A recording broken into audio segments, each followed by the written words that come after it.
To be the best, you gotta beat the best. The story of a legend in the making. Defeat the best to be the best. Yeah, of a legend in the making. History in the making. It's day 3 of the iQOO BMPS 2024, and while the first 2 groups of Set Blue have set up a baseline, we are left to see what the next 2 groups are going to do. Ladies and gentlemen, welcome to our broadcast for day number 3 of iQOO BMPS 2024. This is Super Johnny. Joining me on the desk right now, it's going to be none other than Fixes. And Fixes again, 2 new groups are going to begin their journey for the first time. First of all, how are you feeling about this day? Are you satisfied with the first 2 days of competition? And what are your expectations for today? Yeah, I mean, it's a mixed bag of emotions, right? There were certain teams that played above our expectations. There were certain teams that were kind of disappointing, but it is A-okay. It's still round number 1. Like you said, we do have a baseline set. 89 points is the benchmark that has been done already by Silly Esports and 8-Bit. They've been playing phenomenal. But when you look at these 2 groups coming in today, Group 3, Group 4, we've got some big names. So I'm really excited to see how they perform. And let's not forget, they've had some switches. Exactly. There have been a lot of big switches now, ladies and gentlemen, and a lot of big rosters. And today is going to be the first time we see all of them. Not all of them, but a few of the big ones in action. As you mentioned, a few big names joining the party. Let's start naming them. Xpark is going to be there. Revenant is going to be there in the action. MOGO Esports will be there as well. So it's going to be an exciting journey when we see them step into the battlegrounds, but we do not know what to expect and how the day is going to go for them. Exactly. So that is a little bit concerning for me because now you've MOGO Esports coming back. They've made a huge switcheroo. They've gotten in S-Power. How that works out. They've been the runners-up of the BMPS. And there you have it, the prize pool, the 2 crore rupees that is on the line. And when you talk about who gets that first position, you're getting 75 lakhs rupees. And this is going to be huge, Johnny. Yeah, it is definitely going to be quite huge. 75 lakh rupees, as you mentioned, for the winners, along with the trophy. The runner-up walking away with 30 lakhs in the bag, and the second runner-up walking away with 20 lakhs. But that's not all. We have prizes for those individual outperformers as well. The iQOO MVP of the tournament walking away with 4 lakh rupees for himself. The in-game leader walking away with 2 lakhs. Emerging star with 1 lakh, and fan favorite player with 50,000 rupees in the bag. You know, huge props to Crafton Esports and trying to get that done because usually it's lakh rupees always for the iQOO MVP of the tournament. This time we've got 4 lakhs coming in. Emerging star gets a lakh, so there is that incentive. But when you talk about just the finals, you've got those juicy Hero Xtreme bikes up for grabs, and you win the MVP of the finals, you get that Hero Xtreme 160R4V, and if you are the survivor of the finals, you get your hands on that Hero Xtreme 125R. Exactly, and it's going to be exciting to see which individuals eventually end up walking away with these Hero Xtremes, both the 160R4V and the 125R as well. But let's have a look at the point distribution system. We have gotten accustomed to it. First position, the chicken dinner winners walking away with 10 points. The second position walking away with 6. The third walking away with 5. Fourth position walking away with 4 points, and so on and so forth. And of course, the one thing that has proven to be one of the most important things for all of these teams is 1 point for finish. Yeah, that has been the so-called case for quite some time, and I think we've all been accustomed to it, and so have the teams. But yesterday, when we saw the first 2 groups fighting it out, we could notice there were a particular number of teams that were, going a lot aggressive. They were not shying away from fights. I think God's Reign has to be one of those examples. Global Esports, even 8-Bit, we could see they've gone all guns blazing. But when you talk about maintaining that perfect balance, I think nobody even comes close to how Silly Esports played. Exactly. Silly Esports have, as of now, proven to be unbeatable. So consistent. In the 6 matches they played, they have had 3 chicken dinners so far. A 50% conversion rate. Now, that is very difficult to beat. 8-Bit got quite close just based off the aggression that they've showcased in the matches that they have. But apart from these 2 teams, everyone else was left lacking behind.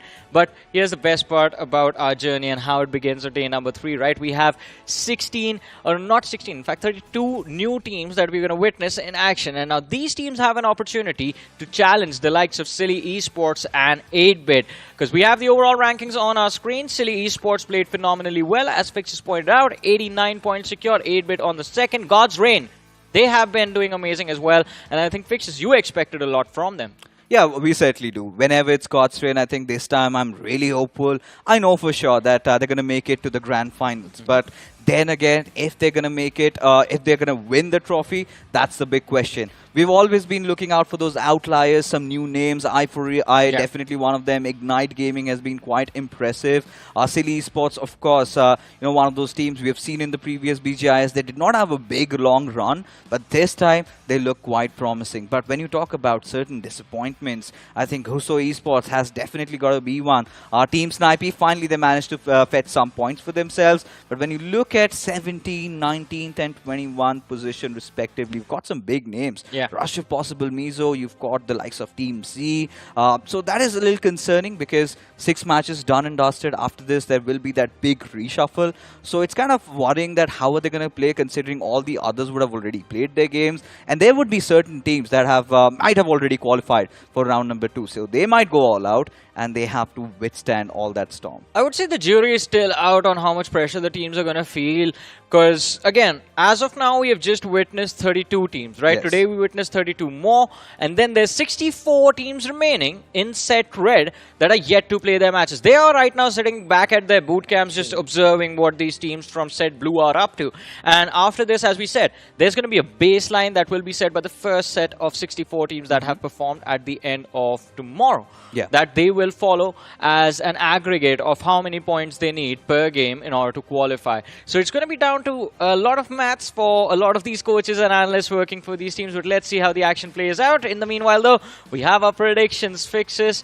Wow, for the first time, Yumi and Necro are not on the same page. Necro went for Team TAMILAS to be the best performing team for the day. You went for X-Park and I went for Revenant Esports. I think quite understandable why we have different opinions on this, because Team TAMILAS, of course, has been such a promising roster. Revenant, however, I'm a little doubtful, a little shaky. But for Team X-Park, I think what is there to worry about? Current BGI champions, I think they've gotten some big players coming in from iQOO. They've gotten Joker there. Would love to see how the power dynamics work. But Speedo, he's got some interesting predictions out there. JD Gaming. Now, this is one of those teams that we do not know much about. We just know that recently they've got some good sponsorships out there. That's all right. But MOGO Esports, okay, Ravan, still an old believer that they've got what it takes. And understandably, why? Because MOGO Esports have just gotten an S-Power. Yeah, they've gotten a superpower now in their team, and we're going to see how that superpower comes into play. But I have to say, as you're talking about Revenant, right? Revenant, the meaning of the word, back from the dead. That is what I want to see from this team. Plus, I'm a true gamer. I've never liked easy things in life. Plus, we're good friends with Sensei also. Yeah, there's that little bit of an soft corner. And he's been such a hardworking lad. It always comes down to, is it written in the stars for Sensei? Yeah. But he's made those big changes in his roster. I'm really keen to see, because just recently they announced Kratos. Out of nowhere, this boy comes in from Wind God. Yeah. And the whisper in the woods says that he's one of those young prospects. So would love to see him deliver today. Exactly. I mean, we'd love to see him deliver. But ladies and gentlemen, if you want your device to deliver well, check out the iQOO Z9S series, because it has been launched yesterday. So it is available for you guys for the taking. An amazing price of $17,999. Well, it starts from $17,999. And of course, if you go on Google and search the iQOO Z9S series, there's going to be a quiz. And if you answer that quiz, you could stand a chance to win prizes up to 50,000 rupees. Did you just grab one from the desk? Yeah, of course. I mean, it was nearby and it's always in my reach. We need it for the show. I will.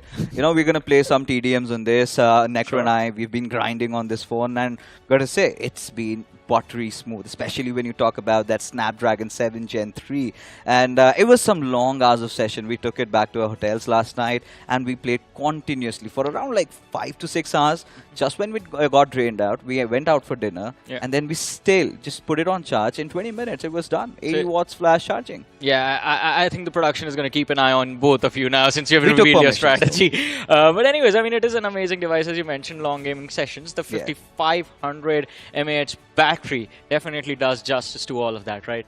Oh, of course, it certainly does. I mean, no second thoughts about it. I personally have another iQOO device, but we'll keep talking about this beautiful phone. Lots to talk about. But right now, when we take a look at the matchup, Johnny, now this was not just about, you know, Team X-Pac making a comeback. You've got Inferno squad, a squad that made it into the BGIS Grand Finals of the 24 season. So I'm really excited to see how they perform. They've had a few changes in their roster. That is what it seems like. Team Psyche makes a comeback, and you've got Team Blind also. Now, for the ones who were thinking, all right, this is Blind. We just recently saw that Adi had joined for Miracle Esports. So who is playing for Blind now? Well, it is the players from Galaxy Esports who have had a beautiful run in the BGS 24 just recently. That is true. Galaxy Esports made an amazing debut, and I've always said this. Two of the best scouting programs in the entire country are run by one team, Insane, and the second is Blind Esports. Hey, you're forgetting 8-bit also. 8-bit as well, but 8-bit has a longer approach to their things, right? They like to get in talent early and then nurture them for years and years. And they have an amazing program as well, but 8-bit is a very, very big org. They're on a different level. So, I mean, the amount of resources they have is uncomparable. But Blind and Insane, I mean, these teams have been scouting young players again and again and again and again, and they always seem to be able to get them to where they need to be. But this time we're going to have to see how this roster performs under this banner, because playing for Blind Esports comes with a different amount of pressure. It certainly does, especially when you talk about Blind being one of the older organizations in the country. And for Galaxy Esports also, it was quite gut-wrenching if you remember the entire storyline. It was that complacency that set in. You remember that final game of Erangel, they just decided to go on a soiree in that glider, eventually just to realize that, oops, we just messed it up. So yeah, for Galaxy Esports, they missed by an inch, but this time they have their eyes set, and it is not just for you know, just getting into the later rounds. It is to get inside the grand finals, and here comes game number 1. Exactly. Game number 1 begins, and it is going to be an exciting one for sure, ladies and gentlemen. The map of Erangel on our screens yet again, and this time the flight path, it starts all the way from the northwestern quadrant, west of Hospital, and it's going to take us towards the southeastern quadrant. Novoripnoi is where the flight path comes to an end. And we always discuss which parts of the map are going to be off limits for a lot of these teams. This time, it seems like it is going to be a struggle for a few of these teams if they want to go towards Yasnaya Poliana, or if they want to head towards that Stalbakamishki Hill. But with a flight path like this, fixes, we always start praying for an early fight.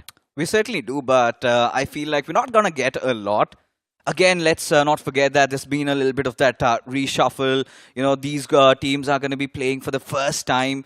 So it all comes down to the day number 1 of the iQOO BMPS 24, right? Where you're going to be testing the waters. Sure, they've seen how the other teams have been playing. They know what the approach has been. It's all about taking those late fights. And seems like there's a little bit of a cluster, Johnny, around the Northwest Georgie. So you've got 4MF, that is 4 Misfits. And I'm pretty sure a lot of the viewers would be delighted seeing that name come up there, because Canary, he is back. Exactly, and Canary, I mean, not a lot of people have forgotten those dances. So I think you see that name, you instantly hope, I want to see him on land again. Yeah, and get a chicken dinner so that he could dance. Get a chicken dinner as well, get a win, get an MVP for a game as well. You know he's going to celebrate even for the small little things that happen. And that is important as well. You got to enjoy those wins, every single one that you get. But this time, let's see if the Misfits can take on the players of Blind Esports. And I guess it's not off to a great start for the Misfits themselves. Dreams gets knocked out by Nova. So they do start off this fight with a little bit of a disadvantage. And it's not just Canary, by the way, who's returning. Rockstar, his brother-in-arms, is also there in 4 Misfits. Yeah, I mean, they've pretty much gotten the entire squad coming in. I think it was just Jadu, if I'm not wrong, who has left the org. But for now, Blind Esports, we know that this is an aggressive bunch, right? You come to mess up with them, surely you're going to get hurt. Rockstar, however, just trying to back off that grenade. It's substantial amount of damage. And now Blind Esports, they've got all that control over the players of 4 Misfits. There you have it. Evil securing that finish onto with Samir, and Dreams. He's also having such a rough time, already knocked out. Yeah, Dreams, even that nade was going to be dropped quite close to him. Rockstar, it's down to him. Goes for a pre-fire on the staircase. Runs up to switch up floors. He's trying to bait the players of Blind Esports to run Well, forcing them to run into that spray, but it's going to be a tough one. Damage dished out, goes for the beacon, takes down 2. What a play. Rockstar definitely proving to be a rockstar for his team. Has equalized the numbers. They're the third man on his trail. And a fourth one putting the pressure, but it's not going to amount to anything. He finds one finish, but Blind Esports, this is an early squad wipe. 4 misfits eliminated from the game. Oh, this is going to be hurting Blind Esports a little bit, but still, nonetheless, good efforts coming in over there. But right now, we've got another fight amidst us. It is going to be Team X-Park. They are taking on the players of SB Academy, so it's going to be interesting as to how this one pans out. Shadow a little aloof from his pack. And it's quite interesting that Team X-Park have decided to drop elsewhere. This is happening around over Ripnoy. Hemo, he's aware of Shadow's position. Spray God a little out in the open. He's being sprayed upon. He's got a little bit of the assistance coming in from those hilltops. It's going to be interesting as to how SBA respond and retaliate in this fight. So X-Park, I believe, because of how the flight path was, they have decided to go for the secondary drop. We've seen them play for Norupnoy in the past as well. And again, Yasna Poliana was a little too further away from the flight path itself. But X-Park now, a big name and a big point of conversation, considering there was a massive change in the playing for Ninja Jord being let go of. Well, he switched teams. Now he's going to be playing for iQOO Seoul. And Joker from iQOO Seoul has been traded. So this wasn't a transfer. It was a player trade that happened. Yeah, pretty much a switch, right? And we loved it. Especially considering what both the rosters needed in their squad. A little bit of that stability in those team fights. And for iQOO Seoul, a little bit of that extra oomph. But for now, SBA Esports, they still want to let it sink a little bit, let it simmer down. They want to ensure that Team X-Park becomes the first team to make that movement. Elsewhere, Blind Esports, they just recently won a fight and suddenly one of their player gets taken down. So they're being third party there. But look at Spray God. Now this move could really pay off in dividends, because now if he spots somebody out, because Spray God from SBA Esports, look at his HP. Almost depleted and on the verge of getting knocked out. And this feels like that Spider-Man meme of the Spider-Mans pointing at each other. Spray God looking down at Spray God and Spray God running from Spray God. Wow, that's quite a mouthful, but Ernie over here, he can in fact choose to be a little aggressive, try and backstab the players from the side of Team X-Park, but this man, the big threat, a lot of responsibility on his shoulders. Either he takes down Spray God from SBA or he takes down Ernie. Any one knock will result in the fight swinging in the favor of X-Park. Oh, he has a scope as well. But Spray God, he's looking for those first aids. And if he finds them, it's going to be a troublesome position. But the knock comes in. Does not really need to push for the finish. The knock should be enough to swing the fight in the favor of Team X-Park. Aryan and Himu as well. They are isolated on that first floor. And Sarang and Shadow, they're waiting and lurking on the ground floor. Just trying to force the players to come down. Ernie, since he is exposed, he can't really try to close in on that compound as well. Now finally realizing that Spray God from the side of X-Park has his back. Exactly. Just scared to death, Ernie. Look at him. Has to keep a constant eye on what's happening. And if Spray God could just attack from the higher grounds, because Ernie has got no cover to really play with. And this is where the alarm bells are tolling for SBA Esports. Because Ernie needs to understand that he's got that cover coming in from his teammates, who in turn are also dealing with their own issues, especially Aryan, because any given moment, Team X-Park could just chime in, and they've got 3 with them. It's just Aryan and Himu who have to piece this one out together. But Spray God, that's a very bold move that he's executing out there, out in the open, has no cover to play around, still manages to secure a knock. But Aryan, now understanding that Team X-Park are out of patience. Any given moment, they might commit in for the push. The standstill needs to break. There needs to be at least some catalyst to force these teams to clash against each other. And Shadow, he's getting a little eager as well. But X-Park, I think, now finally realized that Ernie's position compromised. They can try and force him into the line of fire of Spray God from the side of X-Park. All they have to do is just try and put some pressure through the windows. Look at that, Aryan. He finds the trade. Sarang knocked out, and Aryan is the one making the move. Switches over to the shotgun, but The trade comes in from Spray God as well as he takes down Ernie. Now Aryan with a sliver of HP. The jump shot connects and he finds one. Is this going to be enough? One man left standing indoors, but with less than 30% HP, it's not even going to matter. SBA shut down. And X-Spark, they walk away with 4 points and not a single player lost. Still kudos to Aryan. That needed cojones, especially when you're going up against one of the champion squads and still managing to take down a couple of their players. That's a gutsy move, but props to Shadow as well. Especially him with that mini 14. Against a shotgun, you would never fancy your chances, right?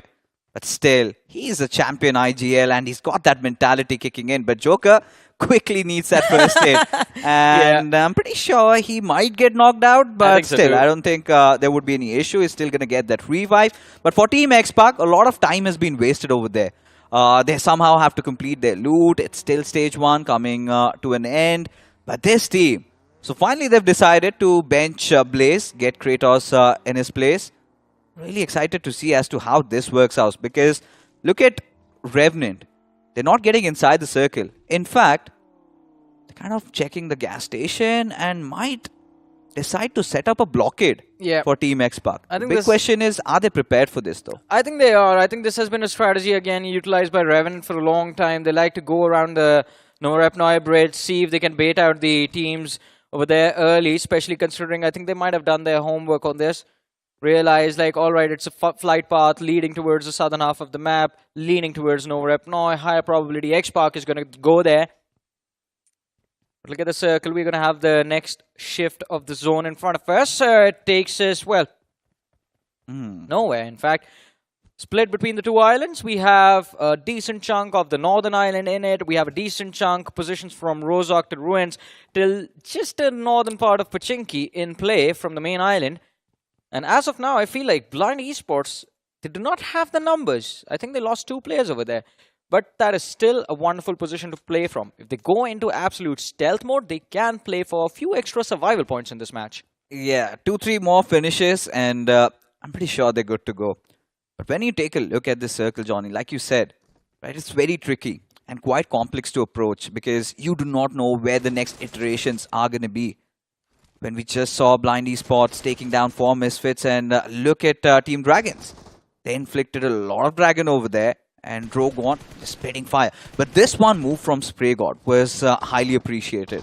Especially when SBA Spray God, he was trying to seek in some cover, get some extra loot done, and suddenly hell broke loose over here. And Aryan with that shotgun, I think, yeah, it was kudos to him. But look at that, just with that Mini 14, it was all about that first shot connecting. Yeah. And it was looking easier than it was done, right? Because against a shotgun, you kind of feel underconfident, especially when 2 of your players are already knocked down and your 3rd player is far from the pack. Yeah. This could have gone really wrong on massive proportions for Team X-Spark. But commends and kudos to them. They've been in the situation and you would expect nothing less. It's X-Spark, man. I mean, look at the run in the previous BGIS, right? BGIS 2024. You look at the run they had. They got eliminated from the grind. Went to the open qualifiers, qualified for the tournament from the open qualifiers, made it all the way to the grand finale, and then ended up winning a trophy. Their run was as amazing as the iQOO Z9S, which starts from 17,999 and has been launched, ladies and gentlemen, yesterday. And especially for all the gamers out there, I'm pretty sure a lot of viewers do play BGMI and we want a good phone on a budget, right? Yes. Starts at 17,999 and you've got that 2000 Hertz instant sampling rate. So you're going to get all those fast taps. You saw what Shadow did over there. To kind of replicate something like that, you also need a weapon. That is a device for a BGMI player, right? And this phone certainly helps you with that. And like we said, we've got a contest running on. Head over to Google, search for iQOO Z9S and participate in that little competition. And you can win prizes worth 50,000 rupees. But now, getting back to the game, we were talking about how complex the circle is really to approach. However, there have been certain teams that have already taken over the center. It's a hybrid circle. Feels like it's going to go somewhere down south of shooting range. But let's see what the BGMI gods have in their minds. Well, let's see.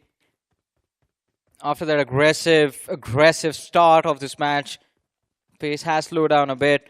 2 teams already eliminated. Blind almost on the verge of taking an early exit from this game. Again, the circle not really being kind to a lot of these players. A lot of double guessing going on right now. Whether take that early rotation towards the northern island or stick towards the main island.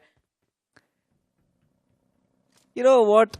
Look at Revenant. That was stylish. Yeah, that indeed was stylish. But look at how stubborn Revenant are.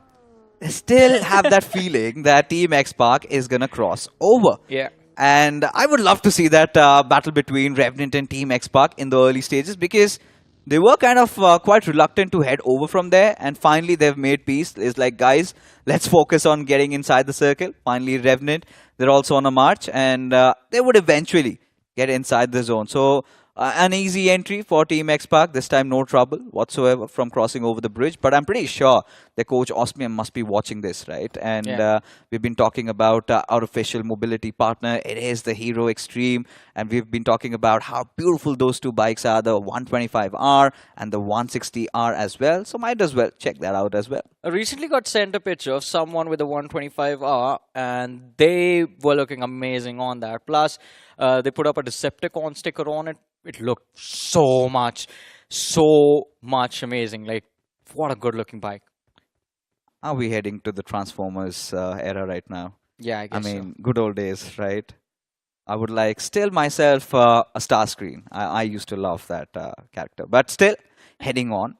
Now this circle. All right, so Revenant, what they're intending, I think nothing has really changed in the style of play. They still like to head over from the edges, still try to avoid those early fights. I mean, as of now, that's what is visible. But that has been the so-called complaint, right? Sensei needs to get a little aggressive. I think in his defense, he might just say, we were waiting for Team Xpark. They did not come to us.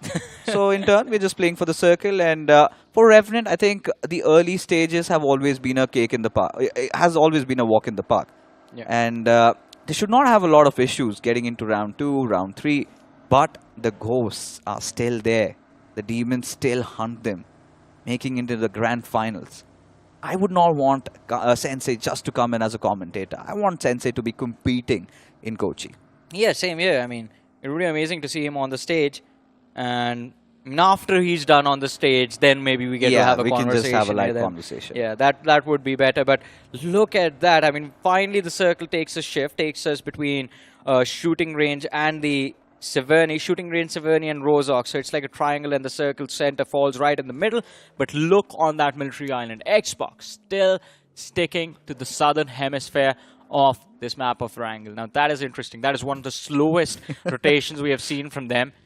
And I think it might be due to the uncertainty of what the other teams are up to. They're also trying to get a read on how the other teams are playing. They're taking their sweet time in making a move and playing along with the fundamentals. As you mentioned, Osmium, their coach, I think has been known to just stick to the fundamentals and just groom the players along the fundamentals before trying to go out with proper fleshed out strategies for every particular tournament. I think those we are going to see in the semis and the finals from them. We certainly will. And when you talk about Xbox's DNA, one thing for sure, that Xpark is a team that can play very well from the edges. Even in the past, they've done that. Very true. You could see that synergy kicking in. It's all about getting things gelled up with Joker.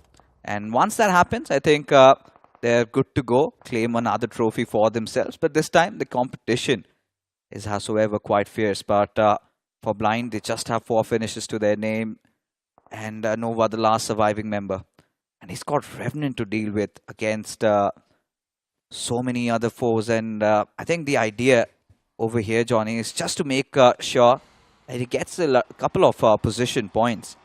Because right now, one thing is certain, that it is going to be a Northern Circle. Inferno squad, another team that we talked about, did make it inside of the BGIS 2024 Grand Finals, were in Hyderabad High-Tech Exhibition Center.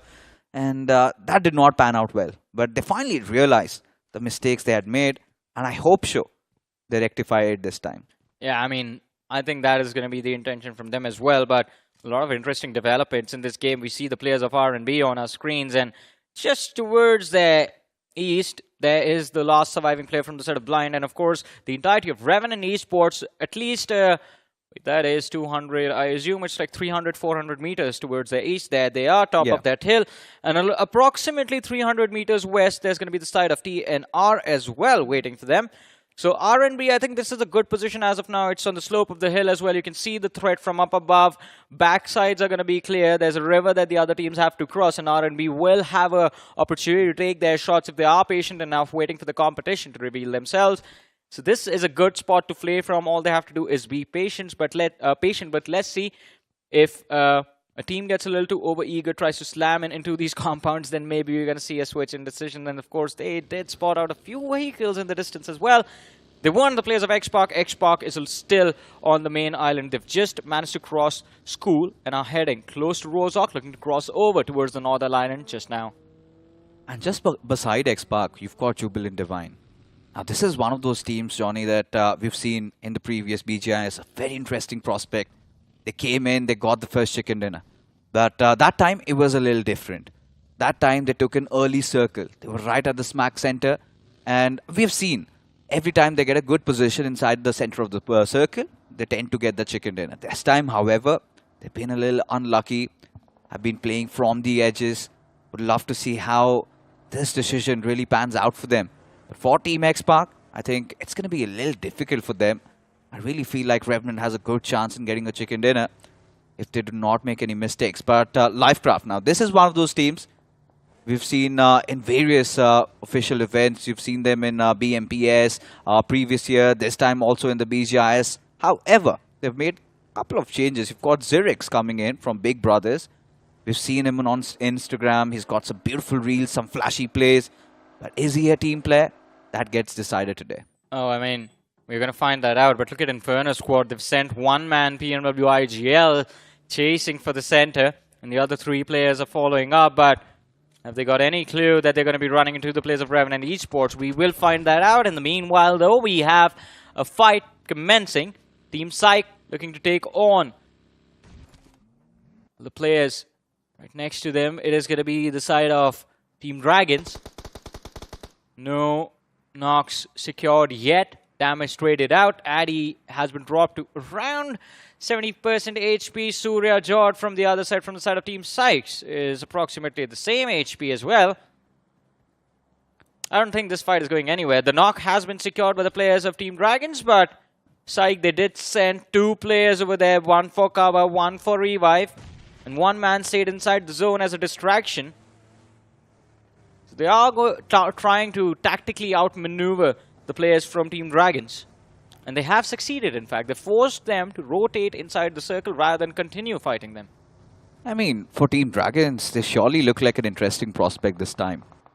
The way they started their journey inside of the iQOO BMPS, going on, trying to third-party couple of teams. They went after the players of Blind, not shying away from taking a fight against Psyche. They did manage to knock down one player, but now eventually they've realized it is going to be a race to get a good position inside the circle. We've got the players of TNR, a little split apart, playing in pairs. It's going to be interesting because so many teams are going to start closing in. And when you look at the northeastern cluster, especially this cluster, you've got so many teams to play. You've got TNR, you've got UE, you've got Psyche, you've got LIVECRAFT. It's going to be exciting because now Prince, he's got a choice to make. He's got a fight to pick. And somewhere down the line, they have to do it ASAP. I don't think it's going to be down to Prince's choice and what he decides. There's 4 teams surrounding that position. Anyone who makes a noise is going to draw a lot of attention to them. And they have to settle their differences. If a fight is forced by the players of by the players of TNR, they're going to have to settle it up as quickly as possible. A big threat of a third party from the players of UE up north, Psyche on the southwest of their position, LIVECRAFT as well, who are playing southeast, respective to where the players of TNR. Look at that radar. Such a big clutter of bodies over there. In the meanwhile, though, Xpark, in fact, it's going to be flocked from the side of Revenant Esports, who finds himself a little too close to the players of Xpark, instantly falls back. And on that finish feed, look at that. It seems like Team TNR fixes. They're taking a massive beat down from the players of Team Psyche. We're going to see who survives. Over there, 2 players already shut down. Finally finding it a trade. Servi from Psyche is going to be picked off. But Aman goes down. Xpark on our screens, though, still trying to see if they can find a knock from, or in fact against the players of Revenant Esports. Struggling to succeed as of now. You know, at this point, I could not really figure out what Revenant were up to. especially considering Flock went in too close. The intention was maybe to take a couple of players down, but that did not happen. Xpark instantly got that revive in. However, we've got another fight happening over here. RNB, they still have some cover to play around with, but still have so many teams around them. You've got Revenant, but look at their Psyche going up against the players of LIVECRAFT. One of them, ZEDIX, already knocked down on his knees. Sirvi does not have the best of HP. Ryzen from the backlines. He's got that compound cover. He's got that balcony to play around with, hence dealing a massive amount of damage. But Psyche, now they have to make a run inside the zone. And let's not forget, they still have UE having their eyes up on them. Any given moment, Psyche, they just could get turned into history if they're not careful. And I'm surprised Sirvi, a man who's proud of his gunpowder, has 10 smokes now. And I mean, their own smokes denied them the opportunity to successfully convert the finishes from the players of LIVECRAFT. Because Skrillex, he had an idea of what he wanted to do. The players of LIVECRAFT had overextended. He wanted to take a fight, but then because of the smokes, did not really have the vision to commit for it. So a little bit of time wasted over here, and now Psyche might be stuck in between a rock and a hard place. UE from up north, LIVECRAFT from down south, but UE, they've started to move out for the circle. Does allow a little bit of breathing room for Team Psyche to work with. But as you were talking about Revenant fixes a few minutes ago, they have complete control of the center of the zone. Look at the radar once again. Revenant is the only team smack center, and they've scouted for information for that eastern front. So anyone coming from the east, Revenant is going to be aware about. It's the western side I'm a little bit worried about. I told you, Revenant Esports usually gets the first rounds really right. And that's the sweet spot Revenant are playing with. They've got some nice cover to play around. They could really let the other teams fight it out. However, for Xpark, it is going to be a little bit of a pickle over here. They've got to make a mad dash, but look at this. Tribe Hirdmen against a quick collision against the girls of UE. And there you have Dexter already being taken down on his knees. And UE, they're not out of the woods yet, because now instant retaliation comes in, and Pog, he takes down Pew Pew. Well, Pew Pew down, Shy under fire. Can't really be shy about this. Sliver of HP finally falls. And UE in a world of pain. THM doing a brilliant job, but Revenant Esports as well on the other side up against the players of Team Psyche, and they've secured an opening. And Sensei, look at that. We saw this man challenge almost everyone for a 1v1. He's so confident in his individual skills. Pushes up alone against the 3 remaining players. And Revenant Esports, they've done quite well for themselves in this game so far. 5 eliminations secured. Looking for a few more with the shotgun. He tries to mow him down, but gets run over. Could be a big mistake. Revenant, can they readjust against the players of RNB? Falcon and Mafia, they're looking to make a move, but Falcon gets knocked out. Safe rated out as well. Kratos and Flock, all that are left standing, and Flock is taking a lot of damage, so needs to be extremely careful. But Mafia, he falls back, goes for a revive. RNB looking for a reset. I love this. I love this coming in from RNB. However, this is going to be the end of things, but no, Flock. RNB still have something to say about this. Flock, he's got to show some cojones there. He has to go in for the entry. He knows they're pinned down inside that little shack, but no, this could go wrong on massive proportions. Has certainly gone wrong. As now Mafia, he gets that knock and gets that breather. And for Revenant, they're again left scrambling, screaming for help, as now it has come down to Seth and Kratos. Mistakes after mistakes being committed. And RNB, have they heard this grenade being clipped inside of that little shack? And is this going to be enough? I don't think the nade went in. I think Revenant Esports, they're trying their level best, but the utility coming in from the players of RNB proving to be a little bit better.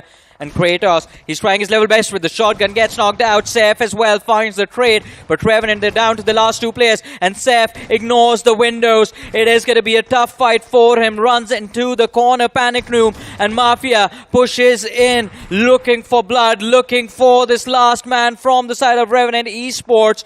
Not an easy fight. 1 more finish secured. 5 eliminations on the board for the side of RNB, and Falcon now has his job cut out for him. All he has to do is just stay inside the cover, let the other teams fire out. 5 finishes is going to be enough if he ends up exiting the game within the top 4. I mean, Revenant, they kind of messed it up on massive proportions, right?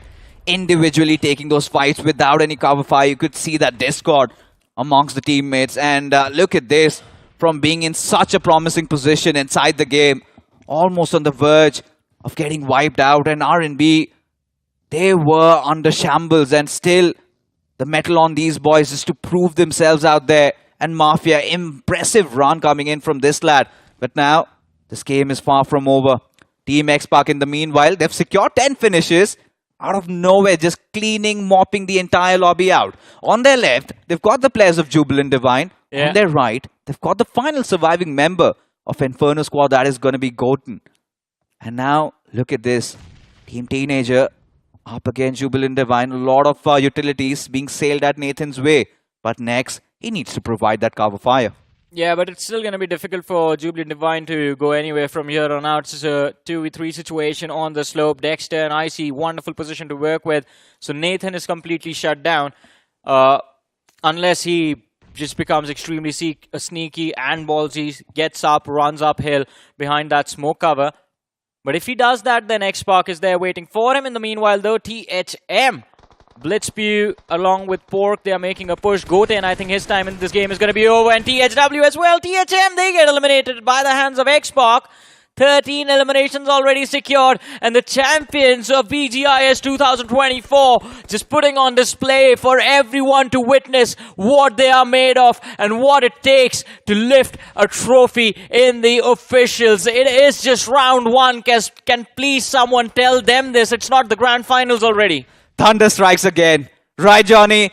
And Team X-Pac, the only squad with all their players alive, and now their eyes on that chicken dinner. However, Sarang being put down.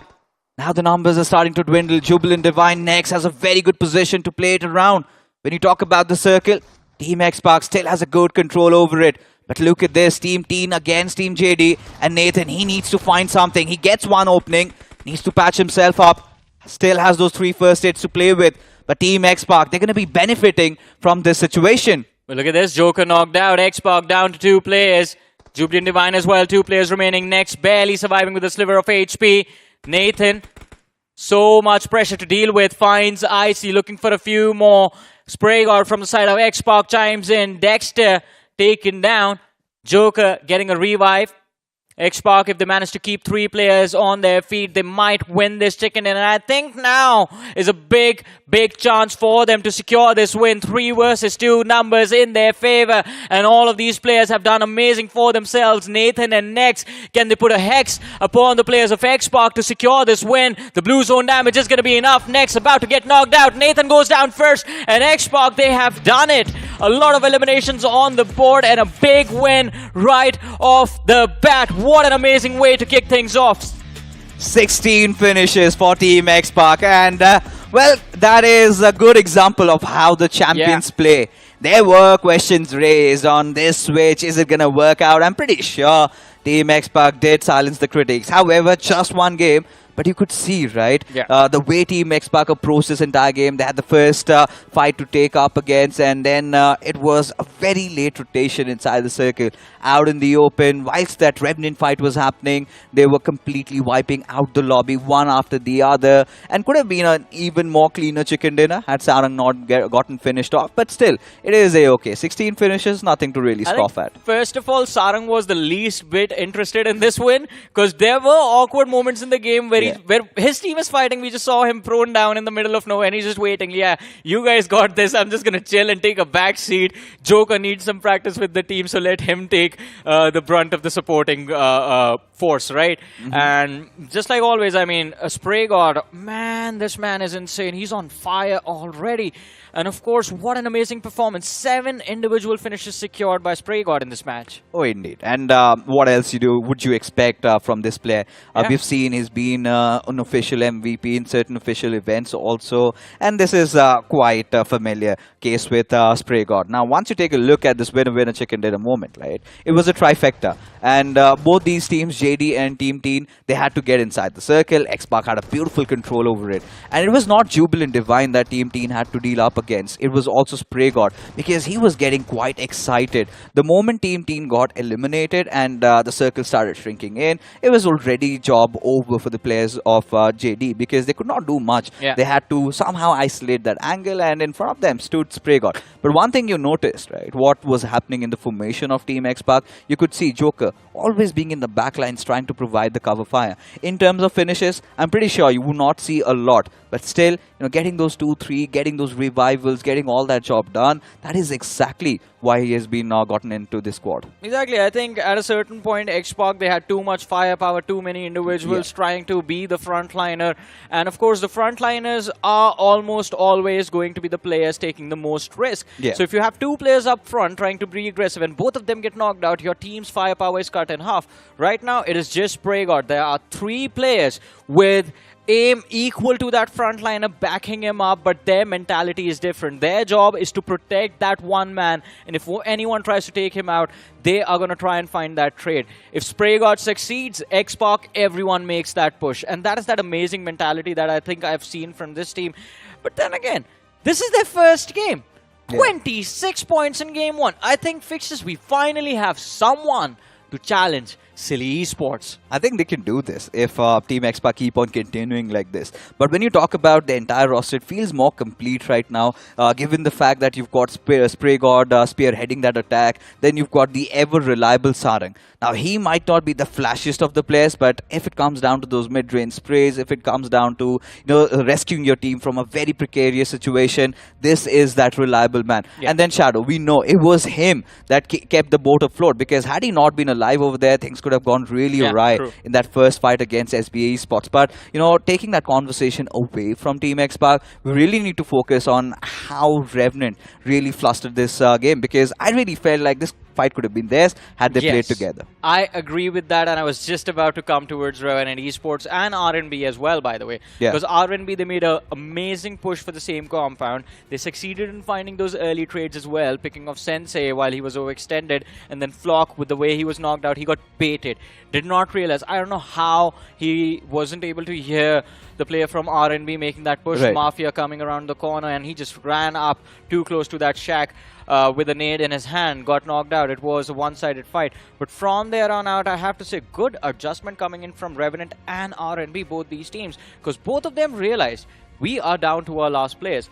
But we can make this work for both of us, because Revenant finished 4th, RNB finished 5th, and the way they did it was they were in the same building and they just stayed there, and anyone who came in their vision, both of them tried to take them out. Whoever gets the finish gets the points, but it was about just playing for survival from there on out. But look at that, we have the point standings on our screen, and while Xbox walk away with 26 points, Revenant, they end up finishing 2nd in the aggregate with 13 points on the board. JD Gaming, who was 2nd in the actual game, finish up with 9 points. RNB finishing up with 8. We have Teenager Esports on the 5th with 7 points. THM on the 6th with 6 points. We have Brip on the 7th with 4 points. And then Psyche and Blind, no placement points, but 4 eliminations each. Yeah, they were not really lucky for Blind, especially after winning that first fight and then eventually getting third party. Really would have loved to see a little bit more from Team Dragon. This seemed like an interesting prospect. However, Inferno squad, now this is a returning team that made it inside the grand finals of the BGIS. That was the Cinderella story coming through. But now they are on a war path. They need to redeem themselves, because after that we haven't seen enough from them. In the recent third-party tournaments, there hasn't been that performance also out there. They've been failing to qualify for some other big events. But that being said, again, for Revenant, not a really bad game. Still 13 points is nothing to scoff at. But then again, this was a game which could have been converted into a chicken dinner. I could really feel like they were a little overconfident in that situation. I mean, what was Flock even thinking? Just going all by himself with that grenade. There had to be somebody there to trade him out. Sensei was out in the open. Flock was rotating out in the middle of nowhere, trying to pick that fight against Team X-Pac. And, a few mistakes here and there costed them that chicken dinner. But still, it's just game number 1. Who knows in game number 2 and game number 3 what happens? Exactly. I mean, the opportunity will still be there for them. And I think one thing important that Revenant needs to do is don't get distracted by just being focused on winning the game. 13 points in this match is actually a good start. I mean, yes, we are kind of in a position where X-Pac has outperformed almost everyone, so that standard has been set, but 13 points per game. If Revenant can keep that going, I think by the end of the day, they're going to be in the top 16. But ladies and gentlemen, what's going to happen in the next game, we'll find out, but after this very short break.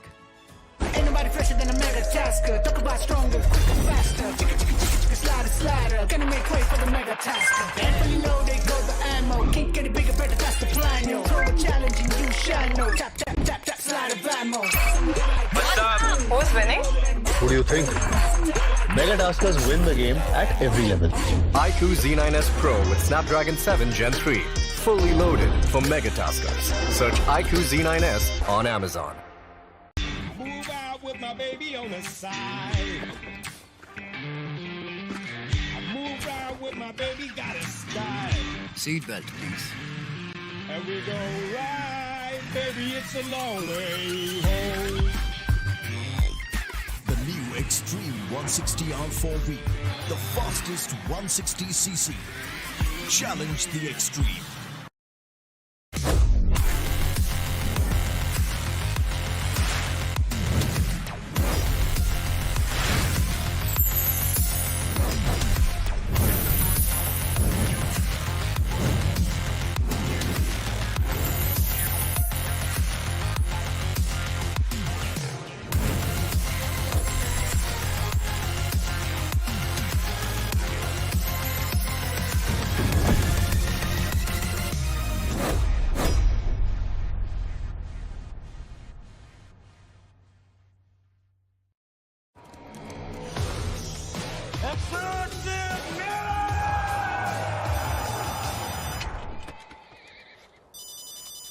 Mummy का phone है एक minute किसी और को बात करनी है क्या मम्मी से? Take 63. Ouch. I'm not doing this. 300. यार ये एक्सूट इतने कूल है, लेकिन अगर शूट ही नहीं होगा तो दुनिया को कैसे पता चलेगा? X-Suit's so stunning that even Dynamo won't let us tell you about it. X-Suits, a million reasons to keep everyone away.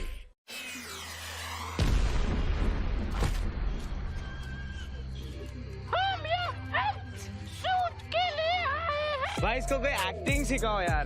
क्या हो रहा है? Cut, shoot cancel. आना प्योर। बस। अबे बंद करो बे, आँख में छुप रहा है। Cut, shoot cancel. हार पूरी रात निकल गई। अगर शूट ऐसे ही चलता रहेगा, खत्म ही नहीं होगा तो ये लोगों को कैसे पता चलेगा? X-Suits, a million reasons to keep everyone away. Welcome back after the break, ladies and gentlemen, to the iQOO BMPS 2024. And what an amazing start to the journey of Group 3 from Set Blue. But as they step into game number 2, are we going to witness the same consistency from the teams like Xpark, Revenant, eSports moving forward? This is Super Johnny, and joining me on the panel right now, it's going to be Necro.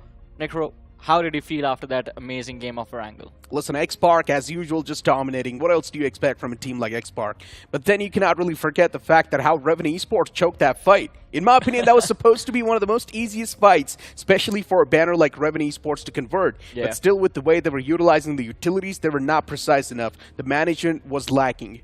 That is definitely true. I think, again, utility management was lacking, decision-making, a little bit awkward for a lot of these teams. But let's see, I mean, there's still opportunity for Revenant Esports. And as I was having this conversation with Pixis, if they keep that average going, it should be easy moving forward into this tournament. But ladies and gentlemen, what an amazing opportunity for us as well. The iQOO Z9S series, it is out now, yours for the taking, starting at 17,999. An amazing device for anyone looking to kick off their journey in Battlegrounds Mobile India. And speaking about some of the features, Snapdragon 7 Gen 3, what else do you need?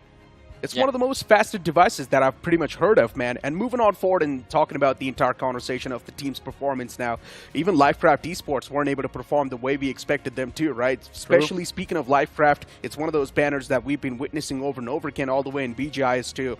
And now that transition towards the BMPS 2024 hasn't been that fluid, but still it's just the game one. We can't really say a lot. Exactly. I mean, there's going to be a lot of teams that we can add to that list along with LIVECRAFT. We can add Team Psyche to that same list. We expected a lot more from them. Inferno Squad. Fixes was talking about Inferno Squad.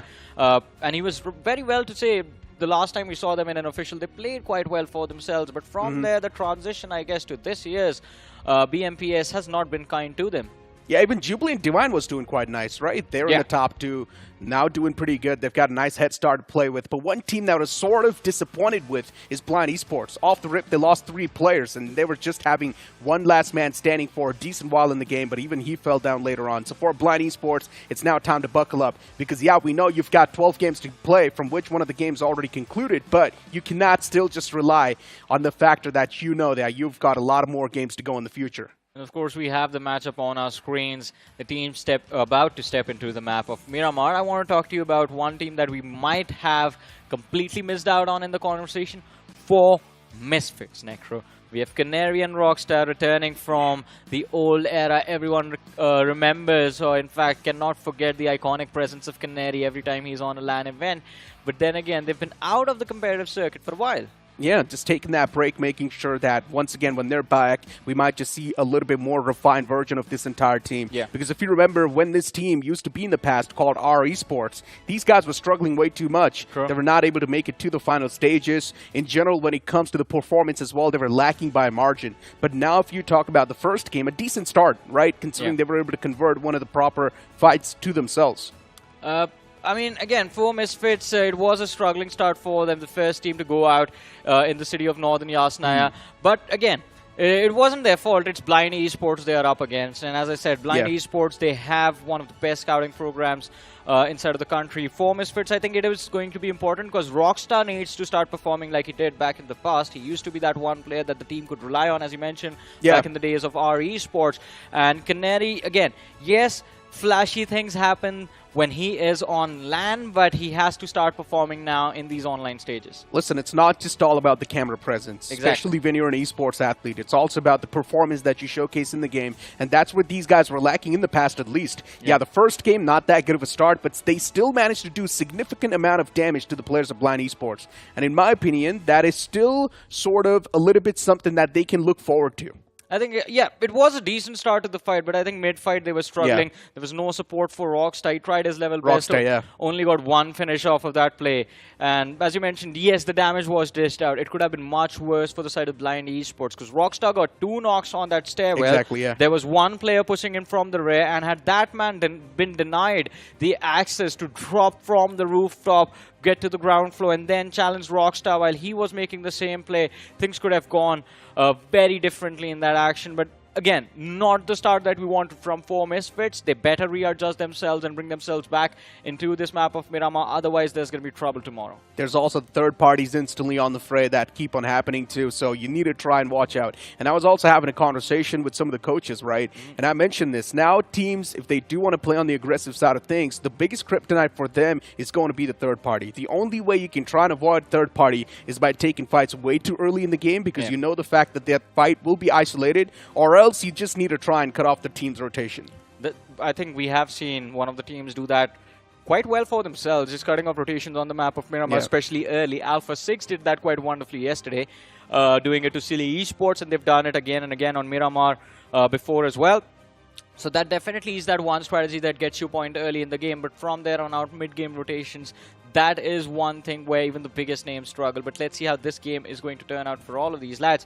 Is there one team, I would say, that you expected a lot more from that we might have missed out into this conversation? I would say Tribe Hirdmen. It's another returning name, right? And in 2024 for Tribe Hirdmen, I'm definitely looking forward for this entire lineup. We saw this team perform in the past. They were looking quite promising. I want to see a better version of them. But what about you? That is true. I think my expectations are there from the side of Team Psyche, especially considering Survey is there. Survey is one of the most experienced players in the circuit, but we haven't really seen the performance we wanted from them. And I think so the only reason why Team Psyche is so much in the limelight, it's all because of Saad. This one single man was able to pull off a miraculous clutch in the past from the map of Miramar. Yeah, that is true, but let's see. This game of Miramar once again on our screens.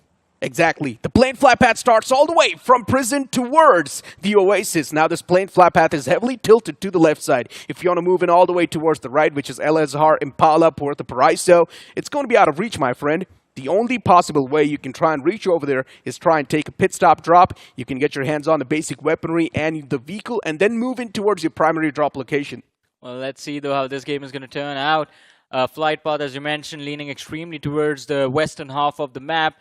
Los Leones, we know it is a high priority location for a lot of these teams, but are we seeing the teenagers take a drop towards Minas del Sur? Because Juicy has taken an exit quite early, and there are 2 teams dropping for the city of Valle del Mar now. This is going to be an interesting play in the early stages of this map, Necro. Yeah, I'm not sure. I see all by himself towards that prison side, and then you've got the rest of the players all the way on the northern side, which is Valle del Mar.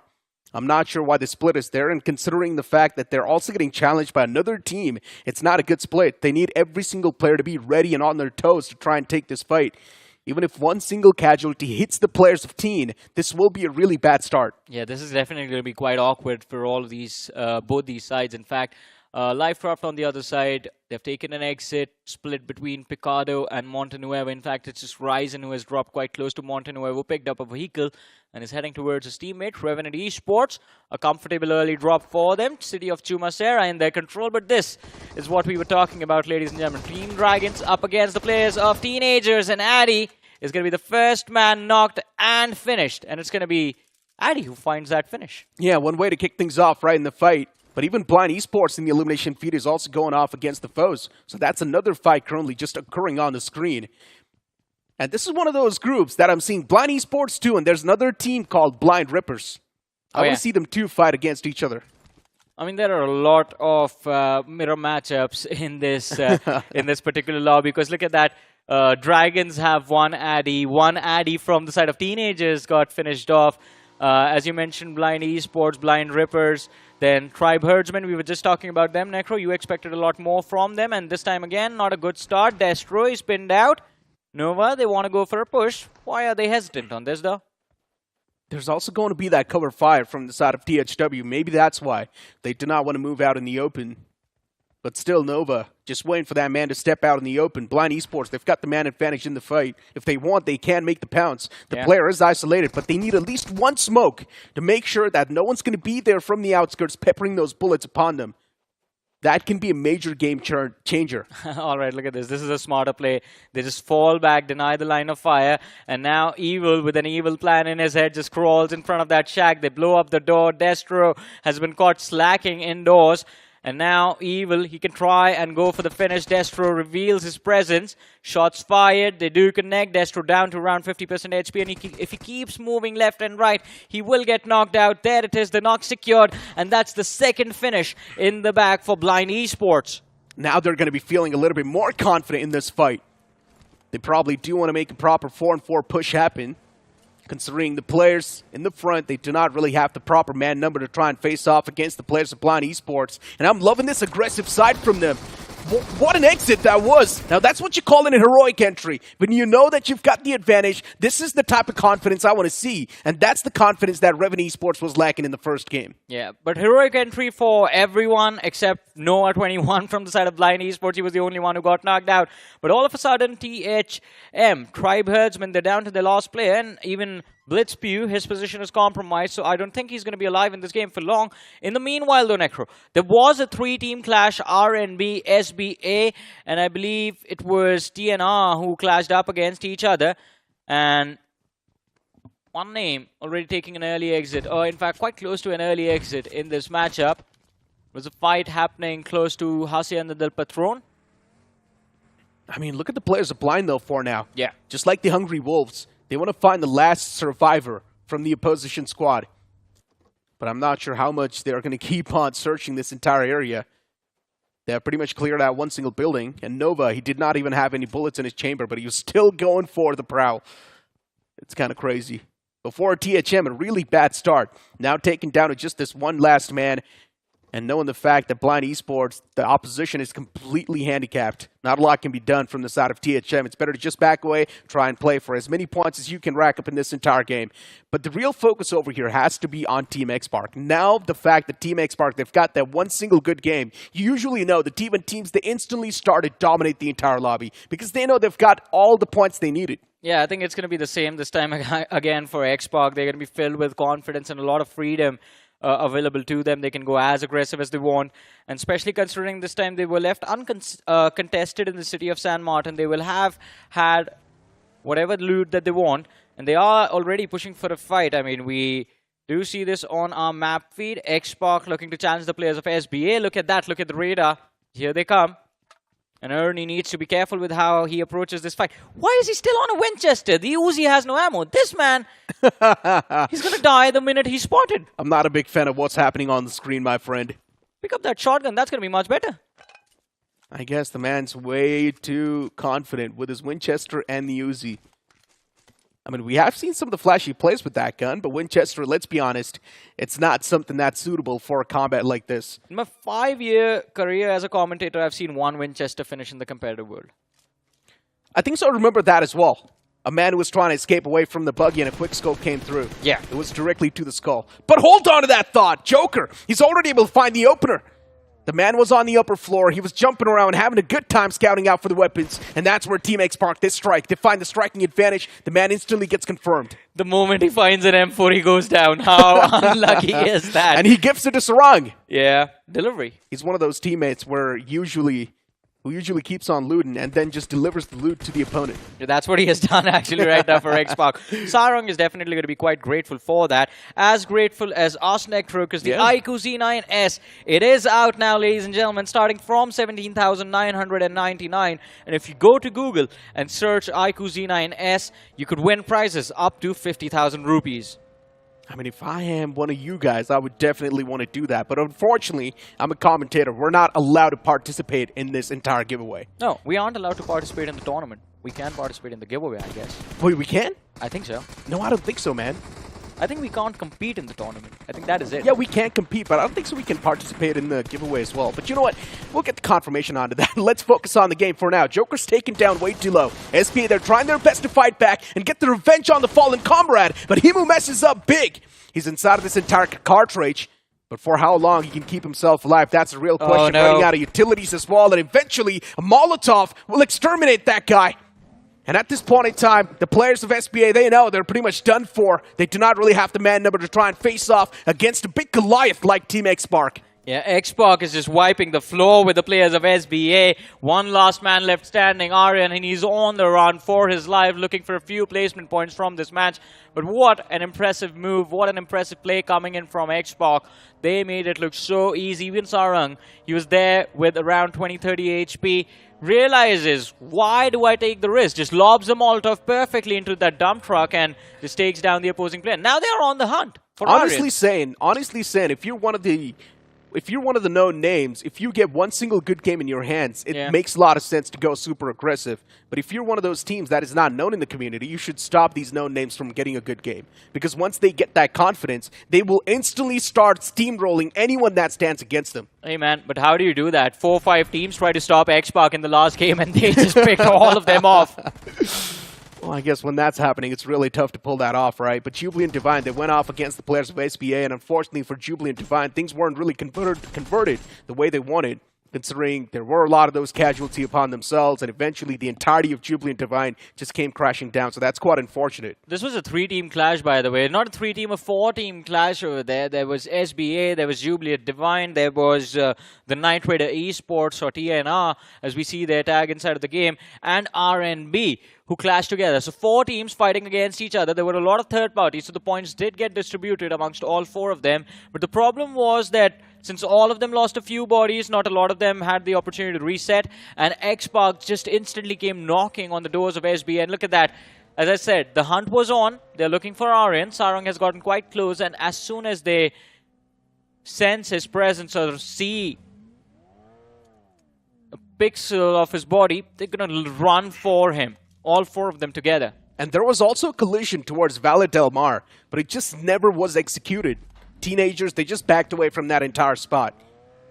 Man, I wanted to see a fight between the teenagers and the players of Team Dragon. Yeah. Teenagers facing off the Dragons.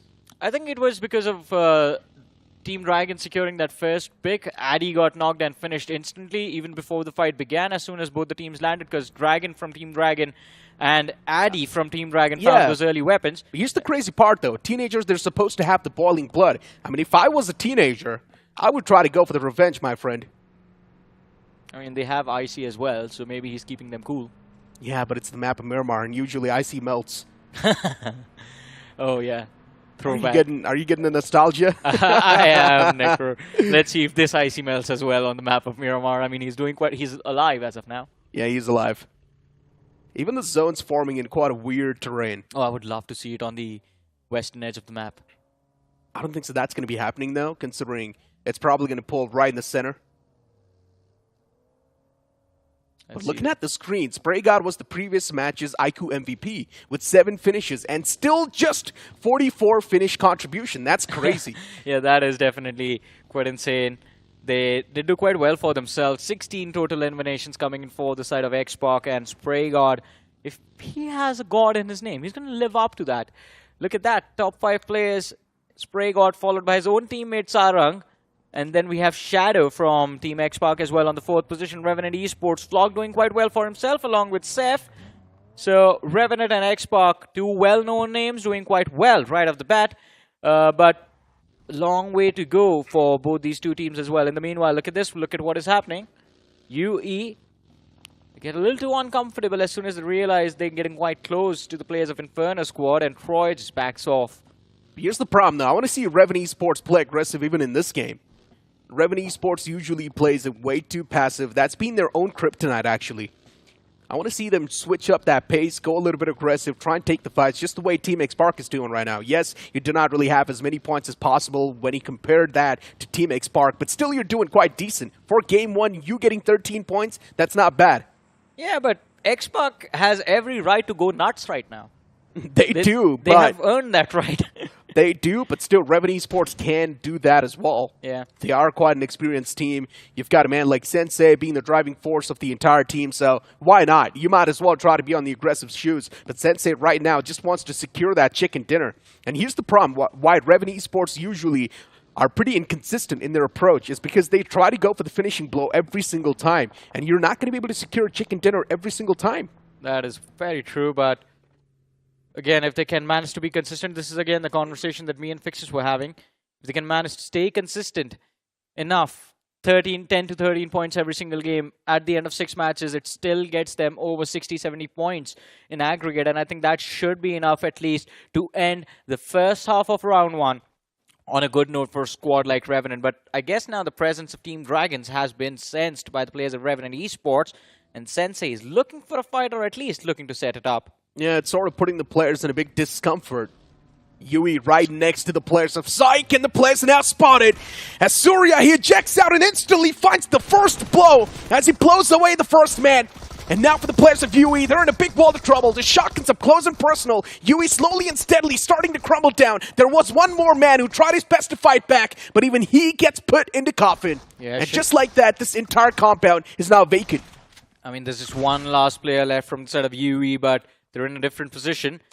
Look at that. There's a third party along the way. And here comes the side of Inferno squad. They heard all of this commotion. They're looking to capitalize. The position does look quite decent. And Surya from the distance is going to be taken down by Goat. And now Inferno squad, they can't delay this push any further. They have to go in, and they have to go in now. Inferno squad, they've already found the opener. And they've also got the man advantage. And Owen, what a knock that was. Another teammate comes in and runs over the man directly. And within a flash, you see Team Psyche and their demise in this game. What a quick turnaround. What a quick twist of fate. Psyche, they eliminated the players of UE, and then instantly Inferno squad, a beautiful third party coming in. All 4 points secured. And guess the irony of the situation, Necro. UE, they are still in this match. They have 1 player still left in the game. Yeah. And I really want to know, is it PMWI IGL who is actually IGLing the team, or is it someone else? No, it is him. If he is, then he used to be the IGL of Clogs Parade in the past. Yes. So I really want to see how this driving force is going to look like. The first game wasn't exactly the way they wanted it to go, but still, there's a lot more games to go in the future. And if Inferno squad, they're going to keep on following the trades that they have let loose right now, it's going to be really good. TD, Team Dragon, they finally make the push up against the players of Revenant Esports, but Revenant Esports, they back away from that spot. Let's see, they're trying to switch things up over there, but Inferno squad, they found the last player from the side of UE, Troy, on the run, but she doesn't really get too far away. Damage dished out, tire goes off first, and then Troy kicked outside the lobby. Troy just walked into his own death. He knew that the players are right there in front of him, but he still decided to cruise right next to him. This is something that the man should have seen coming, and Troy pretty much just hugging his own death at this point. He knew that it's done for. He couldn't really fight back as well. Even the buggy tire got busted out in the open, and it's one of those scenarios you can't really fight back from.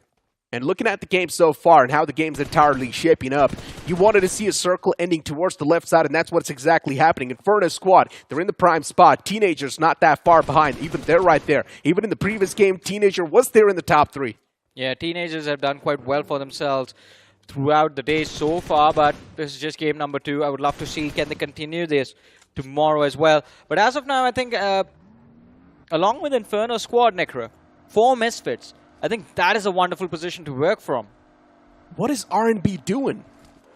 It's so late in the game and still all the way outside of the safe zone. They're taking a lot of that damage from the blue. I mean, it is a little confusing for me as well because they start off from Graveyard, they took a fight there, got a few extra points, and then they went all the way to El Hazar to loot. And now they're taking the northern rotation.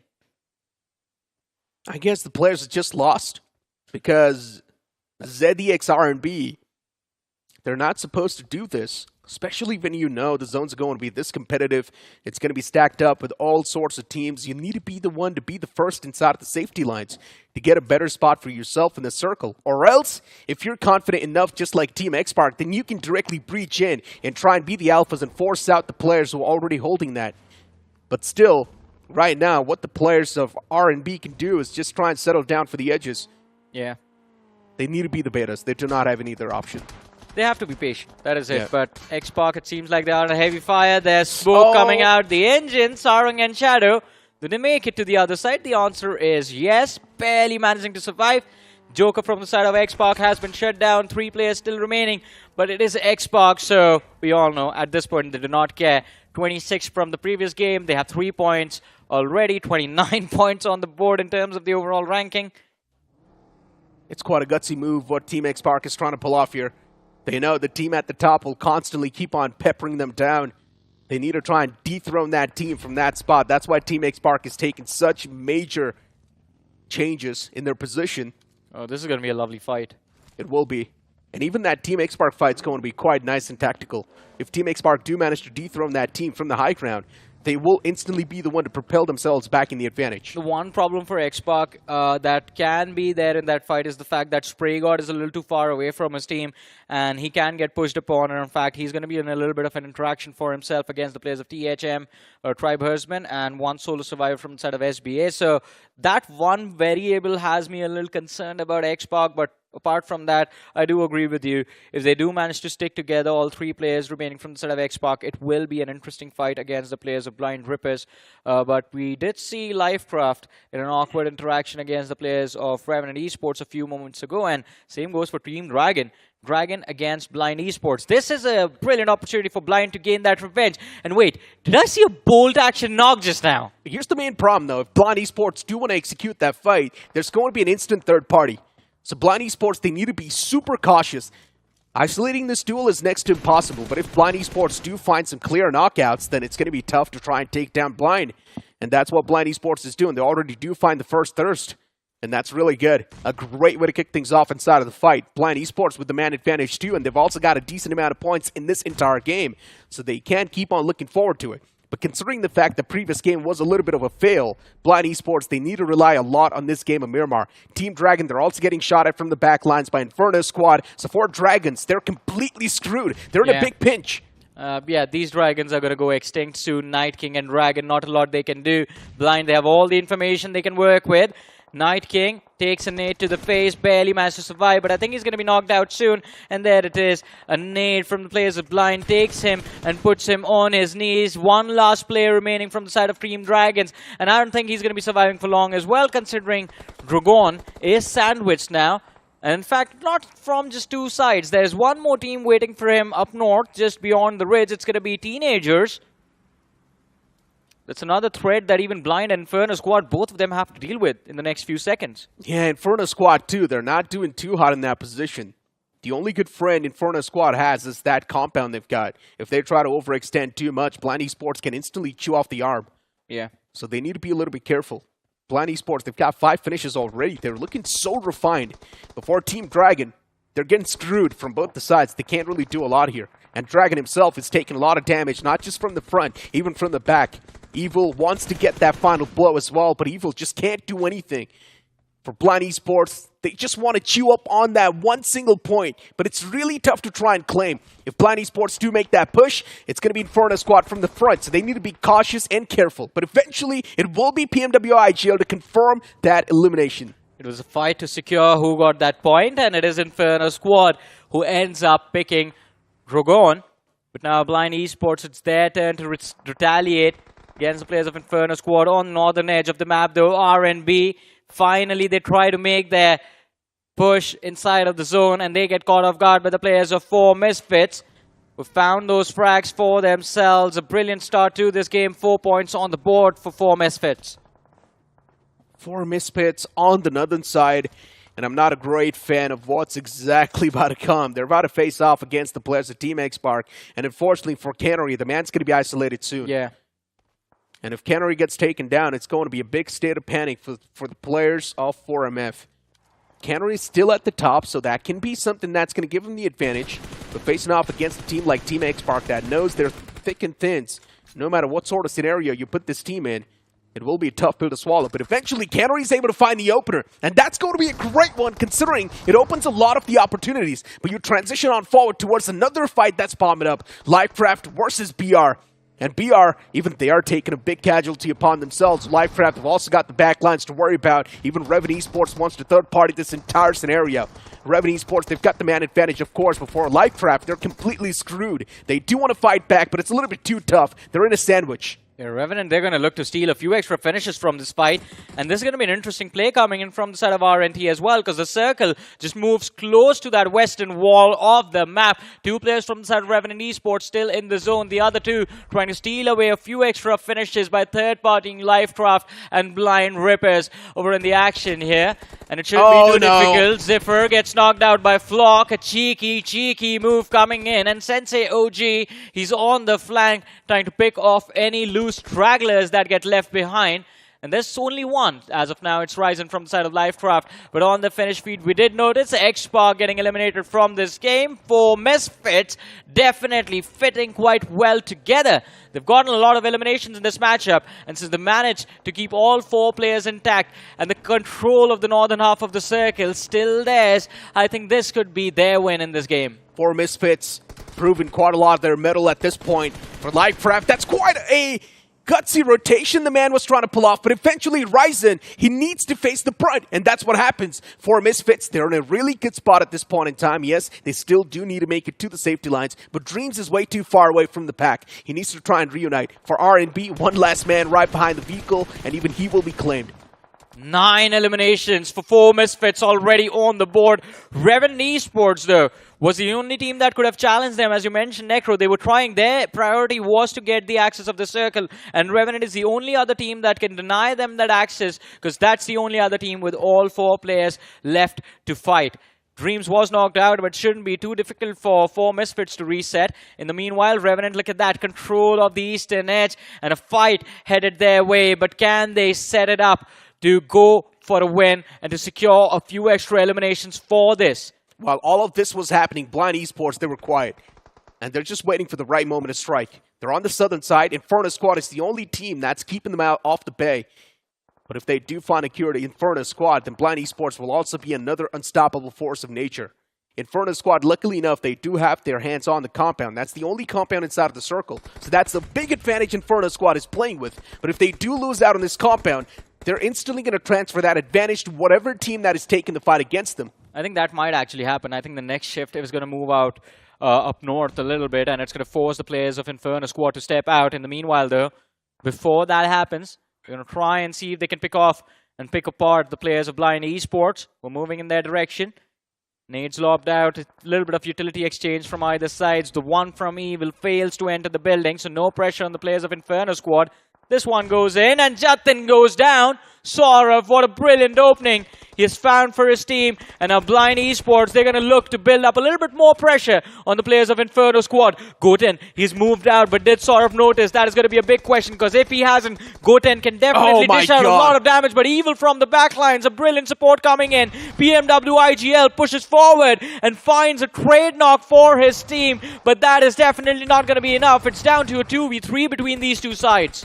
Inferno Squad down to a 2-man squad. While you look at the opposing side, you've got Blind Esports standing up against them. For Inferno Squad, they do not really have the man number to face off against Blind Esports, but still it's the shotgun meta, and anything can happen. Tables can be flipped within an instance, but PMWI IGL, even he falls down. Now it's down to just Oven, and he's trying his best to survive. One single house getting pounced by all the players. You can't really do a lot in that scenario. Even he cracks under the pressure. You know who's the best player in this game now? It is Blitz Pew from the side of Tribe Herdsman. The man has stayed there for the last 10 minutes. He has let everyone else fight each other.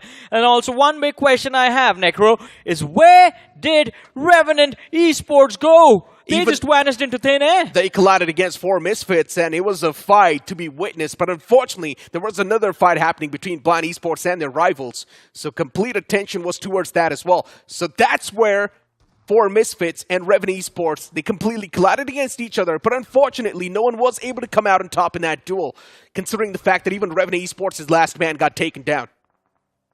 All right, who got Rockstar? Rockstar was taken down by Pew. Oh, wow. That is impressive. And my goodness, this man indeed is insane. He has 5 eliminations. He has made it to the top 2 for his team. And now Blind Esports, they try to make the push up the hill. Blind Spew can definitely make a big play over here. The vehicle has already blown up, and now shots coming in from every direction. Finally, he gets shut down, but still an impressive performance as far as individual plays are considered. But no less than Blind Esports, who are the winners of this game with 12 eliminations on the board, 22 points from this particular match, and I believe they had 4 points, 5 points from the previous game as well. I mentioned this during the cast as well. While all of that was happening, Blind Esports was playing it quiet. They knew exactly how to go for the finishing blow, and they got that in the end too. Inferno Squad was the only team that was keeping Blind Esports off the bay. And I mentioned this too. As soon as Inferno Squad gets taken down, they pass on over that advantage to whatever team that's going to take them down. And Blind Esports was the one to do so. Now over here, what was not anticipated was 4 Misfits directly going for a collision against Revenant Esports. That collision was so hard that only one man was able to survive out of that, and then one single man who was all the way in the back lines from Tribe Hirdmen, he was the one to get that one single elimination. That was the one fight that I actually wanted to see, right? Because that fight, as you mentioned, the play from Blind and Inferno Squad was a little bit too predictable, but 4 Misfits and Revenant, that was very interesting as to how it came into play. Both the teams realizing that, yes, prioritizing the control of the northern edge is going to be important. Only one compound, as you mentioned, inside of the circle, and that's already being fought for, so we can't really go over there and third party it. We know there's going to be threat in the backlines if you move in a little bit too early. And Rockstar, the solo survivor, didn't even get to celebrate, man. Yeah. He took down that last player from the side of Revenant, and within a split second, he was finished off. Instantly got stabbed in the back. But that's what you love to see, right? Third party has been the main meta, and that's what exactly the man relied on too. He waited for the fight to completely execute. He saw in the elimination feed that, yes, the entire team's now eliminated, and he started spamming the smoke. And as soon as he spammed the smoke, he instantly got that elimination onto Rockstar. But this is one of the most great fights that we witnessed, right? For the prime contention. This compound was supposed to be the game-changing compound, and as soon as Blind Esports, they got their hands on the compound, they pretty much changed the entire game. Exactly. Blind Esports, I think, have been phenomenal. And this is one thing that has impressed me about not just the players, but the organization itself. Me and Fixes were having this conversation before we jumped into game number 1. Yeah.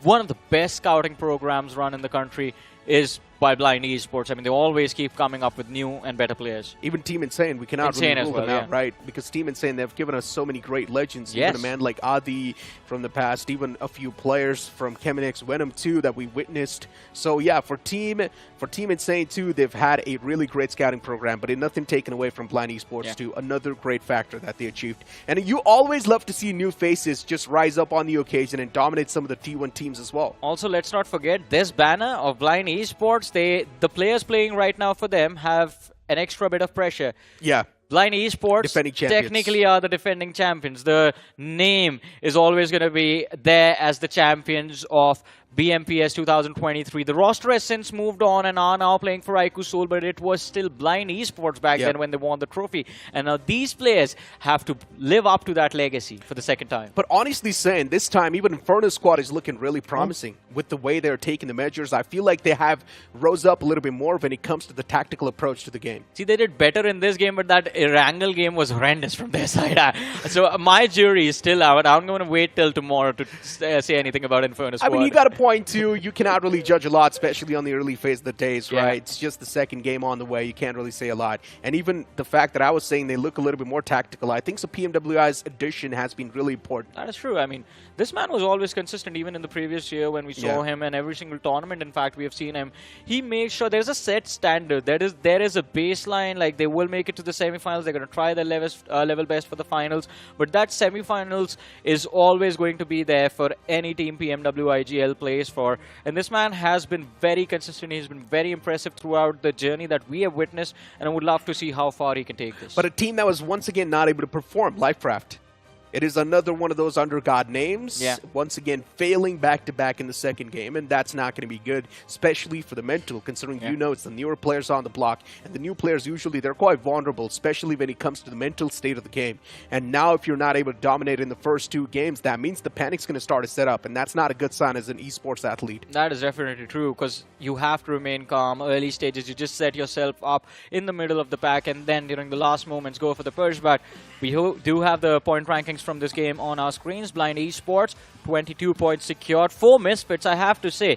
A brilliant way to bounce back, to bring themselves back into the action. Walking away with 14 points from this game. Inferno squad, 12 points is going to be the total tally. And Necro, I feel very bad for Revenant. I felt Revenant, that northern edge control, that eastern edge up until stage 7. It was such a wonderful position to be in. But then 4 Misfits, they show up out of nowhere and completely ruin Revenant's day. Yeah, even Team Xpark's day was ruined by 4 Misfits, right? Considering they wiped out the entirety of Team Xpark. Xpark wanted to breach in from the northern side, but unfortunately not a lot could be done. And speaking of Revenant Esports, they are one of the best organizations that we've witnessed so far in the entire BGMI community. And still with the way games are going so far for Revenant Esports, they're not doing too bad. Don't take me wrong over here. But I want to see them dominate just like Team Xpark. Where's the confidence? That is true. I think Revenant Esports, they've started off quite decent. But again, Revenant Esports is never going to be compared to the middle pack of any tournament they're going to be in. Always, I mean, as you mentioned, it's a big organization. There's a lot of pressure, and now the fans are done with seeing them on the 5th or the 6th position, or maybe outside of the top 8. The fans are demanding a trophy from this team. Sensei is so desperate for a trophy. Let's be honest, it's been a while since Sensei has been able to get his hands on any sort of trophy. And he himself really wants to get his hands on a trophy. Yeah. And if they keep on playing like this, let's be honest, the trophy is still way too far away then. It's a story similar to what Juicy has been through, right? Yeah. You know these IGLs, you know the players and the lineups that they have the caliber and the capacity to go to the finals and dominate over there as well and lift the trophy. But for some reason, in the finals, nothing seems to work out for these two teams. I mean, with the way, if you look at Revenant Esports' roster and how it's designed, it's supposed to play in a tactical way. You've got a man like Seth, who's not supposed to be on the aggressive side. Flock is one of those players. Yes, he's aggressive, he's the young gun, but then you, as an IGL, you're supposed to put on a leash, and that's what Sensei's trying his best. Sometimes the overheat moments do come through. It's completely fine, but it's up to the IGL how they want to control it. But with that being said, ladies and gentlemen, now it's time for us to toss to a short break. Don't go anywhere. We'll be right back. Have you seen my phone? Yes, I have. It's so gorgeous. Yeah, bro. Really? Hey, but have you all seen it? Yeah. Mega Taskers win at every level. iQOO Z9S Pro with 3D curved AMOLED display. Fully loaded for Mega Taskers. Search iQOO Z9S on Amazon.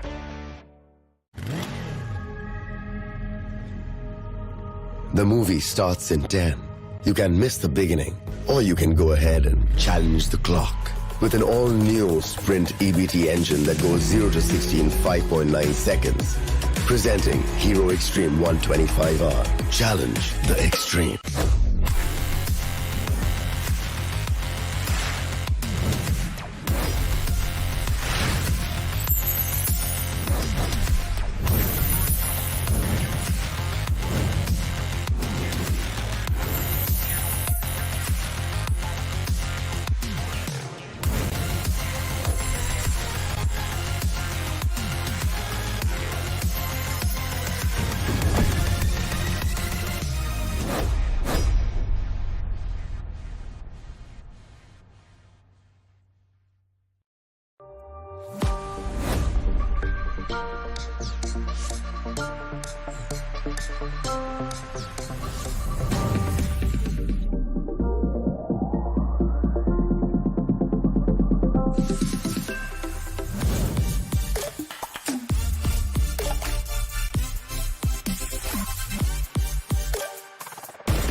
you know, there's so many incredible skins coming out. And the crazy part is, all it takes is 10 UC for the first spin of the day.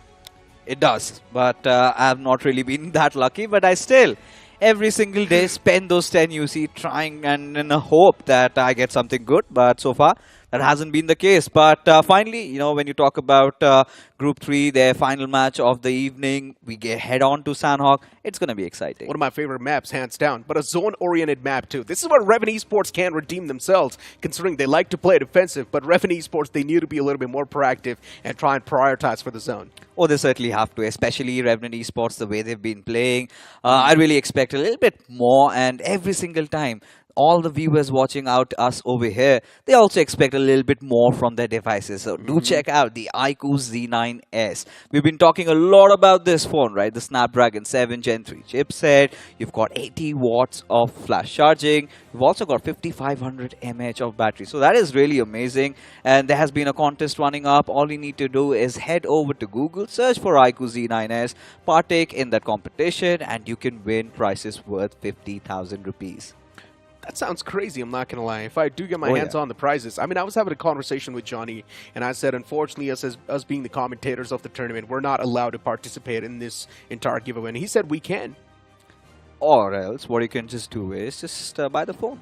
That's it. As simple as that, you earn enough. We can do that as well, yes. I think so you've already bought the phone, right? Yeah, I've got a different edition of that, and I'm going to use this one as well. So I've got my eyes on the vegan orange, so I'm definitely going to go for that. But yes, I think coming back to the matters at hand, we've got Sandhawk coming our way, and this is one of those maps where you've been really rooting for Revenant, or you are hopeful that they play. But once we take a quick look at the matchup, we've got some different outliers. This time, 4 Misfits. They played really well. 4 Misfits, yeah, having a solid game, but unfortunately for Team Xpark, they were wiped out by the likes of 4 Misfits. Yeah. Still looking out for LIVECRAFT, though. I really want to see them perform a little bit more better. RNB, they had their own struggles in the previous game. SBA, they got pounced on top of the players of Team Xpark, and they could not even stand a chance. An instant third party came into play, too. Inferno squad looking pretty promising, considering the previous game was quite nice. Blind Esports, after that chicken dinner, they're definitely going to be feeling at the top of their game. But Team Psyche still went for this team to pop off. Really want them, because you expect bigger things from this roster, especially when you look at the players playing in it. They're not the new guns, right? They've been seasoned veterans. They've been in the scene for quite some time. And it's always about those official events. They come in, they go as far as maybe round 3, round 4, sometimes the semis if they're lucky. But you would want them to go all the way inside the grand finals and also perform, because it is high time, even for Sirvi, to sort of get his redemption arc going. Yeah, and you cannot really forget the fact that even the previous game was pretty bad for Jubilant Divine as well. Yeah. So this upcoming game really means a lot for a lot of these teams. Jubilant Divine is one of the most known orgs as well. So Jubilant Divine, they definitely would want to have a good game. LIVECRAFT Esports, another one of those known names. So far, they haven't been able to perform. You talk about Revenant Esports. Yes, the performance is there, the consistency is there, but still I'm waiting for that one single nuclear performance. That's what a T1 team is known for, right? They're supposed to dominate in lobbies like these. Understanding the fact that this lobby is filled with a lot of the other professional teams, I think the expectations, the bars again, Necro, from your side is set up pretty high. Of course. So let's see how Revenant performs, because it's going to be their final day or final match of the evening, and here we go. The game's going to be beginning in a few moments, but the real expectations will definitely be over towards the side of SBA Esports too, considering the last time we saw SBA Esports in the previous map, it was a complete big shatter from the opponents, which was Team Xpark. And now SBA Esports too, they need to try and redeem themselves. But as we move on towards the map of Sandhawk, the plane fly path begins all the way from Hathin towards Sami. This plane fly path is tilted all the way to the left side. Now going towards the extremities will be a bit of a problem towards Camp On, Camp Bravo, but let's be honest, who really goes there? They do. Certain teams rare sometimes, teams. yeah. We've seen a lot of teams heading over towards Sami. And there was one time when you had a lot of those first aid heal battles going on. Teams used to drop down. In fact, it was Revenant from all of them, just dropping down at the entire southern belt, just loot till the game gets over. That was pretty much their plan B. And they never aimed for the chicken dinner in Sandhawk, sometimes if the zone favored them. But seems like we might have a little bit of a collision happening around Camp Charlie, or the areas just beside it. But this circle is indeed quite juicy. You get to see something happening around Quarry, and takes you back to the BGI's Grand Finals. Especially Team Xpark coming up victorious in that Sandhawk game, the first chicken dinner. And we know what followed after. I'm not really sure why iQOO has always been one of those places where you will usually see a drop collision. And once again, that happens. Even towards Paradise Resort, there's another drop collision happening. LIVECRAFT Esports going up against the players of TNR. And I'm not a big fan of what's on the screen so far. For TNR, they need to try and prove their mettle too. For LIVECRAFT so far, they have been deactivated. Even Jubilant Divine, they find themselves in a big kerfuffle against the players of Revenant Esports. And if you're trying to compare the performance, Revenant Esports is doing comparatively better. Jubilant Divine, they had a good first game, but Revenant Esports was able to hit the consistent note, even in the second game too. But this time, Revenant Esports, they've already lost out on 2 players. Kratos and Safe, not there in the game anymore. Now it's down to Flock and Sensei, the IGL and the Assaulter. This is quite concerning, especially if you're Revenant. Flock does have what it takes to maybe clutch it out, but Jubilant Divine can't really rule them out. Still have all their 4 players surviving. Sensei, he needs to thread that needle. He needs to find that another opener. And we know that it's going to be quite difficult for Revenant. I mean, if you look at the bigger picture, they still have enough average points for 3 games. But then again, it is Revenant. The bars are already set up so high. But look at this crossfire being set up. The Jubilant Divine being extremely cautious as ever. Now this is really bad for Revenant Esports. Sensei is getting isolated. There needs to be cover fire from his teammate too. Sensei will be pounced on eventually, and he gets strike down too. Flock moves away from that spot, and he wants to surprise the opponents as well. But while in return, he just gives his position away. And Flock gets swarmed by the enemies as he gets eaten alive. Revenant Esports, an early elimination from the game this time. Kudos to Noisy Boy. Those 3 frags were quite valuable. And we've been talking about Jubilant Divine crashing out in the Miramar game, but this fight goes on. Team X-Park right now, early battles heading off in Sandhawk. You've got Lemzes taken down, Tribe Hirdmen, you've got Pork and Kudulis playing in together. But for Team X-Park, they've got their eyes set. It was that first game of Erangel, but they got the chicken dinner, got a lot of points in the bag. Miramar was, however, not a similar story, though they still had that battle against SBA Esports. But for now, Team X-Park still inching in ever so close, trying to group up, reunite with their teammates, or maybe are they here to just isolate Blitzpew? But it is Blitzpew, and Pork responding back in fashion and in kind, and Team X-Park suddenly are in a whole world of trouble. They mess up big time, surrounding awareness lacking this time from X-Park, and Blitzpew was able to spray down 2 players with 1 single clip.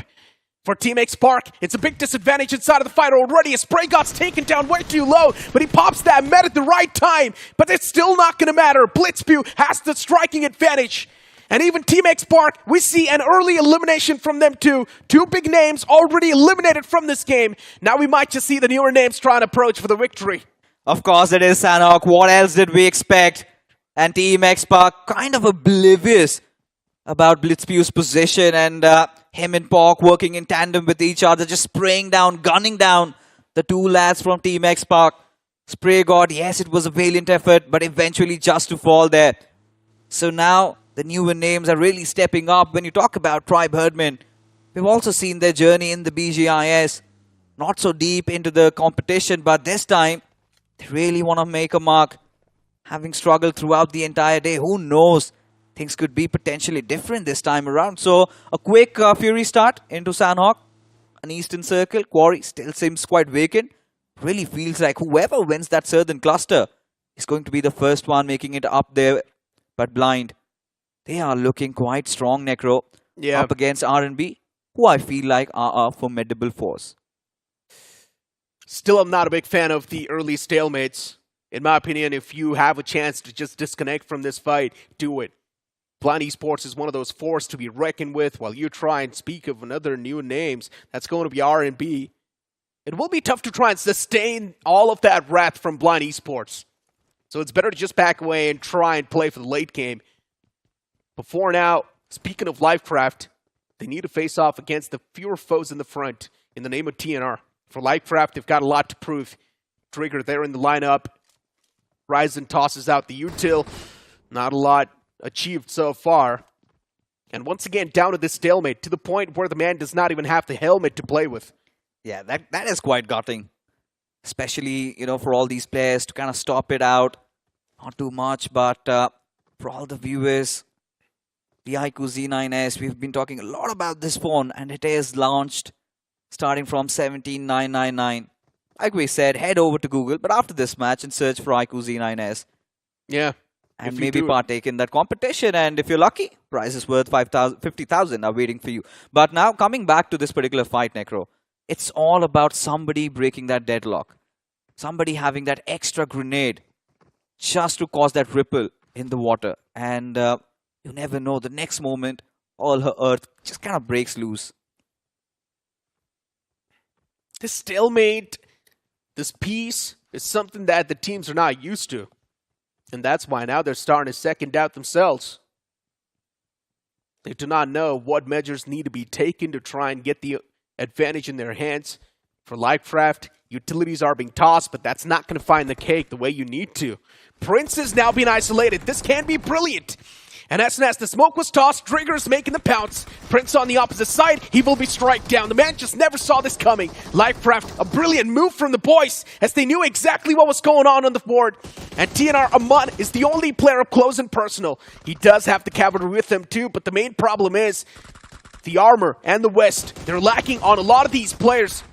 Shots taken in the dark, nothing found just yet for TNR. They've got the foes just constantly trying to clinch their grips against them as Zaman is trying his best to fight back. But not a lot can be achieved with his efforts. That was a handful from Trigger, especially how he just lost his patience, initiated the fight, and his positioning especially is worth commending. Did not make those extra negative movements, just went across the door, peeked, took advantage of that third-person perspective, and just slapped that DBS right on the face. That was brilliant from them, especially the smoke toss coming in. Yeah. Just blocking the line of sight, blocking the entire cover fire that could have been there to try and save the day for Prince. So yeah, Prince was isolated perfectly. As soon as they found the first opener, instantly the second man as well came crumbling down. It was a domino effect. Indeed was. And, you know, that is where the lack of experience is quite visible. And even for TNR, what were they even thinking to engage in a fight like that without any armor and vest? It's kind of lack of homeworks, because you do know that LIVECRAFT tends to drop down at the Paradise Resort. Taking the competition a little too light did eventually hurt them in the backs. It could just be about, you know, trying to take advantage of that 50-50. But like we said, now Team LIVECRAFT, they're not out of the woods yet. We've got Blind Esports to deal against, and we know this squad is an aggressive bunch. We could see instances of that in Miramar. A beautiful gun game going in for themselves, but with that utility lob, LIVECRAFT finally do know and do realize that they're not alone anymore. I'm not a big fan of what LIVECRAFT is trying to do here, especially when you're struggling with the confidence in the fights. LIVECRAFT, if there's a chance, just back away. You know the fact that there's a few foes around the corner, especially in this corner itself. If Trigger wants, he can back away from this entire scenario. Just keep on running straight. Don't look back. But LIVECRAFT, they're fighting a lot of those demons in their own heads. And considering the fact that it's also Blind Esports they're facing off against, all it takes is one single isolated duel once again to initiate and ignite that fire. When you talk about Team Blind, look at how they've positioned themselves. Just trying to circle around and get Team LIVECRAFT just cornered. It's just that northern side for LIVECRAFT where they can actually manage to escape. But then you still have Team R&B coming in from there. So for now, LIVECRAFT, I think it was all about that little bit of a standstill where they did not get a lot of loot done. And now they're getting their loot, but now they know they're also surrounded. But for Blind, they cannot be blind. They cannot be tunnel vision, because from the sidelines, in fact, you've got the horde of Team Psyche also coming at your way. Looking towards the center of Corey. Even that's not looking too fluid. Jubilant Divine. Man getting caught all by himself, wanting to cross that bridge. But this time it's a camp by the players of Teen. Feel really bad for that individual player. For Jubilant Divine, they've been struggling throughout the entire day. Only the game one was decent, considering they managed to finish on the second spot. But after that, Jubilant Divine, it's been fails after fails. And the iQOO MVP of the previous game was Devil from Blind with 5 finishes and 42% finished contribution. Yeah, you call him evil, you call him devil, whatever the case is. He was devil incarnate in the previous game. Especially for Blind Esports, how important that game was.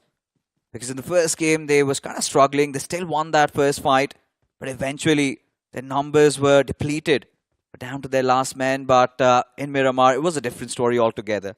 Like discussed earlier, Necro, is going to be a quarry circle, or that is what it seems like, as now SBA this time having a different sort of approach.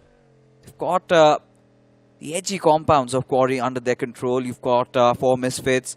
They've had a really good game in Miramar as well, and Inferno squad.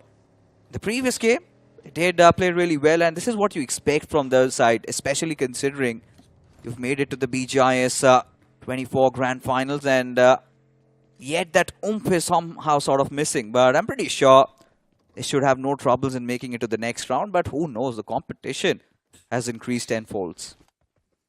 And speaking of the competition right now, Inferno squad in the smack center, I'm loving that position from them. Once again, just trying to play with the tactical maneuver that they're trying to pull off in the game. You've also got 4 Misfits, not really this time being the Misfits. Instead, trying to be the coordinated bunch in the smack center. Psyche as well, wanting to breach in from the northern side, but they do not really have any vehicles in their hands. And here's the big problem. If they do get caught out in the open while they're trying to breach, that's where things can be screwed up. For Psyche, they're taking a lot of risk with this rotation. I just hope they had their hands on the Hero Xtreme 125R. Things could have been so much better. Quick rotation in the zone, just directly cut through teams and be in the center. Especially when you have to zip through these narrow roads. And you need to cut those corners. Shout out to our official mobility partners though. But hold on, we've got a fight amidst us. It's going to be Team Dragons taking on the players of Team Blind. We were talking about them. It was a widespread by the players, but now Nova is under hellfire. A lot of the shots being taken at his direction. And the silence in the woods have finally been broken. And at this point, now Team Psyche could also decide to be a party to this particular fight. Yeah. But TD, they need to reposition themselves. Otherwise, they might land in some trouble. They can definitely go for the third party. But look at the elimination feed. BR's going up against the players of Tribe Hirdmen. And Tribe Hirdmen, they're getting camped out. It's not good news at all. Tribe Hirdmen, they've taken heavy blows upon themselves. For the opposition, it's really great news considering they've got the advantage in the fight. And BR, they have managed to evade away the players. For Tribe Hirdmen now, it has to be the safe gameplay. It has to be the placement gameplay. If they try and go aggressive with just a 2-man squad, it's going to be something that they might just not be able to chew on. So it's better to just try and play it as safe as possible. Keep yourself pinned down in a corner. Even Blind Esports is starting to face the brunt. Even they are one player has been taken down for now. Yeah, and he's taken down for good. DP taking his final breaths over there, and Blind Esports got out in the open. With nowhere to run or hide, they have a Team Dragon now initiating that push. Oh, Sorrow. He's got to deal with that entire situation all by his lonesome. Has that shotgun to work around with, but needs some assistance, and that has to be given ASAP. Yeah, shotgun in the head, but a beautiful nade catches Sorrow. The man does not even have a chance to flinch. The nade takes him down. Blind Esports, now it's a complete chain effect. The first man falls down. Eventually, even the second one crumbles down. It's all down to Evil. Evil will have some evil plans in his mind, but will he have the time to execute those? And it seems like the time is way too less. Addy was getting shot at by Evil. Even Kid is right there from Psyche. And Psyche would not want to be a part of this action, considering the players are out in the open. And if Psyche wants to be a part, they also need to push out in the open themselves, which is something Psyche is not willing to compromise. It's going to be such a hard task for Team Blind Esports to somehow find a remedy to this hemorrhage. They're done for. I don't think so. Yeah. They can't do anything. Yeah, at this point, they're pretty much cornered. Evil has no other chance, but maybe could just somehow slip in a couple of finishes here and there. Yeah, Go a little greedy, yeah. Just try to maybe find somebody off guard, because sometimes when you've got those numbers, because now looking at the map feed, Psyche is wanting to intend to get inside the circle, but hold on, we've got another fight. It is going to be the players of SBA who are just duking it out, but Inferno squad, they still respond in kind. This time, the fake spray god gets compromised. Was not able to roleplay properly enough. Inferno squad though, Goten constantly spamming away with a shotgun, but he runs out of bullets and he forgets to switch over. A little bit too late to switch over to that M416, and he will face the brunt too, but Aryan is still there, and eventually he finds the nail in the coffin too. Inferno squad, what a big blunder that was. The man forgot that he ran out of bullets in the magazine. Now, he really did not forget, but it was all about that delay in that switch. But regardless, whatever the case is, SBA Esports did come out swinging in that particular fight. But seems like they have no time for those merry joys. They have to re-engage. They need to replenish their health and their armor. And now TD, they really want to commit in for the fight. Night King patches himself up. He's the first man to make contact with the players of SBA Esports. But now, this is very concerning because you've got so many enemies starting to surround, starting to corner everybody up. SBA Esports does not have the man numbers as well. But Team Dragons, we know this is a team that loves picking those fights. SBA knows there's someone around the fray. Night King reveals his position and gives the confirmation away with that Molotov that was tossed. And now Night King with the DBS pushes up close and personal. There is the cavalry available too for SBA. Man disadvantage inside of the fight. It's a 2-on-4 by the opponents looking to be executed for Team Dragon. It's one of those teams that's been feeling at the top of their game. And they can easily try and scoop up this entire fight. 2 free points can be claimed. But Team Dragon, a little bit hesitant. They just want to find the first opener with the utility. And so far, that's not being found. But instead, it's Aryan on the returning side of things, as he's able to strike down one player of Team Dragon. And Aryan wants to constantly keep on pushing up. Shotgun in the hand. S12 up close and personal. Up against the DBS in the front. And Aryan is making sure that the opponents will be constantly terrified of him. He's trying to get that spray transfer, but not a lot can be done, especially when you've got the opponents bouncing on top of you and overwhelming you with their presence. And Dragon is taken down way too low now. Goes for the patch-up. He's the only glimmer of hope alive for his team. It's supposed to be a proper 1-1, but can he come out on top? He's popped the medkit too. Both the players with full HP. Team Dragon still trying to buy as much time as possible. His teammate Addy on the backlines giving all that revival, while Rogan, a little bit of a standstill over there, a little bit of a defensive maneuver now. This time he's lost it. He's decided to go all out inside that little mannequin room. He's got that crosshair spin point with that DBS. In fact, gets the knock. But where's the trade? That is definitely missing as another squad, RNB, comes charging in. And now TD, somehow the tables have been flipped because RNB, this is also one of those squads that loves taking those fights. It's an absolute bloodbath happening inside this little compound. Who comes out swinging? That is the big question over here. Oh, it's not just done yet. It's also 4 Misfits just ramming their vehicle towards the compound. This compound is cursed. 4 Misfits too. They want to get their hands onto this spot, considering it is quite a decent one on the edge. And 4 Misfits, they already do find the strike. RNB's one man is lost out in this entire one. The second util's tossed in the front. It does some chip damage on the remaining player as another man gets tossed out. And now Dreams is making that push. A DBS up close, and the man's not going to stand a chance. A little bit of a team knock there in the end, but it's fine. Yeah, it's fine this time, however. As the dust settles, it is just going to be 4 Misfits who come out swinging out of this fight, still alive, 5 finishes to their names. Previous game, we also saw them performing quite spectacular. And this time, it's even better. So many teams taken down in a jiffy. Final 7 just remain. When you take a look at the circle, it has shifted away from Quarry. You've got the players of Psyche in real good position. You've also got the players of Blind Rippers. They've got that northwestern edge. Right in front of them are the players of Jubilant Divine. Next already knocked out, and Noisy Boy not having the best of HPs. And Samir, he's going to put an end on him. Oh, what a spot that was. Good presence of mind. Turns around, slaps a player down. UE, not a lot can do in this scenario. It's better to just stay outside of the zone for as long as possible and try and use the utilities that they've got. Maybe create a smoke trail to try and cross on forward, but even that sounds a little bit too revealing to me. So the player has to opt out for a med strat. Try and get better placement. Try and get those cherry on top of the cake with a few points here and there. And Troy has got his hands only 2 first aids. Oh, time's running out. The man's lifeline's looking quite thin. As BR from the top, they keep on topping it away. Scar's able to find another. And that's going to be quite a crucial find too, a gem. At this point, Blind Rippers, we did not know much about them, but here they are. Fighting for the chicken. We always talk about Sanhok being one of those one-off maps. But for 4 Misfits, is this going to be it? Are they going to get that chicken dinner? They still have to deal with the likes of LIVECRAFT. And considering how the circle has been panning out, somehow they've managed to keep themselves at the edges of the circle. But look at this.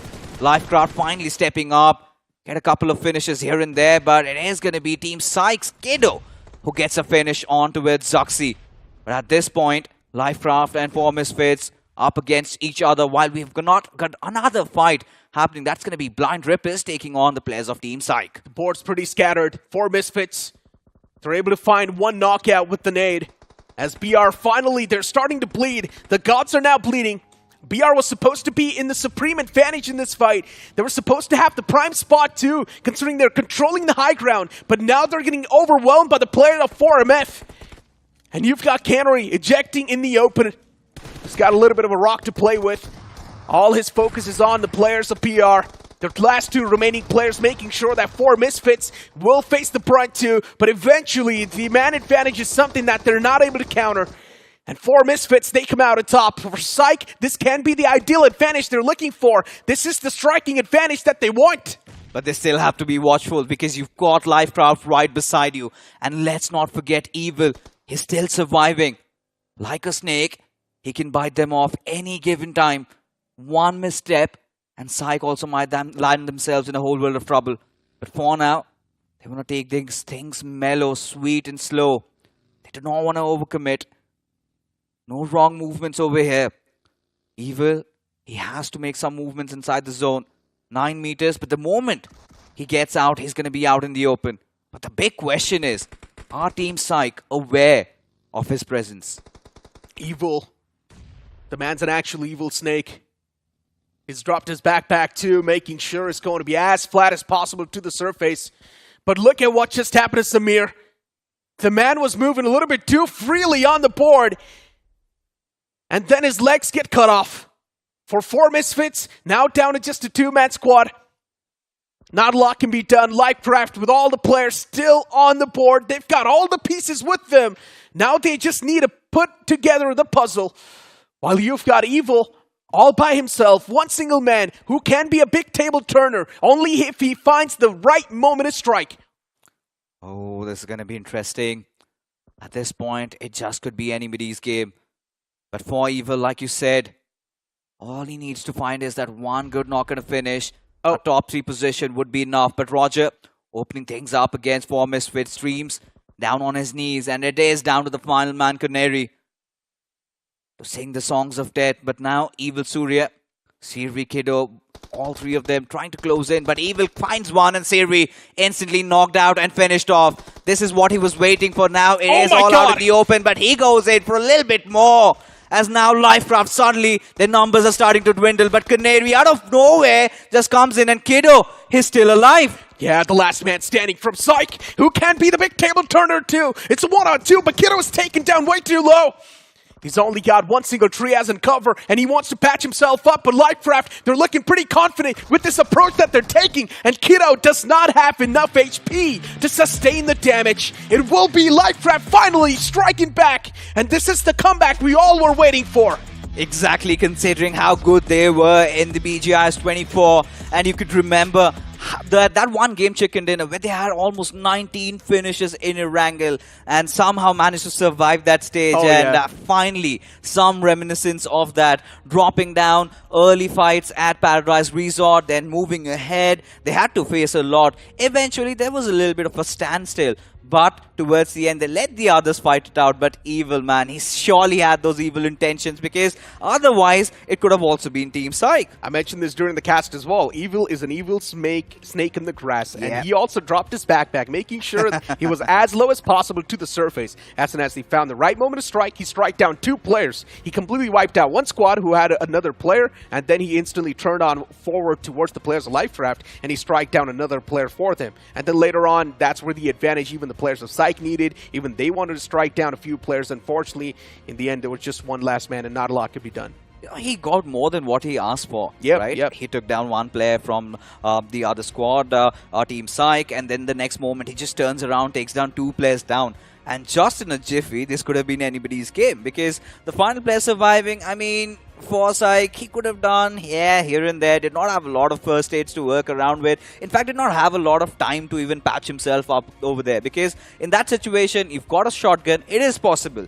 But since not just giving him that HP, yeah, that is where things really went down. But it could be further better explained as we take a look at the winner chicken dinner moment. Because Kiddo, he was all by himself. But I just want to see the moment where Evil strikes. Yeah, I also want to see that one single play from Evil. That was the game changer right there. Sort of helped the players of Psyche at least have that semblance that, yes, we do have a chance to make the comeback inside this entire moment. Kiddo, as soon as he wiped out the remaining 2 players off his rival team, which was 4 Misfits, he instantly tried and strike down the players of LIVECRAFT too, but unfortunately, he just did not really have a lot of HP, and the main problem was he just did not have a proper cover to play with. Yeah, and that has to be there. But I think considering how 4 Misfits have been playing, even for the likes of Psyche, this was a good comeback game from their side. But for LIVECRAFT, it was much needed because the first 2 games did not go the way they wanted. Finally, you know, all the squads that we had high expectations from have started delivering. It all started with Team X-Park. Revenant was consistent throughout, and this time the other old guards made a comeback. I mean, decent performance coming in from 4 Misfits, even for Psyche. And Blind, I think they've been continuing that consistent run from the previous game. I mean, here's the thing about the early phase of a tournament, right? The overall standings are way too fragile. All it takes is one single game for you to make the bounce back. LIVECRAFT, they have done so, and they've also proven us time and time from the past as well. You brought up the entire nostalgia of BGS 2024. Recently, that just happened, and that's what LIVECRAFT did to sort of keep their boat running through, sailing through in the waters. They just got one solid game. They were instantly back in the competition, and they qualified for the later round. So all it takes is one big game. You can instantly be back in a better spot in the overall standings, and LIVECRAFT, they have found that big game. Now in the latter 3 games that we've still got left over for LIVECRAFT, we might just see them a little bit more confident.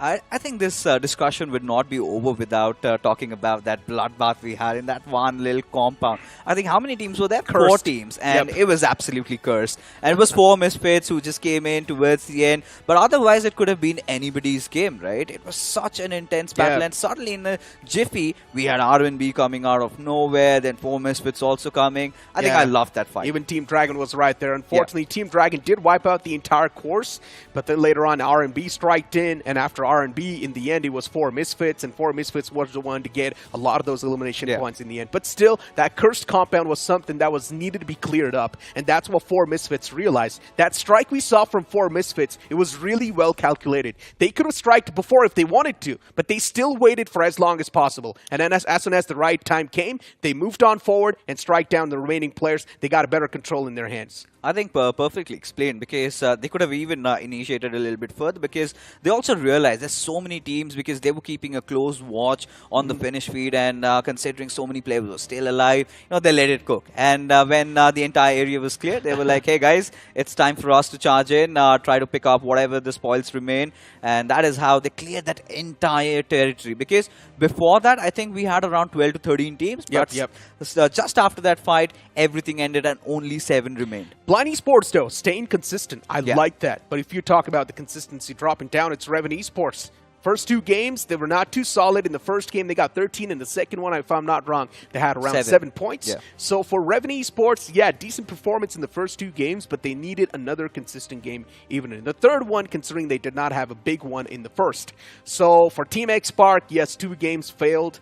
I would still say it is Team X-Park. For some reason, we do have that semblance, knowing the fact that, yes, it's champion lineup. Let's be honest, they already won official tournament, and it's not that far away if we also do see them lifting BMPS 2024's trophy.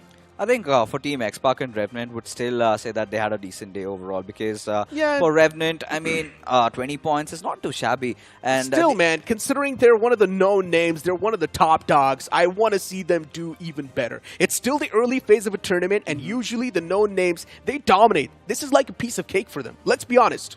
Yeah, let's also be honest that Revenant was the same team. They came up with a dream team. They absolutely clobbered down everyone in the grind, and we all know how that ended. So I think it's all about taking things mellow, taking things one game at a time. The objective for all the known names is, you know, whatever it is, just make sure you get enough points to qualify for round 2, round 3, round 4. I think the moment the semis really come in, that is the time where you would see them showing their real colors. And even for Team X-Park, ideally, under other circumstances, they would not be initiating those fights, but they just want to make sure they've got their hands opened up, a little bit warmed. So I think that is the reason why, you know, you could see them getting eliminated a little early. So it's nothing too much to another stop talk can also be about Jubilant Divine. First game was really good. After that, both fails. So for Jubilant Divine, now in the upcoming days, they need to start performing as much as possible because points is something that's going to matter. All it takes is one game to turn the table. With that being said, ladies and gentlemen, now it's time for us to toss to a short break. Don't go anywhere. We'll be right back. Ain't nobody fresher than a mega tasker. Talk about stronger, quicker, faster. Slider, slider, gonna make way for the mega tasker. And when you know they go the ammo, can't get it bigger, better, that's the plan, yo. Throw a challenge and you shall know. Tap, tap, tap, tap, slide of ammo. Who's winning? Who do you think? Mega Taskers win the game at every level. iQOO Z9S Pro with Snapdragon 7 Gen 3. Fully loaded for Mega Taskers. Search iQOO Z9S on Amazon. Move out with my baby on the side.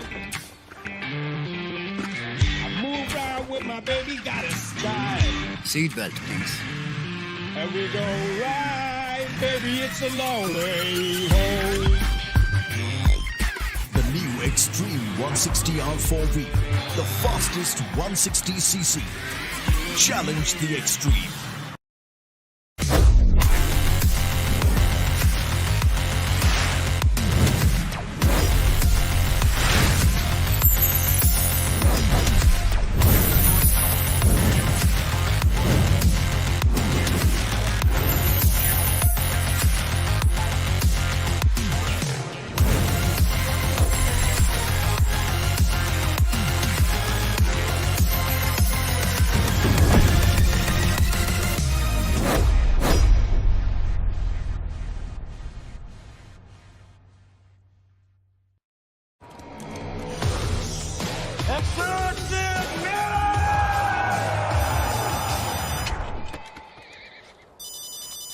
Mummy का phone है एक बेटा किसी और को बात करनी है क्या मम्मी से take 63 ouch I am not doing this 300 यार ये एक्सूट इतने कूल है लेकिन अगर शूट ही नहीं होगा तो दुनिया को कैसे पता चलेगा X-Suits so stunning that even Dynamo won't let us tell you about it. X-Suits, a million reasons to keep everyone away.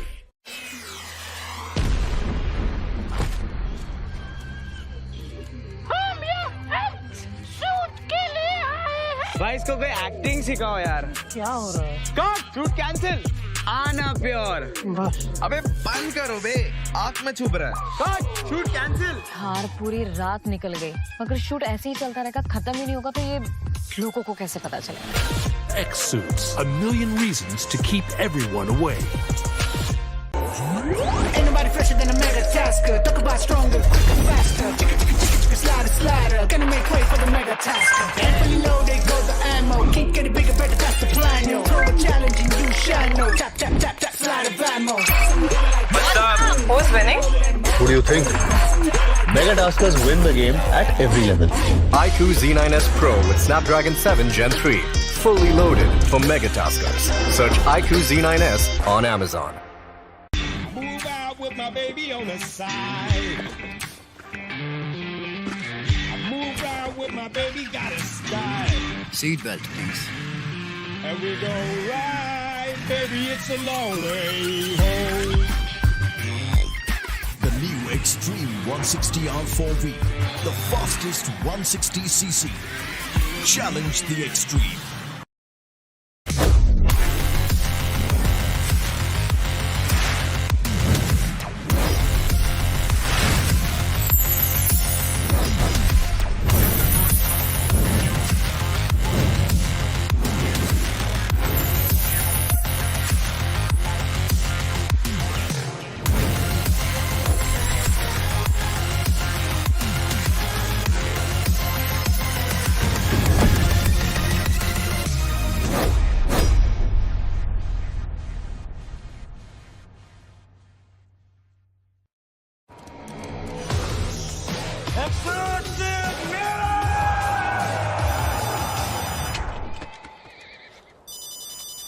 Mummy का फोन है एक बेटा किसी और को बात करनी है क्या मम्मी से take 63 ouch I am not doing this 300 यार ये एक्सूट इतने कूल है लेकिन अगर शूट ही नहीं होगा तो दुनिया को कैसे पता चलेगा X-Suits so stunning that even Dynamo won't let us tell you about it.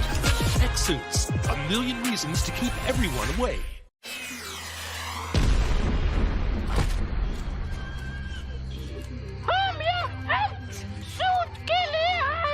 भाई इसको कोई एक्टिंग सिखाओ यार। क्या हो रहा है? Cut, shoot cancel. आना प्योर। अबे बंद करो बे, आंख में छुप रहा है। Cut, shoot cancel. हार पूरी रात निकल गई, अगर शूट ऐसे ही चलता रहेगा, खत्म ही नहीं होगा तो ये लोगों को कैसे पता चलेगा? X-Suits, a million reasons to keep everyone away. Well, Group 3 matches done and dusted already, and we have another group making its way. And along with that, I've got my man, Super Johnny. Welcome back once again, folks. You're watching the iQOO BMPS 24. And now, alright, so Group 3 matches already over. Yeah. We've seen all the old guards finally performing. First game, it was all about Team Xpark. Second game, we saw Revenant. And even they were consistent in the first two. But now, in the third game, we had the others really pick up the pace. LIVECRAFT, 4 Misfits, Blind. They're already getting themselves in there. Exactly. It seems like Group 3 is putting up much tougher fight than we expected based off of that first 2 games. But I'm very happy seeing LIVECRAFT and the likes of 4 Misfits making a comeback on that game of Sanhok. And of course, it is going to make for an intense overall rankings. But now is when things take a turn for, well, it could be the worst or for the betterment of all of these groups, because Group 4 is about to begin their journey of this tournament. That's going to be exciting, especially when you look at Group 4. We've been talking about this. We've been building this up. MOGO Esports comes to play. And let's not forget, they are the runners-up of the BMPS 23. And runners-up. Why? Because maybe they had that one missing puzzle. And let's hope that S-Power, his addition, kind of fills it up. But with that being said, Johnny, we've got a couple of questions coming in from the community, and it is from Perfect Piyush. Why does it always happen that Team 8-Bit plays decent at league stages of any tournament but fails to deliver in the finals where it matters the most and find themselves either on the second page of the overall standings or out of the podium? Perfect Piyush, that's a beautiful question, and even I am on a quest to find that answer. But Johnny, do you have anything on your head? Hey man, this is a question that we and everyone who has been part of the competitive circuit for a long time has been asking themselves. And it seems like this is a tradition followed by 8-Bit from back in the days, because they've always been like this. It's not just this roster that struggles with this problem. It's been the previous rosters of Team 8-Bit as well that have struggled with the same problem, that they used to do amazing in the league stage, in the semi-finals, but it's the finals that have been their kryptonite.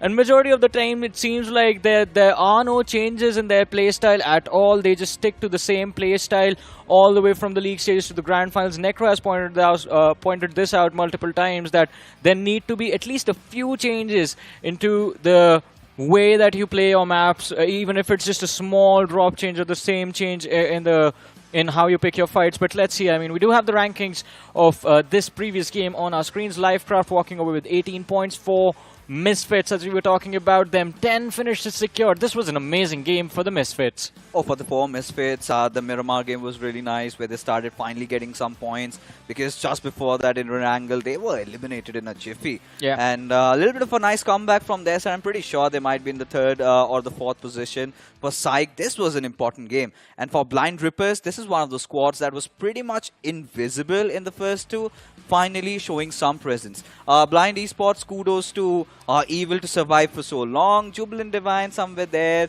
here and there. Inferno squad, I expected a little bit more. And yeah, the teams that followed right after, Team Xpark and Revenant, they were also lost in this game. Xpark and Revenant, I think Xpark simply does not care after that game 1.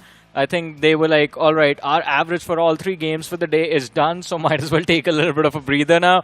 And Revenant, I think, did quite decent for themselves on the Wrangle and on the Miramar, so they have that luxury of messing up one game. This one counts, and now when they show up tomorrow, they're going to have to be on point. For the other side, Inferno squad, now that is a big slip up, right? Because even on Miramar, they did secure a decent number of points, but then the Wrangle wasn't that great, and then the Sanhok also was a miserable fail. So they've messed up 2 games now. They do not have any more safety cushions left. You have to try and be, I would say, safely inside of the top 32, not just the top 32, the top 16, at least at the end of the first half of this round 1. Otherwise, when you return for the second half after the reshuffle, there's going to be too much pressure to deal with. Exactly. I mean, whatever you just said, I think it's best depicted in terms of the graphics, the overall standings which are in front of us.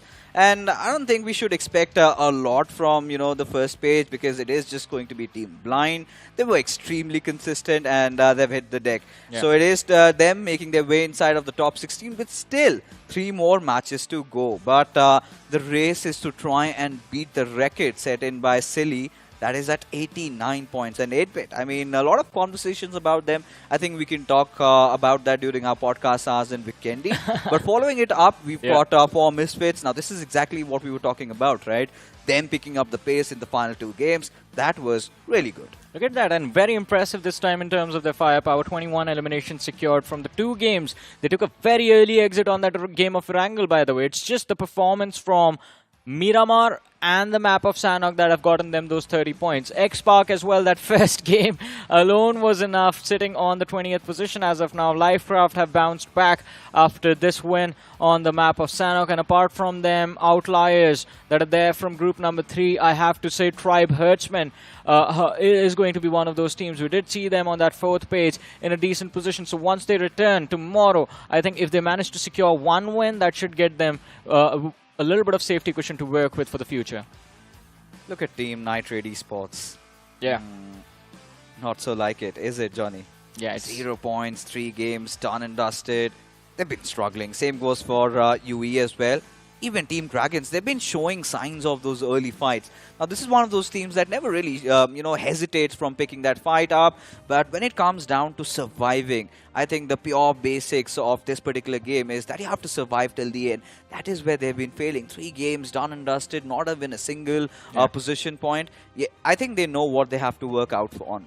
I mean, that is something that they need to fix as well. But then again, I mean, opportunity for the day is over, right? Matches are done. Now you have to wait till tomorrow to show up again, to try and perform, to try and secure those points. Now, as we were talking about, the journey for Group 4 is about to begin. And this is going to be the last group for Set Blue. So it is going to be exciting to see. They have that baseline we keep talking about set in front of their eyes. And of course, after this group is done, 64 teams, half of the 128 invited teams would have played their first half of matches in round 1. That is quite exciting. As exciting as the iQOO Z9S series, ladies and gentlemen, out now, available for 17,000. Well, starting at 17,999. And of course, there's an opportunity for you to win prizes up to 50,000 rupees. All you have to do is go onto Google and search the iQOO Z9S series, and then answer a few questions. Yeah, and it's going to be quite simple. It's all about the features. We have been showing that to you guys. We've been literally dictating it out for you.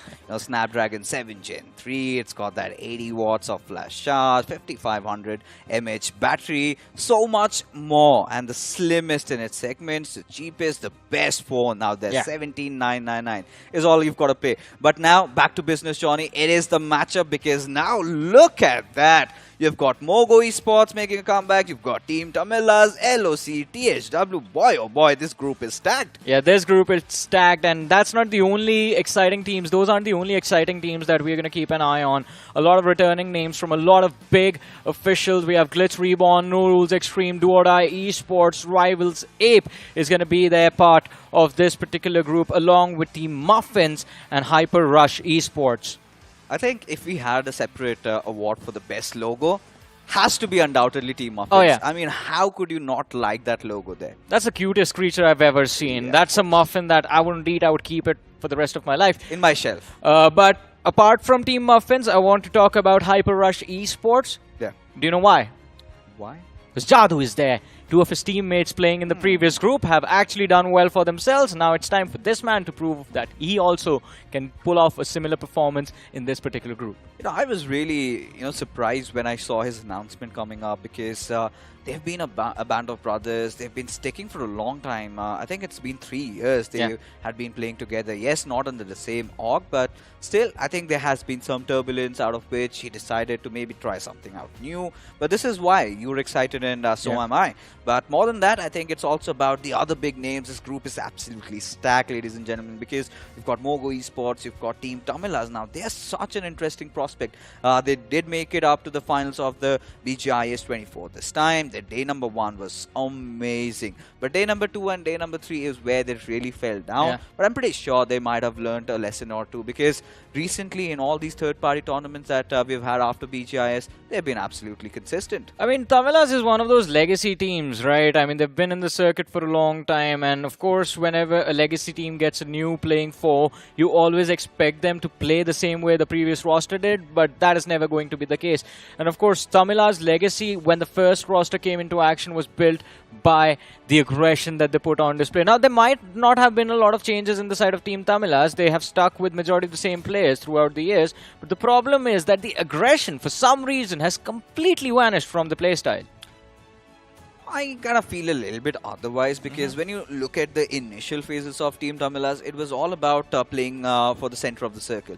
This time, however, you see so much promise coming in from their side in terms of those fights. We've seen Team TAMILAS just recently in a tournament that you and I, we both were there. They were taking those early fights. They were exploiting the format. They knew exactly what needed to be done. Yeah. And even in the grand finals, heading on, securing the third position over there is worth commending. So I really feel like Team TAMILAS, they're definitely the big hitters, the powerhouse to watch out for, and they've always moved under the radar. I mean, let's see how this event is going to turn out for them, because that particular tournament, I mean, it was a different set of rules, and of course Team TAMILAS did exploit those rules to their benefit. But let's see, BMPS, it is a totally different ball game. Yeah, you have to be on point, and let's see if this map of Vacandy is going to be conquered by Team TAMILAS. Here we go.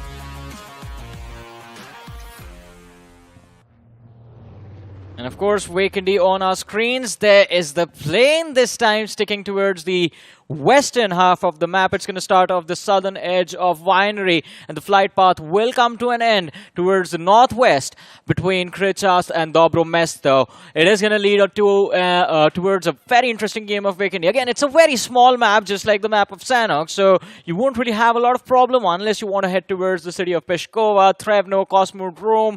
Coal Mine is going to be somewhat accessible to a lot of these teams. Zabawa, I think you're going to have to expect an early contestation for that position. But hey, it seems like we're going to have an early drop clash in this game as well. And it is Muwatra, where we see the players of Team TAMILAS head, along with one of the mans from the side of Norules Xtreme. But Norules Xtreme, they're going to go for a 4-man widespread drop. That does allow them a lot of map control to work with, but it's still a risky position for them to be in, especially considering it's not just Adi who's landed quite close to the players of Team TAMILAS. There's another player from the side of Norules Xtreme. He's going to be close to the side of Rivals Ape. So threat lurking on that particular team, playing close to the center already, but Team Muffin in Volnova, they find themselves in a little bit of a pickle. A drop clash is what they have to deal with right off the bat, and that might result in an early fight. There it is, against the players of eSports. Niku going for the push, leading the charge. The DBS, the double DBS, in fact, is what he's going for. Switches over to the G36C, and the fight commences. Muffins, they take the first hit. Nora knocked and finished. And Niku, he's not going to stop. Goes to the first floor along with his teammate. They're on the hunt now. eSports looking to convert this fight. And, well, while Team Muffins, they might have a beautiful logo. I mean, the performance that we want to witness for them, that has definitely taken a hit, considering right off the bat, they've lost one player in this game. 3 players remain. If they find a trade, they can turn things around. But let's see how the rest of the game is going to go. It's going to be really exciting, because Volnova has always been one of those hotspot drop locations. And for Team Muffins to really drop down there, that was a bold move. Especially when you're going against the likes of Jux. An amazing, just isolating Quiz out, and she had nothing to respond. There you go, taken down. An amazing, gets the second one also on the board. The final 2 players surviving from Team Muffins, and Kuro also unable to find anything as Jux absolutely shredding them apart. And now only that final player survives. But this is where I think Team Muffins realize that it's better to cut on your losses and head away. By the way, Muffins isn't the only team suffering early losses. Over towards Milnar, there is the side of Version 9 who have clashed up against the players of Team Captain. And they've lost out on 2 players, I believe. The other 2, Executor and Slazy in the back lines. Not a lot they can do to save Alien from getting finished off. It's not going to be easy to survive. It was one player was knocked out, but the other three are quite separate from each other. Zima, my goodness, had they focused fire on that car, they could have picked it off completely. Not a lot of HP on that vehicle. But Lapid, he's going to try and fight the entirety of Team Captain all alone. Not going to be easy, though. What's going on, Johnny? What is going on? Because fights happening left, right, and center. Lapid really messing up with his position out there. Kind of was in two minds and eventually just to fluster it up. But for Team Captain, they have no remorse. They have nothing, showing no mercy to their opposition. And now, after taking Lapid out, they're in hunt. They want to go after the players of V9 again, and this time it is going to be Alien and Sleazy. They had all the information to work with. They knew exactly where the last surviving players were. Alien had been knocked out for quite some time. Sleazy goes down as well and hits the floor. One man remains from the side of version 9, and he is, well, you can see him on the radar just south on the edge of the circle. Executor, well, he is about to be executed himself. It's all about how much can he get for himself from this situation. Especially considering the entire cavalry now arrives. Urchit providing that cover fire. And now Executor really out of options. Has to press that execute button, and can he at least get one? That's the big question. Still spraying around, but look at him. The way he's being pressed at, and Devil 28. That's all she wrote. Executor executed, deleted from the server as now Captain. They're off to a flying start. Oh man, that was a brilliant entry coming in from Devil, by the way, into that 1v1. Yeah, that car is gone. That car should have gone a few minutes ago. I think a little bit of a communication gap between the players of version 9. It's very easy to take down that Zima. All you need to do is at least two players focus fire on that car together, and it's going to blow up in a matter of seconds. But it was just Executor who tried to commit for that spray, and it did not really work out for the players of version 9. I think Sleazy was going for a revive onto Alien, but seems like the game plan was read completely by the players of Team Captain. And this does allow Team Captain complete control of that city of Milnar. Let's see how much can they make from that position. It's the southern edge of the circle, all theirs. But ladies and gentlemen, this iQOO Z9S can be all yours, starting at 17,999. Exactly, and we've been talking all about this phone, haven't we? And if you want the best device at a budget, this is it. Nothing better than this, for sure. Take my words. I personally use an iQOO device myself, and surely has bettered my gaming experience. But now, Johnny, I think it's finally time. And this is which season of your podcast, Hours, anyway? Oh, I've lost track. We've been doing it for 3 years now. So it's season 4. Yeah, it's season 3. It's season. This is the third year. Yeah, season 3 of Podcast Hours. Welcome, ladies and gentlemen, to the icy lands of Vikendi. And this time, it doesn't really feel like we're in Vikendi, considering the frequency of the fights that we got to witness so early on. But so much to talk about. I think the big halabala in the community, that big switch, right? We have all talked about Ninja Jord and Joko. We saw glimpses of Team X-Pac. They were looking quite good. But apart from that, this was the first switch that happened, right? MOGO Esports trading in Shogun for S-Power. And we'll talk more about that as the iQOO MVP of the previous game, Trigger. We all remember how good he was in the previous BGIS. However, a little bit unlucky. But yes, back to the conversation. How do you personally feel about that switch? I like that switch. I think, again, S-Power always has a lot to offer. And MOGO Esports, again, I think all the support they need comes from one man and one man alone, Destro. What they've always wanted is like more firepower, more firepower, more firepower.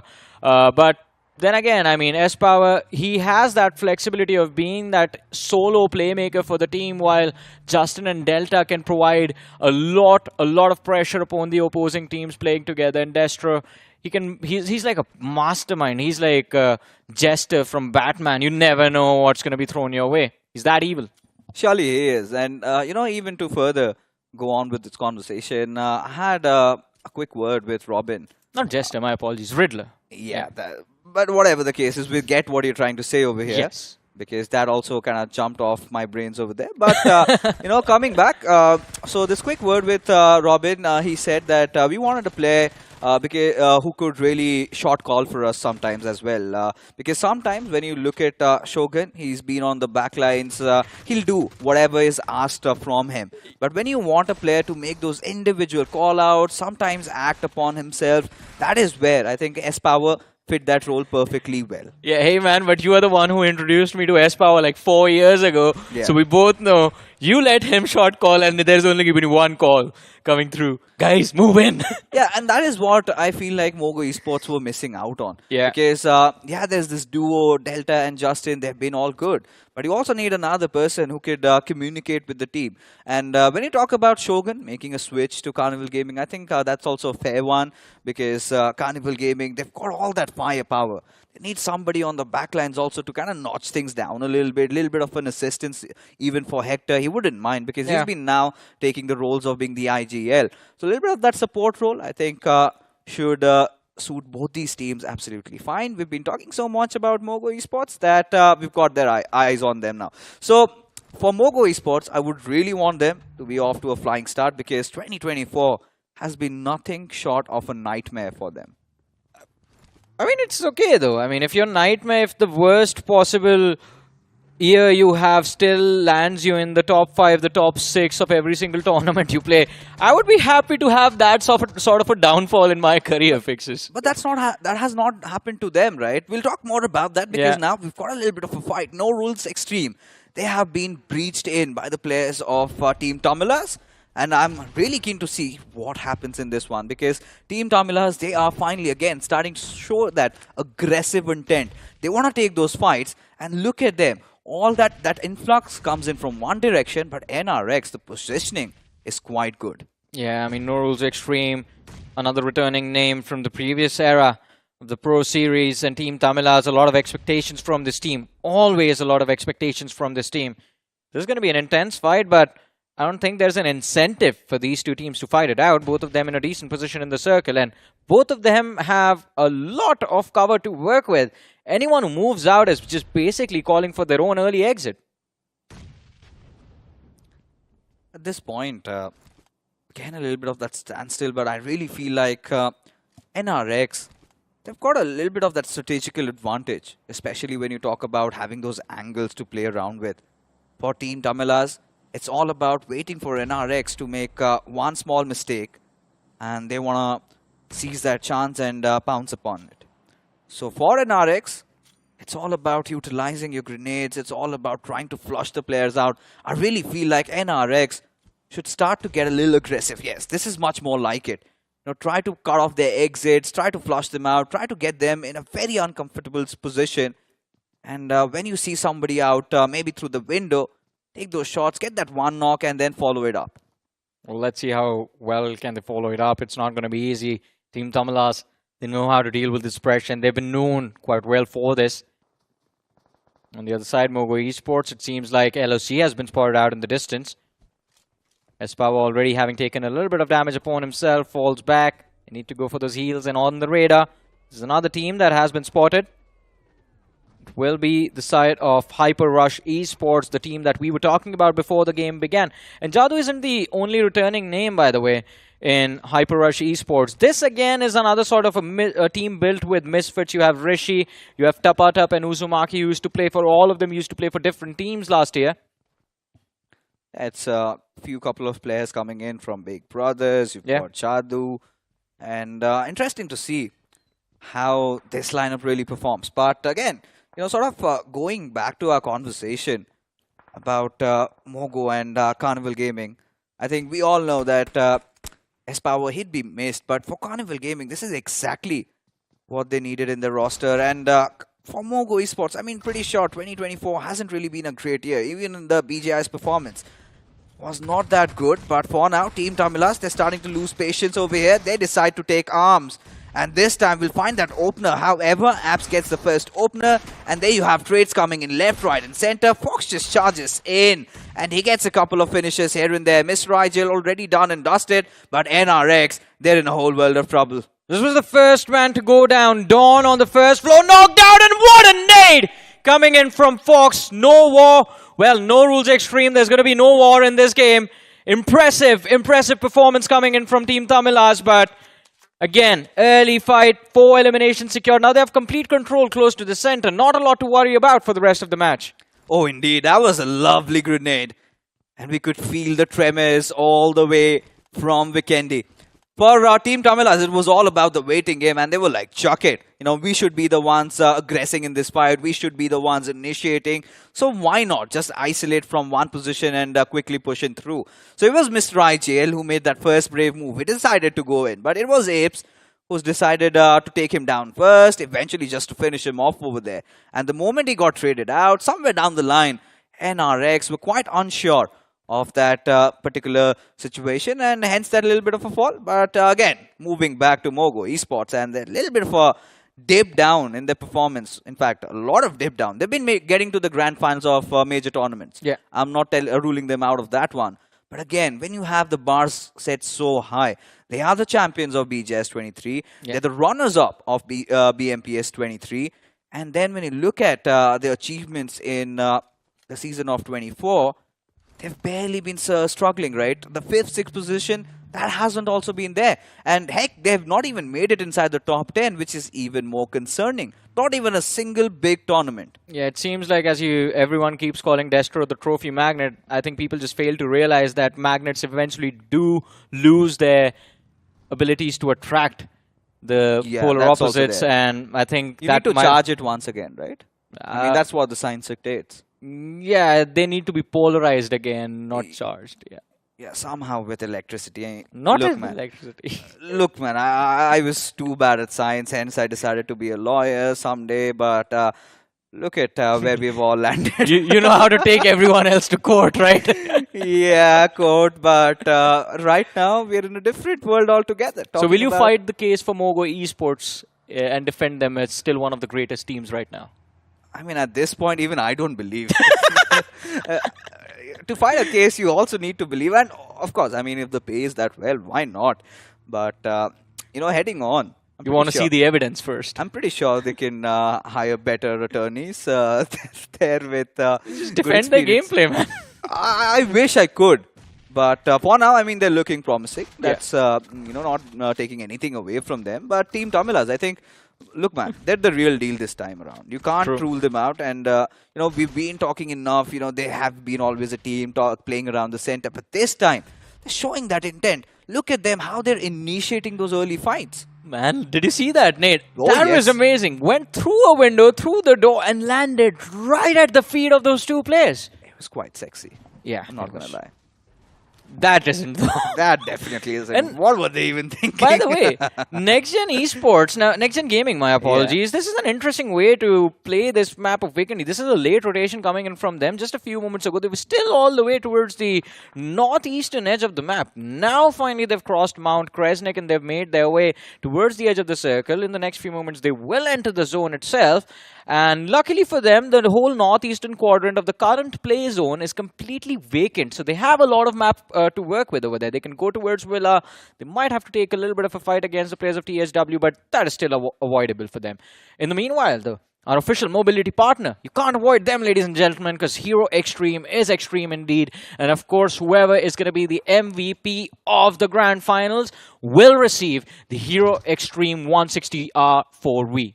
I love that color, especially, you know, gray being one of my favorites. You add a little bit of that bling to it. I think completely complements it, I feel like. But like you said, for Team NXT, they've been playing around the northeastern side. The idea is that to wait for that hardship, because all the others, in fact, you talk about MOGO, you talk about DOD, you talk about HR, you talk about GLITCHxREBORN.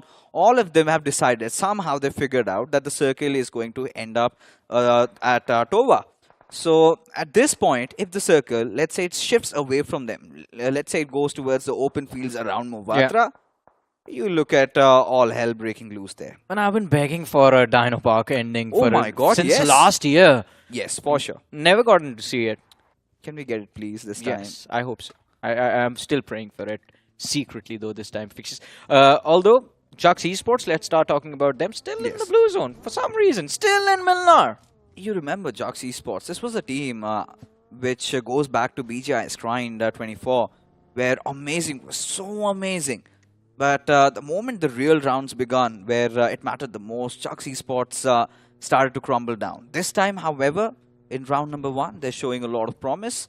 They've realized as a team what work needed to be done. They went down towards Volnova, took down 3 players from Team Muffins, and they're on the way. This time, just playing from the edges. And considering a team that is well-versed with taking those 4v4 fights, I do not mind if you're playing from the edges. Yeah, I mean, they've gotten 3 points early in this game, so it's all good and dandy unless they lose out on a few players. And that's a very good read, actually, coming in from Jux Esports. We saw them move towards Movatra, so I think the idea is pretty clear that they want to breach the circle from that western edge. And there was no one waiting for them over there, so it should be an easy entry as well. In the meanwhile, Team TAMILAS now, they are, again, like everyone else, looking to move close to the center, looking to move towards Tovar and Dino Park, well, right between the 2 positions. But they realize that there's going to be a lot of action waiting for them on the other side. You know, when we talk about Team TAMILAS, it was always about Maxi, even for Manti. But lately, have you noticed Fox OP? He's been so good. Yeah. He's been getting a lot of things done. And sometimes when you've got such great assaulters in your squad, it kind of becomes a tendency to maybe somehow get undershadowed. Or maybe overshadowed, be the right word. But for this team, HR, this looks promising. They kind of remind me of Vasista Esports, you know, players from different teams with a hunger, with a zeal to win. Getting out of Big Brothers, and then Jadu also comes in. I'm pretty sure he might be the one IGLing. Or maybe it could be somebody else, because I think Rockstar and Jadu used to have those conflicts back days. Who wants to IGL for the team? And it was Rockstar eventually that used to win the battle. But maybe Jadu, I think we need to have a quick conversation with him. But for DOD, I think few changes also in their roster, because Max Kash used to play in BGIS. And I do not know where he is right now. Me neither. But I believe we are going to see him in action in the next few days, maybe. Hopefully, fingers crossed. Yeah. Let's see where the circle takes us and where the end game action is going to be. Well, it seems like every single IGL or majority of them have the correct read as far as this game is considered, because the circle does end up between Villa and Tovar, but it's an open position and all the compounds that are there are already under control of different teams. So now that the teams that are there outside of the zone, the true struggle begins for them now, especially for the likes of Hub, Jux Esports. It's going to be very difficult for them to be able to breach the zone. But look at this. S-Power sees an opposing player. Waits in the corner. Finally. Oh, did he miss? He missed! No way. What? That is hilarious. We never get to see this. But now that we do, it is just amazing. S-Power, I love you, man.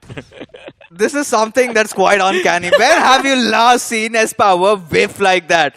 And it happens. It happens to the best of players. You know, he was right in front of him. That poor lad had no idea. That was a jump scare, man. It was like bringing the protagonist of a horror movie. You run in, you see a monster, but this time the monster just fails to finish you off. On the other side, though, Team TAMILAS in another fight for their lives up against the players of Jux Esports. And Fox OP all of a sudden is the last surviving player for the team. Oh no, they had such an impressive start to the game, but it seems like they've blundered it all yet again. Oh my god, look at this. Fights happening left, right and center. Team TAMILAS also down to their last player. And it is down to Fox OP for Jux. Like we said, right, this team loves taking those fights, loves playing in from the edges, but Fox OP. And this man still has the DBS. We have seen in the past, in the recent past, in fact, he's got the ability to clutch it out, but with all those grenades, it's going to be ever so difficult. In fact, it is a battle of the DBS. And Fox OP trying to better his chance, just dropping down that smoke, trying to create that little bit of that distraction. But all they know is that he's hidden in that one corner. The players are well aware of how the house mapping is done, and now here comes that push. Fox OP against the world does not have the best of HP as Vardhan decides to get inside the smoke. And there you go, Fox OP, he will bite the dust as Jux. They continue their amazing run. Easy frag secured by the players over there. Jux Esports doing a phenomenal job in this game. So I believe they're going to be up to 6 eliminations in this match already, and LOC as well. It seems like all of the teams that people consider the undergods are now just demolishing all of that established players and established teams. LOC as well, a wonderful job being done, but one of the players just went down. On the other hand, finally, Team Muffins has been eliminated from this match, and MOGO Esports, look at that, Justin knocked out into the open. That's going to be a tough position for them to recover from. You know, for Team Muffin, I think it was Golu. She was the last player surviving. Yeah. Had no other choice. But for MOGO Esports, I think should not be a concern. A lot of teams around them. Because this is a point. We've seen a lot of those early fights in Vikendi. And really quite uncanny. But whatever is happening, we love it.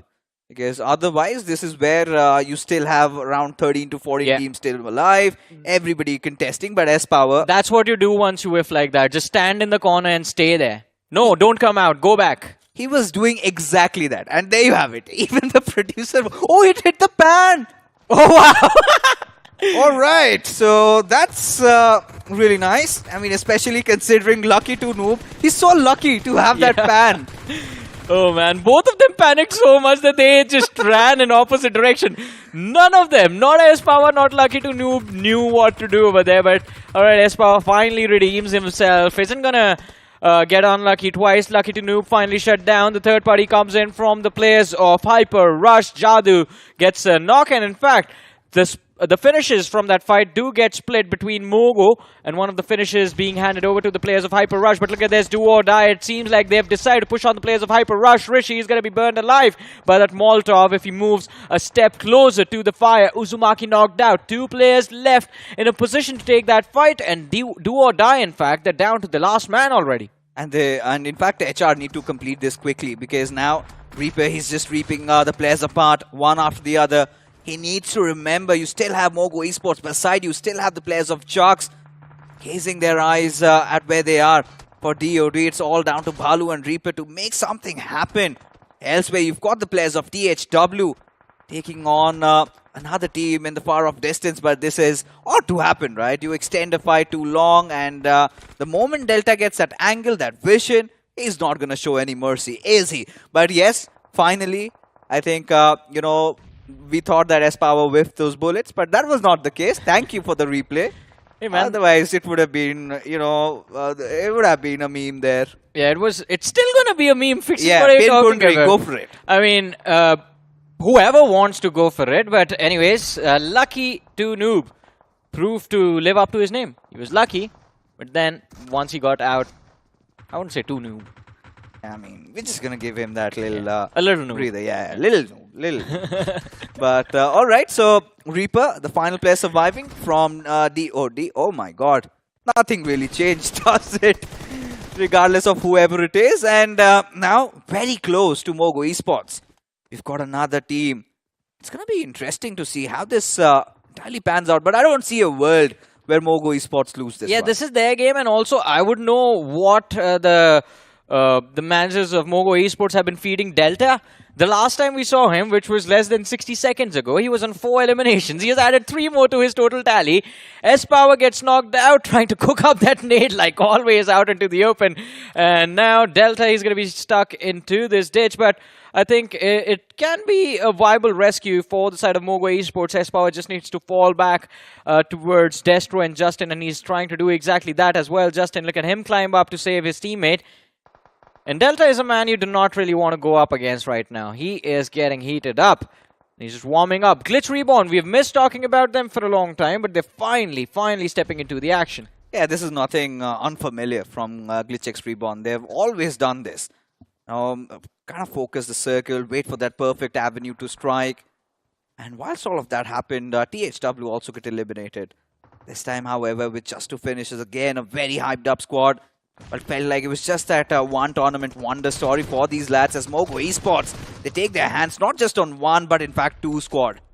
Yeah, and S-Power, he's trying to dish out as much damage and destruction from atop that hill. The nade lands quite close.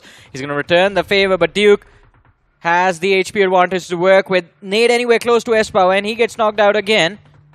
I believe he has fallen back, or the first aid does come into play, but GLITCHREBORN, the push comes to shove, and it's not really working out. 2 players knocked and finished, and Espower chooses to strike upon Rocky. The spray connects, the knock is going to be secured, and MOGO Esports set up for success. 11 eliminations on the board already. 4 teams remain in this game, 10 players still alive, and MOGO Esports, it seems like fixes. You wanted to see them start off big, and they have heard your cries. It's going to be a big game for MOGO Esports, even if they get eliminated right here, right now. I love it. I love every second of what MOGO Esports are doing right now. Just devouring every single team in front of them. And the best part is, look at their awareness. They've all that information that is required. They know that the last player, Pradeep, from number 1 Esports, is down beneath him. And then you've got the players of Jux still outside the circle. Couple of players, they have to get in. And look at the damage already been dished out on Vardhan. What does he do? He needs some sort of a boon. But seems like MOGO Esports are going to give him nothing but death. Well, yeah, impossible position to survive from. And there it is, that's true. This is why I call this man evil. He's always going to be in the most uncomfortable position for you to detect. And he's outside the zone, by the way. Yeah, he doesn't care. He knows that this chicken dinner is pretty much... There's 13 finishes already. I'm pretty sure a couple more remaining. And I think from what we can see from Jux, alright, they want to make that death push coming in. And there you go. Delta PG already keeping that burning fire alive. And amazing also with Delta PG. Somebody needs to stop this guy. 9 finishes to his name. And Sketch, maybe just give yourself to the players of MOGO. Yeah. Submit. I think Delta is just going to be denied that double-digit exit. 9 eliminations by that individual. All alone. MOGO Esports, they've done well. Wow, fixes. Alright, so this is going to be the most awkward overall match rankings we're going to see on our screens, right? Norules Xtreme, they get eliminated, done and dusted. But think about this. 16 eliminations for the side of MOGO Esports. 10 on the players of LOC. That is 26 players picked up between 2 teams. And when did LOC get so many finishes? I'm starting to ponder. But yeah, definitely one of those teams that even we've seen in the past. He pushed the blue zone for that double digits, man. Ouch. That is greedy. Fine. It's still fine, right? Considering how MOGO Esports have been playing. Nothing taking this chicken dinner away from them. The big question is, did they secure that final finish as well? Because looking at the numbers, it's still 16 on the board. And goes on to show that finally the runners-up of BMPS 23 this time do not want to settle with just being runners-up. This is a big statement, Johnny. I'm just happy all of the big names, all of the usual top contenders are proving why they are called the usual top contenders, right? None of them slipped up today. X-Park played phenomenally well. Revenant Esports showed a brilliant recovery in the previous group, and now MOGO Esports, they did quite well for themselves. The one team that was a little bit of a letdown right now was Team TAMILAS, but then again, they have 2 more matches, and I think they're going to wait for Miramar, exactly. That is their speciality. But LOC Esports now, I did not expect LOC to kick things off like this, to be honest, and I am very impressed, and I pray that this keeps on happening. Likewise, when was the last we saw LOC taking a fight also? I think it was all about when the commotion really broke off, taking fights here and there, and they earned themselves quite a lot of finishes, especially Sketch and Fuzzy. 2 players definitely to watch out for, but let's take a quick look at the winner chicken dinner moment, because in that final moment, I think it was all about that little bit of a cry coming in from Delta. Let me get that 10, and that would have made it a little bit special, getting that double digits. Being an individual player, we know he's one of those MVP candidates. But barring LOC, barring MOGO Esports, another team that was really impressive was Jux. Yeah. I think they have been forcing out such early fights. Going up against the likes of Team TAMILAS is not really an easy job, and they still came out swinging. Yeah, I mean, they started the game off by eliminating 3 players from the side of Team Muffins. And then they were looking for action, but they were unable to find it, because as soon as they got to the city of Milnar, the 2 teams there had already settled their differences and then moved on forward. And then Jux Esports, they continued to move down south, looking for a few more fights up until they came up against the players of Team TAMILAS. And the impressive performance from coming in from the players of Jux, nothing taken away. But again, what I want to see from them is consistency, because if you remember, we've seen Jux in the past, and yes, yes, they pop off every now and then. The only thing this team lacks is overall consistency. It's a hit or a miss. Either they get everything or they get nothing and get taken out early. It feels like they start off pretty well, but they gas out too early. Even in the BGIS 24, we saw them, the grind performance. Everybody thought that this is it. Yeah. This is the team to watch out for. And I think they had made it inside the top 16, even from grind. They came in directly in round number 4 for them to really vanish. And then questions were raised was, should they have really come in from playing round 1, round 2, round 3, round 4? But whatever the case was, Johnny, the fact remains the same that they've got a lot to prove. But when you're talking about proving a lot, there has to be another team. That is Team HR. You just recently split up from your roster. You made a new one. And this time we thought they would maybe perform well in the previous game.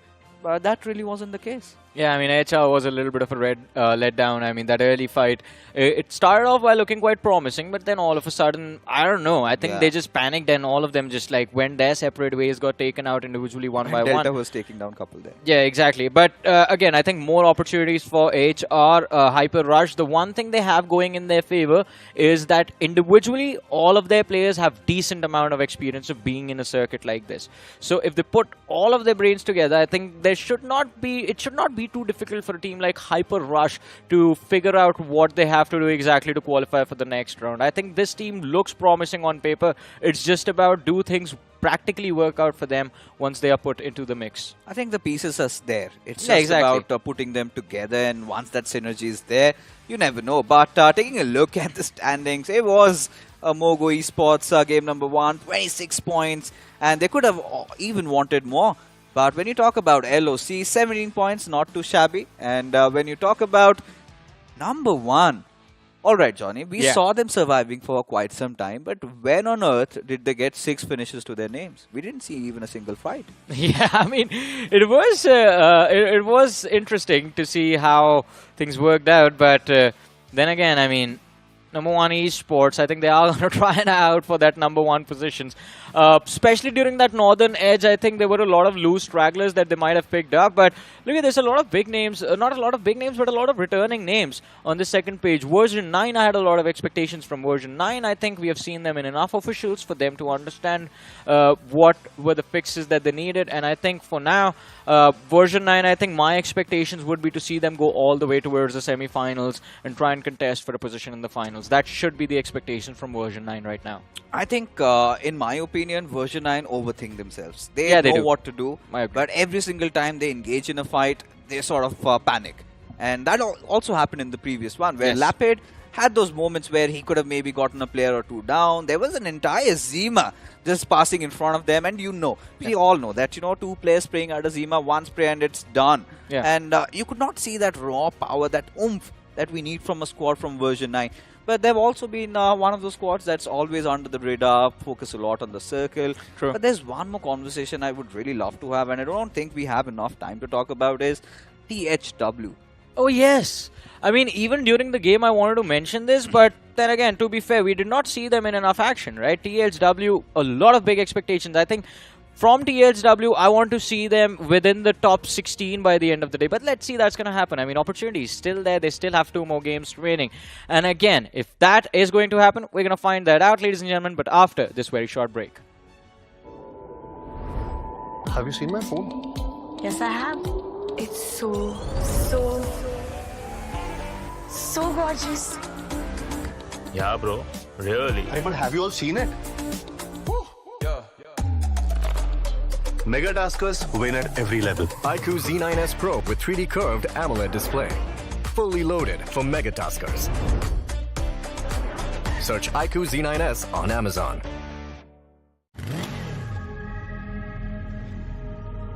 The movie starts in 10. You can miss the beginning, or you can go ahead and challenge the clock. With an all-new Sprint EBT engine that goes 0 to 60 in 5.9 seconds. Presenting Hero Xtreme 125R. Challenge the Extreme.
Welcome back after the break, ladies and gentlemen, to the iQOO BMPS 2024. This is Super Johnny, joined by Necro alongside with me. And Necro, what an amazing start of the journey for MOGO Esports, and in fact, a few surprising teams as well from Group 4. I mean, MOGO Esports, what do you expect? You've got two MVPs performing in that lineup. For BGS 2023, it was Delta PG. For BMPS 2023, it was S-Power. So you've got two firepowers right there just gunning down the entire lobby. What else do you need? And finally, we're seeing an aggressive group of this entire team. Exactly, and I think it is going to be interesting to see how far can they take this. But then again, I mean, I did not know what to expect from MOGO Esports, to be fair, because me and Fixes I felt we're on the same page. It was a surprise. It has been a surprising year up until now for MOGO Esports, but it seems like the team that everyone was missing from last year is finally back. Exactly. MOGO Esports on that aggressive side. Even Jux is also over here. And if you remember, Jux was one of those players, or Jux is one of those teams that has given us a great player like Amazing. Yeah. And from the past, Amazing has always been one of those undercards that has been praised to the maximum level. And Jux's previous game wasn't too bad. And apart from that, LOC as well. Now, that is a surprising name to see within the top of that leaderboard, because LOC, again, last year, up until last year at least, we would notice that middle of the fight, mid-game is where LOC would fumble most of the time. But in that previous game, 10 eliminations secured. That was a big number to put on the board. And in this group, you've also got Duke, the rising star of 2023. Yeah. And even Duke was able to do decent. But the overall standings of the previous group, or the overall standings in general, are on the screen. You've got Silly Esports still at the top. We do not really see any major shuffles over here. Yeah, not a lot of shuffles. I think the best performing team was MOGO Esports. They had 26 points, so they're going to be on the next page of the leaderboard. There is absolutely no change within the top 16, but maybe we're going to see a change if MOGO Esports remain consistent on that map of Miramar. Maybe they can take a leap within the top 16 right after the next game. But I think it is going to be interesting to see how far can they take this, because Blind Esports, they are one of those teams that have played only 3 games, and they're still there on that 16th position. So Blind has set the target to beat from Group 3.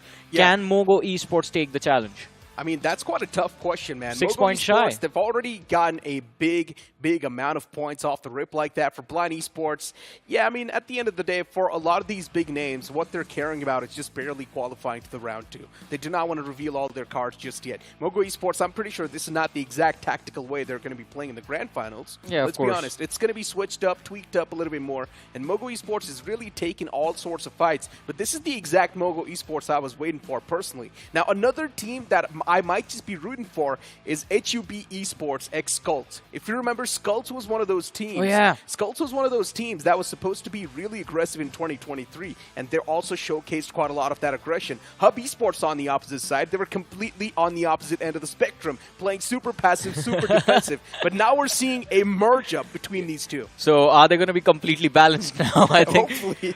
But I mean, they were missing from the previous game, to be honest. Took an early exit, and again, I think not really something that we were expecting from the side of Hub x Skulls Esports. But then again, I think even though the names have merged together from the two sides, it's a completely new team that we're witnessing. So I think just like the team, we're going to have to start from scratch, reanalyze what this new team is capable of, and then see how far we can see them going. Yeah, and even my heart sort of broke down when I saw Norules Xtreme get eliminated so early, right? Norules Xtreme is also one of those teams that brings in that unwanted aggression sometimes. Yeah. If you remember, the same mistake was being made by Norules Xtreme once again, not being able to know exactly when to push on forward, which fights to take, good fights and the bad fights. Still, Norules Xtreme is one of those teams that do pack a lot of punch, but they do not know how to exactly use the proper form. I agree with that. I think if the fight is set up, then they stand a big chance of winning and they can go toe-to-toe against anyone. But if there is like a simple thing that goes up against them, for example, their frontliner takes a nade and doesn't even get knocked out, it's just that his HP gets chipped away, he's down to half HP, they instantly start to panic. There are no readjustments happening in the middle of the fight, in the middle of the game.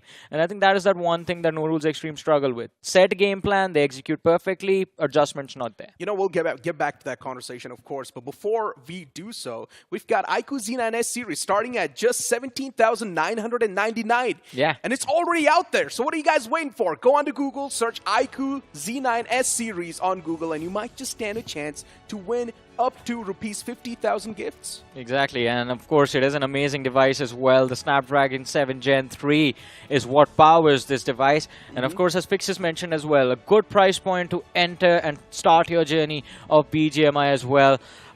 I heard you guys took these ones home and you were going at it together, going up against each other in 1v1s. I don't want to touch up onto it, man. I'm not going to lie. Fixes is one of those guys that is quite... He's someone that always keeps on complaining about stuff. So I just do not really want to touch onto it. If I start touching up onto it, it's pretty much going to expire the entire tournament over here, man. We're pretty much going to be done with the tournament, and I'm still ranting over here about Fixes. Yeah, I mean, you just can't ignore the man, right? Yeah, you just can't. You just can't. He's someone who's always got that weird personality. But you know what? Let's focus on the game over here, man. We had to talk about Norules Xtreme and how struggles were there off the rip. Even Team Muffins, right? Off the rip, they got eliminated. They got hunted down by the opponents. And I'm not going to lie, we also saw a little bit of that parkour, which I was a big fan of. Yeah, and again, I mean, if you want to talk about Muffins, I think I do not know what they could have done because it felt like GLITCHxREBORN, they did not take their foot off the pedal until they were sure that that entire position where the drop clash happened was completely clear of the players of Team Muffins. Last player left, I believe, from the side of Team Muffins was Golu, and she was forced to run. She tried to survive and she survived for a very long time, by the way. From being eliminated on the 16th position, she made it, I think, close to the top 10, but unfortunately still missed out on those placement points. And even Do or Die is another one of those teams, right? We sort of do need to talk about. Yeah, but we know, Necro, you and I have seen this team for long enough. Their game plan is there. It's in the name. Either they do or they just die.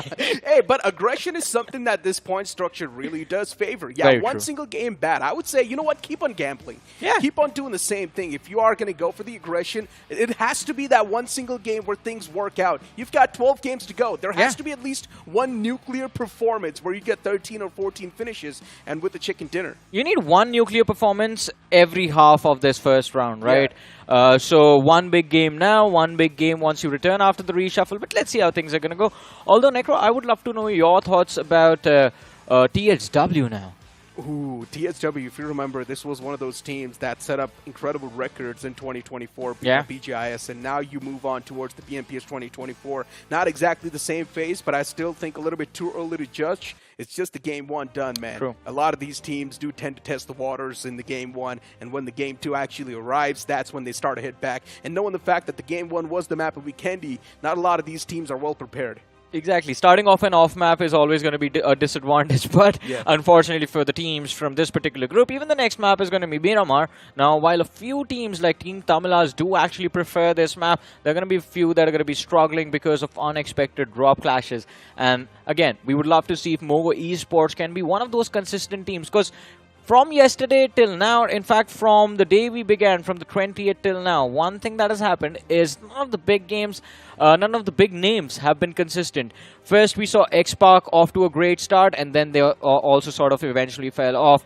And then again, now one of the biggest starts that we witnessed is from the side of MOGO Esports. But are they going to fall off, or are they going to be consistent? Because guess what? The only team that was consistent was Silly Esports, and that's a new name we are seeing for the first time. So here's the thing, right? We're talking about MOGO Esports, man. As I mentioned, they've got 2 MVPs. So it's not even about being consistent at this point. They can pretty much try and follow the same footsteps of Team X-Park. Now just show blind aggression. That's all you need. They have 3 MVPs, by the way. Justin as well. Oh, yeah. Justin's also over there. So it's a complete lineup that's stacked up with fraggers. It's got so much firepower. Man, this team is going to walk away with all the money and the bikes from the finals if they make it there. But let's see how this game of Miramar is going to turn out for all of these teams.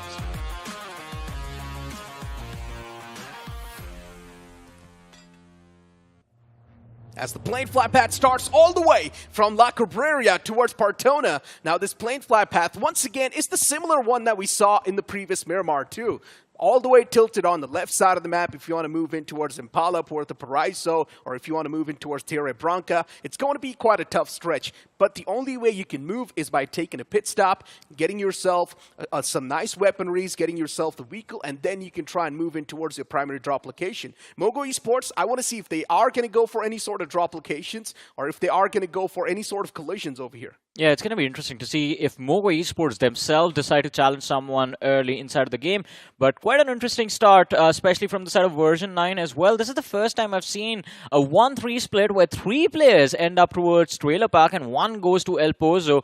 And of course, NXTGEN Esports, they have gone for ruins. So 2 teams off to a very passive start of this game, or at least they thought it was going to be a passive start, but unfortunately both of them are close to each other. So there's going to be a forced fight for sure. I guess MOGO Esports just focusing on the basics once again, do not really want to go fully on the aggressive side of things. They do not want to go full throttle. I mean, if I was the IGL, I would have said, let's go, guys. We've got some of the best firepower in this entire region. We might as well try and utilize it to our fullest potential. MOGO Esports dropping all the way at the end, considering they like to move in towards Parisa. It will be a tough stretch. They would need to try and go for the pit stop, get their hands on the basic weaponry, and then get their hands on the vehicle, and then move in towards their main drop location. I just still going to be set on teams like Norules Xtreme that were not able to perform that well. Even Team Muffins, eyes are going to be onto them. But based on how these teams have dropped onto this map of Miramar, I do not see any early drop clashes happening apart from the one towards Hacienda del Patron, but it's just one player from the side of LOC. And GLITCHREBORN, either they pick that isolated man or he escapes and joins his teammates. Oh, but look at that. This is a circle meant for MOGO. They start their game from Impala. If they manage to get there safely and take control of that city, this could be their game. Another big win. Or if the zone pans out on those 2 stranded islands, even that can be pretty nice, my friend. I mean, I want to see a circle like that, please. Yeah, me too, but I think considering it's just like 30% of the zone inside the water, yeah, that's not going to happen. Very little chance of that happening. But hope, man. Hey, look at this. Here we go. MOGO Esports and their classic shenanigans. Considering they've also got the confidence now, his power really wants to run over that man. But unfortunately, he's a little bit too agile. Yeah. Considering Power is not going to be able to get his hands onto that knockout, it's just better to back away, considering there can be a cavalry arriving anytime soon. For NRX, you've got apps right there too. This game needs to be a banger. Yeah, it definitely does. Norules Xtreme, that previous game was decent, but they need a big one today itself to try and get a little bit of safety cushion going in terms of their overall ranking. Now they know that there is a squad right next to them. No damage has been traded out. No knocks traded out of any sorts. The only aggression that we saw was that attempted run over from S-Power. But even that was avoided, and now MOGO Esports, they're going to go along their merry way. This is the one thing that I like about Destro. He's always going to stick to his game plan. Nothing will force MOGO Esports away from that starting position of theirs. And Team TAMILAS, now what are they up to? Yeah, probably just on a move to try and reposition themselves in a better spot. Considering the zone as well is panning out towards the spot where Team TAMILAS wants it to pan out. So Team TAMILAS, they just want to be a little bit more on the proactive side of things, get their hands on a better spot. They've already got their hands on the vehicle, on weaponry as well. Not Fox, though. He's just got his hands on the Winchester. And if he does collide against the man in the front, it will be quite a bad collision. He does have the MP45, but that's just going to help him up close and personal. That's it. Yeah, but let's see how things turn out for Fox. Could have gotten himself into a tricky situation. He was quite close to Archit from the side of team captains. And again, team captain, they had kind of a decent start to the previous match. Things not really working out during the later stages though. Early loot all completed for that side, but GLITCHREBORN, we were talking about them, quite close to the players of LOC, but it seems like conflict was avoided by both the sides. LOC, they've regrouped, headed towards Hacienda del Patron and Graveyard. And GLITCHREBORN are sticking towards that western edge of Hacienda, close to Power Grid. Alright, it's going to be a very slow game of Miramar Necro, because even despite having a few drop clashes, we do not see a single casualty in this game. Classic Miramar game, right? Super slow, slothy. Yeah. I really wanted to see a collision between the players of Hub and even Norules Xtreme, but that's not the case considering both the teams. They probably do want to go their own merry way. That can actually happen, this one. Yeah, it can come through. Only if Chronix is able to find the opener. But I don't think so that's going to be the case. Yeah, Hub has no information that Norules Xtreme is here. Hub started from Los Leones. And Norules Xtreme was already down the southern hill of Los Leones on the other side. But now they're scouting for information. Even if a pixel of one of the players is spotted out, Chronix is instantly going to relay that information to his team and all 4 of them will go into those compounds charging together. And they will have better I assume they will have a little bit better loot than the players of Norules Xtreme because they were denied access to the big cities. The entirety of Hub is now trying to move in towards the same area. Norules Xtreme, they need to try and call the cavalry right here, right now. Time's running away, and the man spotted already. Nicely done. The SLR is going to find the first opener. Is going to dig through. The man instantly gets confirmed too. Now it's all down to Don, and I'm not sure if he's going to be the one to pull off this clutch. Where's the cavalry? That's something we all are searching for. Don's got his hands on the S12K2 with an extended mag, and that's going to be helping him out so much in this duel. It's a 3-on-4 man advantage in the hands of Hub. But speaking of Hub themselves, they're constantly using the utilities at the right marker. As even War falls down, Norules Xtreme, another fight on the verge of being choked. There's still 1 man from the side of Hub, which is way too low. There's a chance which can be capitalized. But unfortunately, Abs does not even stand a chance, and even he gets wrapped up in a sheet. And just like that, Norules Xtreme, they take an exit from the lobby. And this is what we wanted to see from the side of Hub. Skulls as well from the start. Game number 1, they might have failed, but in game number 2, they start off quite great, not losing a single player, all 4 elimination points secured without breaking a sweat. And as you mentioned, one of the players, Naman, was dropped extremely low, but Apps completely missed out on those sound cues, on the footsteps, because Naman, he just pushed out into the open, looked down the cliff, and just took a free shot onto Apps, securing that knock for his team. It was so much of an easy wipe for Hub. Yeah. That's crazy. They made it look like a piece of candy. Just look at this. SLR being able to find the first one, and then the rest of the teammates coming through, and they start digging. Even the second nade was tossed in precisely. Numan, with the fact that he just did not have a lot of HP, but he still went for that peak. Now, that's quite gutsy, and he still came out on top with a positive trade. It was an impressive fight, but now Hub Esports, what will they be up to?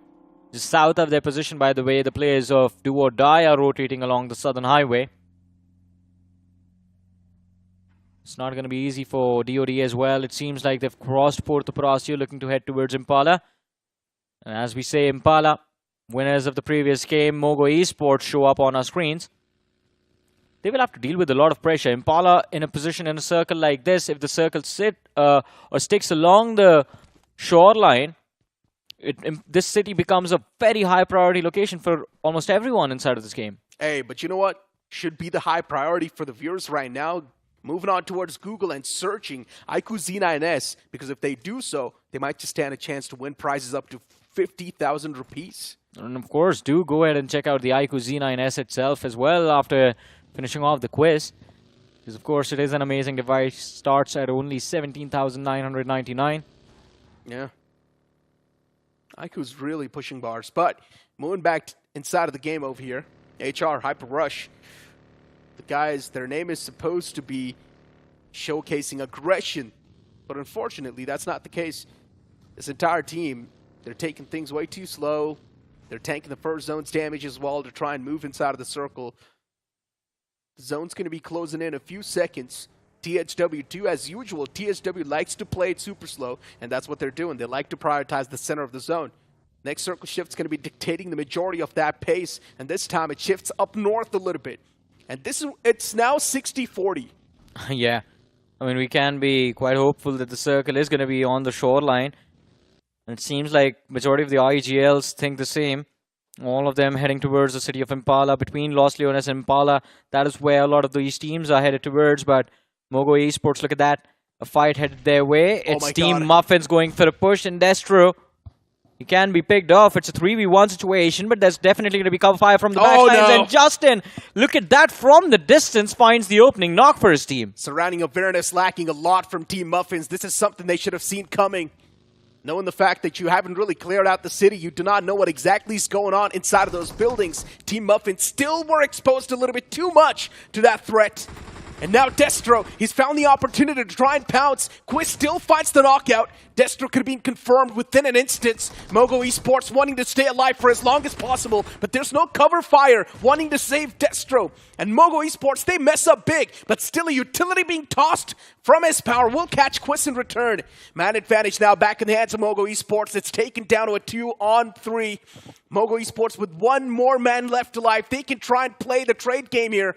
And Justin, he knows exactly where the players are positioned to. He knows where Nora is. There's a revival coming through from Team Muffins, but will this revival actually come through with succession? Just drop the amount of utility into that dip, but Justin again finds an impressive angle, and Team Muffin left with 2 players in the backline. Quiz knocked out for the 2nd time. Golu again, the last survivor for her team, hiding inside the smoke. Justin, he's out on the hunt.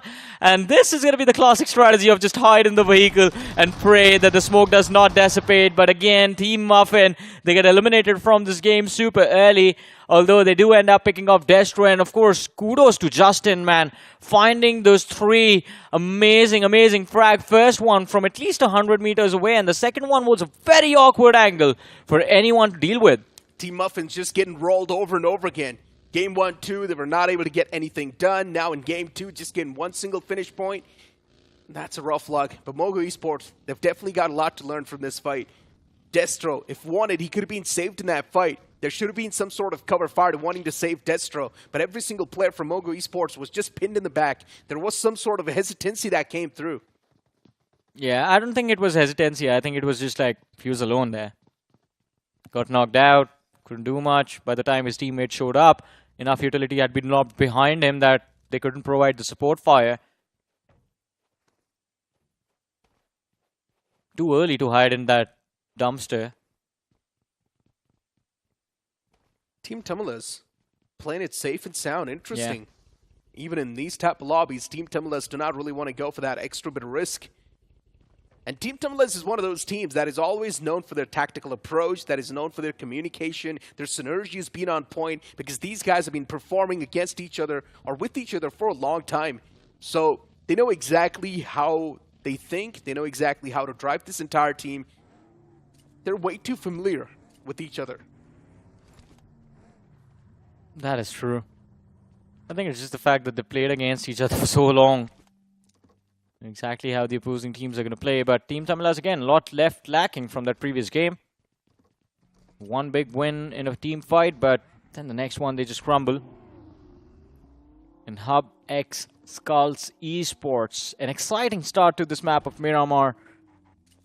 But the question always remains the same. Can they take this a step further? In the meanwhile, ladies and gentlemen, a huge shout out to our official mobility partner, the Hero Xtreme. And of course, the survivor of the finals walking away with the Hero Xtreme 125R. It's a promising deal.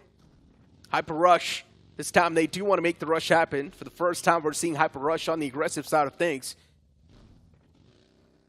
They want to come true to their name, but lack of confidence to approach this fight. And even RA, that will just have the advantage considering they're the one to defend the compound. Attacking and breaching is much more tougher. You need a proper coordination, and I'm pretty sure considering these are the new faces on the block, you cannot really expect coordination on high level. They would need some more time to try and readjust to this lobby. Focusing on this team, V9 still trying to make it inside of the zone. They will breach the safety lines with no problem. But looking at the centering parts of the zone, it's stacked up with way too many teams. Already the good spots are taken away. Yeah, so all of the late breaches like NXT, version 9, #1 eSports, too late to the party, and they're going to have to deal with a lot of pressure. Otherwise, if they try to play around the edges, they might end up clashing against each other rather than the teams inside of the circle. But version 9, I think, again, Necro, we've seen them for a while now. Again and again, show up for the officials, but always playing second fiddle to a lot of these teams, failing to qualify for the later stages of the tournament. What are your thoughts on this new lineup as well, considering even in the previous game we saw a very awkward start, an early exit for version 9. Is it time to take it to version 10? Maybe. I mean, version 9 is one of those teams that has been known inside of the community for a decent amount of time. Yeah. Yes, newer faces on the block. You've got a man like Executor in there too. But for this entire new V9, as I mentioned, it's going to take a bit of time to try and readjust to a lobby like this. You've got every single team as a well-known team that you're facing off against. It will take a bit of time. It's just game 1 done so far. Game 2 is still going on. And inside of the game 2, V9's still alive. They're trying to be as cautious as possible. They're taking quite the late rotates. Norules Xtreme, they might just collide against V9 soon. The pathway they're looking for to take, V9, they might just be able to get that entire point in their hands. Well, it's not going to be easy. Number 1 Esports, they have an opportunity to go for a fight against the players of version 9. But only if version 9 make a mistake, if one of the players gets caught off guard out into the open before number 1 Esports end up breaching the circle. Otherwise, version 9 will see number 1 Esports approaching their position and might be able to find that opening frag that they need. But look at this. Who is he shooting at? If I'm not wrong, we've seen number 1 Esports in the past. And even they were quite promising. The players may be a little bit new, but this entire organization, we've seen them in the past, definitely. Quite recently, I guess. Yeah, I do remember them. They were actually able to perform quite decent, so let's just hope this time they've leveled up the bars a little bit. Jux, this entire team, this entire roster that Jux has, especially amazing himself. It was quite amazing in the previous year, in the previous tournament itself. So let's see if amazing, the form's still there or not. The first game was decent, but Jux can do much better. They can do miles better. We know that. That is very true, but let's see. Is this going to be the game where we see Jux Esports pop off? And again, stage 3, apart from that early action, it's all been calm on the map of Miramar, but stage 4 is where the real chaos awaits for all of these teams. And Jux as well, they've taken decent control of that northeastern edge of the circle. All the action that awaits them, it's going to be down south in the city of Impala, and of course towards Minas Generalis, towards west. And by the way, number 1 Esports, I think they just saw a few bodies from the side of version 9 and decided to just keep going along the northern edge of the circle. Instead of breaching from northwest, which would have been the easiest for them to do. Not the easiest, but the quickest entry inside of the circle. Yeah. They've decided to go wide for a safer play and are trying to breach from the extreme north. Yeah, that could have been convenient, but still, it's not too convenient. It was risky. Look at where they are going. They're directly going to be ramming themselves into the R's of NXT. And this is what I'm talking about. Norules Xtreme. They start to chime inside of the fight once again as Aim God's able to find another man. And this is quite nice. Number 1 Esports not off to a great start. Lion just accepted his fate over there. Showed his back, didn't even want to see the player of NXT secure that finish. NXTGEN, nicely done. And for NXTGEN, it's another one of those returning names, right? Ubijod, we've seen this player in the past. Yeah. You've also seen Rexy too, Vintage Jod. All these guys, they've been there. Especially, I do remember, I think so if I'm not wrong, in 2023, these guys were there. And I think so these guys made their debut too in 2023 itself. So that transition towards 2024, let's see how fluid that's going to be. MOGO Esports from the top. They constantly do want to pepper down a few shots here and there. But unfortunately, nothing connects because it's way too far away. And for MOGO Esports, the confidence is clearly visible. It's oozing out their sleeves. But the zone shifts down south, and now it's going to be a tough pill to swallow for a lot of teams. MOGO Esports, they're already doing quite good, considering they've got 2 players inside of the circle. Captain Esports, right in the smack center. You move on towards THW, even they're not going to have any struggles. But the real struggles will be witnessed from NXTGEN Gaming. Yeah, that is very true. NXTGEN Gaming, they have to make a push for the circle. So many teams standing in their way. LOC, HR, Glitch on that northeastern edge. But look at this, Delta PG. He's just sticking in the blue. That is a long distance to spray from, but the man does not give up. Still wants a few extra points. I think so he just wants to distract the player, considering he knows his 2 teammates are inside of the zone. He wants to attract all of that attention upon himself. So considering the 2 players in the zone can get a bit more advantage in that fight. There are like 3 different teams closing in on their position from the northern side. He can't distract all of them. He's just going to be able to distract do or die. But the other teams like Hub, Jux closing in as well towards the players of MOGO Esports, they might be able to pick them off. But We're going to see what happens, what destiny has in store for MOGO Esports. In the meanwhile, Team TAMILAS against the players of Team Captain, and they kick things off in a very nice manner. Team TAMILAS getting pounced on by the players of Team Captain. Why Team TAMILAS, they're over here to try and snatch away the spot, but Team Captain, they're positioned to perfection. One man from the top is constantly raining down the Hellfire. Archit, it's next to impossible to take down this man, but that one single shot could have been the table turner. Archit, luckily enough, barely survives on that sliver of HP. Team TAMILAS taken down to a 3-man squad, but the same thing can be said for Team Captain too. They're now down to a 3-man squad. The man is knocked out, can be back up on his feet. And that's what is probably going to happen. He's found himself that piece of cover inside of the house. Well, somehow they managed to survive ZEDIxRNB in the back lines, and of course all thanks to that man up top that hill. Captains, they were prepared for this. They were prepared for an awkward fight. And of course, every time you're playing the map of Miramar, that high ground advantage is going to be proving very important for all of these teams. Look at that, double nade lob towards the players of Team Captain. Oh my god! That actually could have found the opener. Oh yeah. That could have been incredible. The man at the top is constantly providing that cover fire too. Archit is going to be the big key over here for Team Captain to survive, but what a nade that was! Devil's going to be the man to kick things off in this fight as Fox OP gets knocked out, and that's going to find the exact glimmer the players of Team Captain needed. They're trying to make that pounce, they're trying to make that hop inside of the house. The man who's all the way in the back, even he needs to close on up. It's Mr. IGL. He cannot keep on playing in the back for too long, and now Mr. IGL realizes the fact that his cover's blown. Is he going to go for the fight head-on once again, or is he going to back away? The answer is going to be the second one. He's going to back away. I think he just has to bite the dust now. Can't really go anywhere. Look at that. He's looking to move forward, but there's another team waiting for him on the other side as well, surrounded from every single direction. Nowhere left to run, nowhere left to hide. And there he goes. Team TAMILAS forced into an early exit yet again. That's rough ending for Team TAMILAS. And it's something you do not really expect from a banner like Team TAMILAS. Considering their past tournaments, they have been pretty nice. Team TAMILAS has been performing so well. And now that transition towards this official tournament, it hasn't been the exact way they wanted. GLITCHxREBORN, they find themselves in a bit of a dicey spot, considering they do not really have the man number. And Duke, under this banner, even he's got a lot of responsibilities. The rising star himself. Utilities tossed in that general direction. From the back, it's the players of NXTGEN. From the front, it's another team. And there's a high chance GLITCHxREBORN, they might just be in a big pinch. But Jod, he's taken down low himself. Aim God almost runs over a player.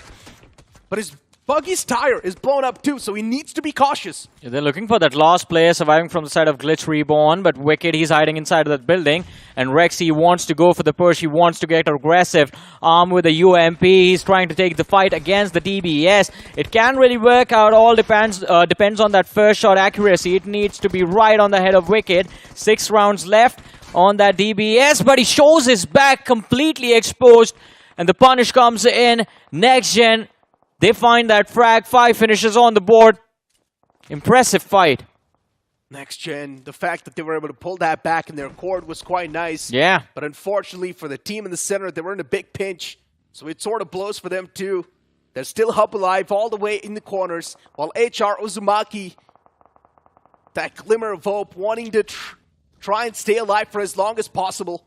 RA, just moving around the area, just driving around. Rivals Ape. With just 2 finishes on the board, even this team, they've got a lot to live up to. This game means a lot, especially it's the map of Miramar. It holds a lot of value as a competitive player. You need to be the one to try and strike down the foes in a better manner.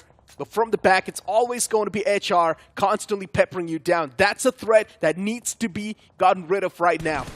Well, but look at this. HR under heavy fire. And as you mentioned, the threat strikes. Pasha finds the opening that his team needed. It's not going to be easy for HR to react to this. Rivals, they are getting aggressive.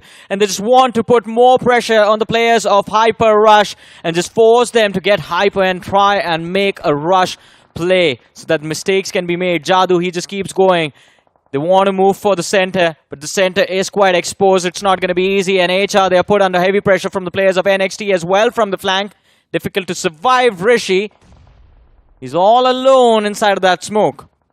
NXTGEN, For them to pull off this entire chicken dinner seems next to impossible. They need to try and move inside of the zone too. While Hyper Rush, they want to make an hyper-aggressive push, and that's what they do. But Jadu collides against a big mammoth, and he instantly gets knocked out. Even Do or Die's in the same fray, and Do or Die too on the verge of being eliminated and exterminated from the game. Within a glimmer, you see NXTGEN outside of the game, but Hyper Rush still trying their best to survive this entire outcome. There's a man in the smoke, and he's still somehow left alive. But eventually, he gets snuffed out and strike down. But while Rishi's panic spraying that DBS, or panic shooting that DBS inside of that smoke, there was one more player from the side of DOD who was split apart from his teammate. Look at that.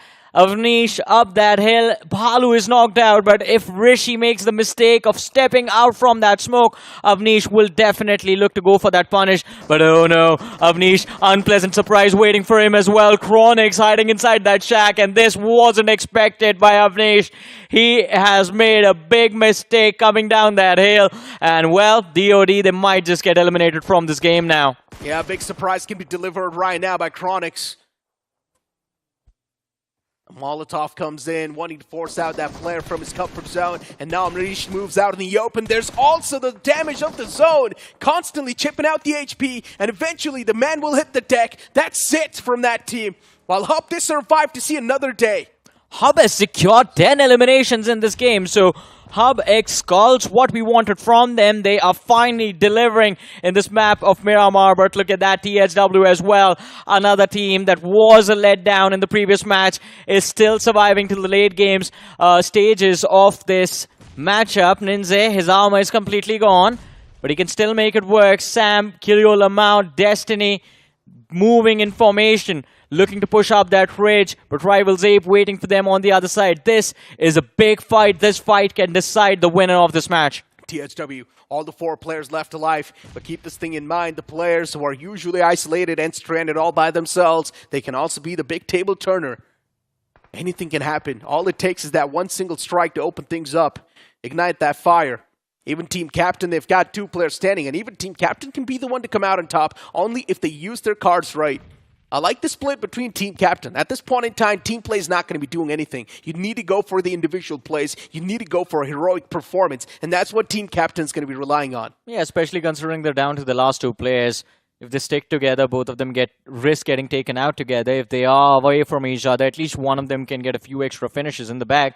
Oh, this man, Rishi. 12 first aids, wow. Yeah, also got his hands on 12 first aids, and 6 finishes, not that bad. Yeah. If he does manage to secure his team the 2nd spot in this entire game, that can mean a lot for his team. That will be 12 points in total. Even if he does get the 3rd spot, that's still not bad, 11 points. But Rishi, realizing the fact that slowly and steadily, time's running out, even the HP and the first aids too, he needs to do something. He needs to try and cross on over that area. While RA still pinned towards this ridge. It's going to be tough to try and execute any sort of push, but THW, they're left no time. They need to try and make the push happen, and that's what they do. They do find a few return knockouts here and there. 2 knocks found from the side of RA, as now RA is able to return back with another one onto THW, and that's going to be the equalizer. It was an even trade coming in until Destiny knocked out, and now TSW, they're down to the last man, and Kyo Lamau, he's been left in the blue to go for a heal battle. This does not look good for the side of TSW. I think things are going to be over soon. There it is, Kyo Lamau with 7 first aids. Last man left standing for the side of TSW, and I think they're going to have to settle for that 6th place finish in this match with just 3 eliminations. Nothing this man can do. Captain's got all the 4 players left alive. Where were the other 2? They were just standing right next to each other, so their names were paralleled, overlapped. And we thought that there's just 2 men standing. Oh boy, I mean, at this point, realizing that all 4 of them are there, Necro, this is their game. There is no way Captains lose this. It's all about playing your cards right, and Captain, they're super smart in this one. But that is an evil strategy, just 2 players. They were standing right next to each other, so the names were overlapped, and we thought there's just 2 last players surviving. So Captain, they should have played cautious, but now the fact that Captain's got all the 4 players, they can be on the aggressive side of things. But from the back, Rishi could have been the striker too. Hub's taken down completely from the game. And now RA, considering they've got all the 4 players alive too, this is going to be a proper 4-on-4 clash. Yeah, this is a 4v4 Indo fight as well, approaching both Rivals and the side of Team Captains. Captains have a great momentum in this game, and so do Rivals. So this is going to get intense, and it is going to be fun to experience this. Look at that nade lobbed out, gets close to 0, but lobs, or in fact drops right outside the wall, so the damage is going to be negated. But Rivals now, they are being extremely cautious. How much utility does this team has left upon them? Because they committed quite a lot to the players of TSW just a few moments ago. 4 players from Captain finding the advantage, the exact one they needed. They do want to make the push happen, but once again, the defense from RA is looking pretty untouchable.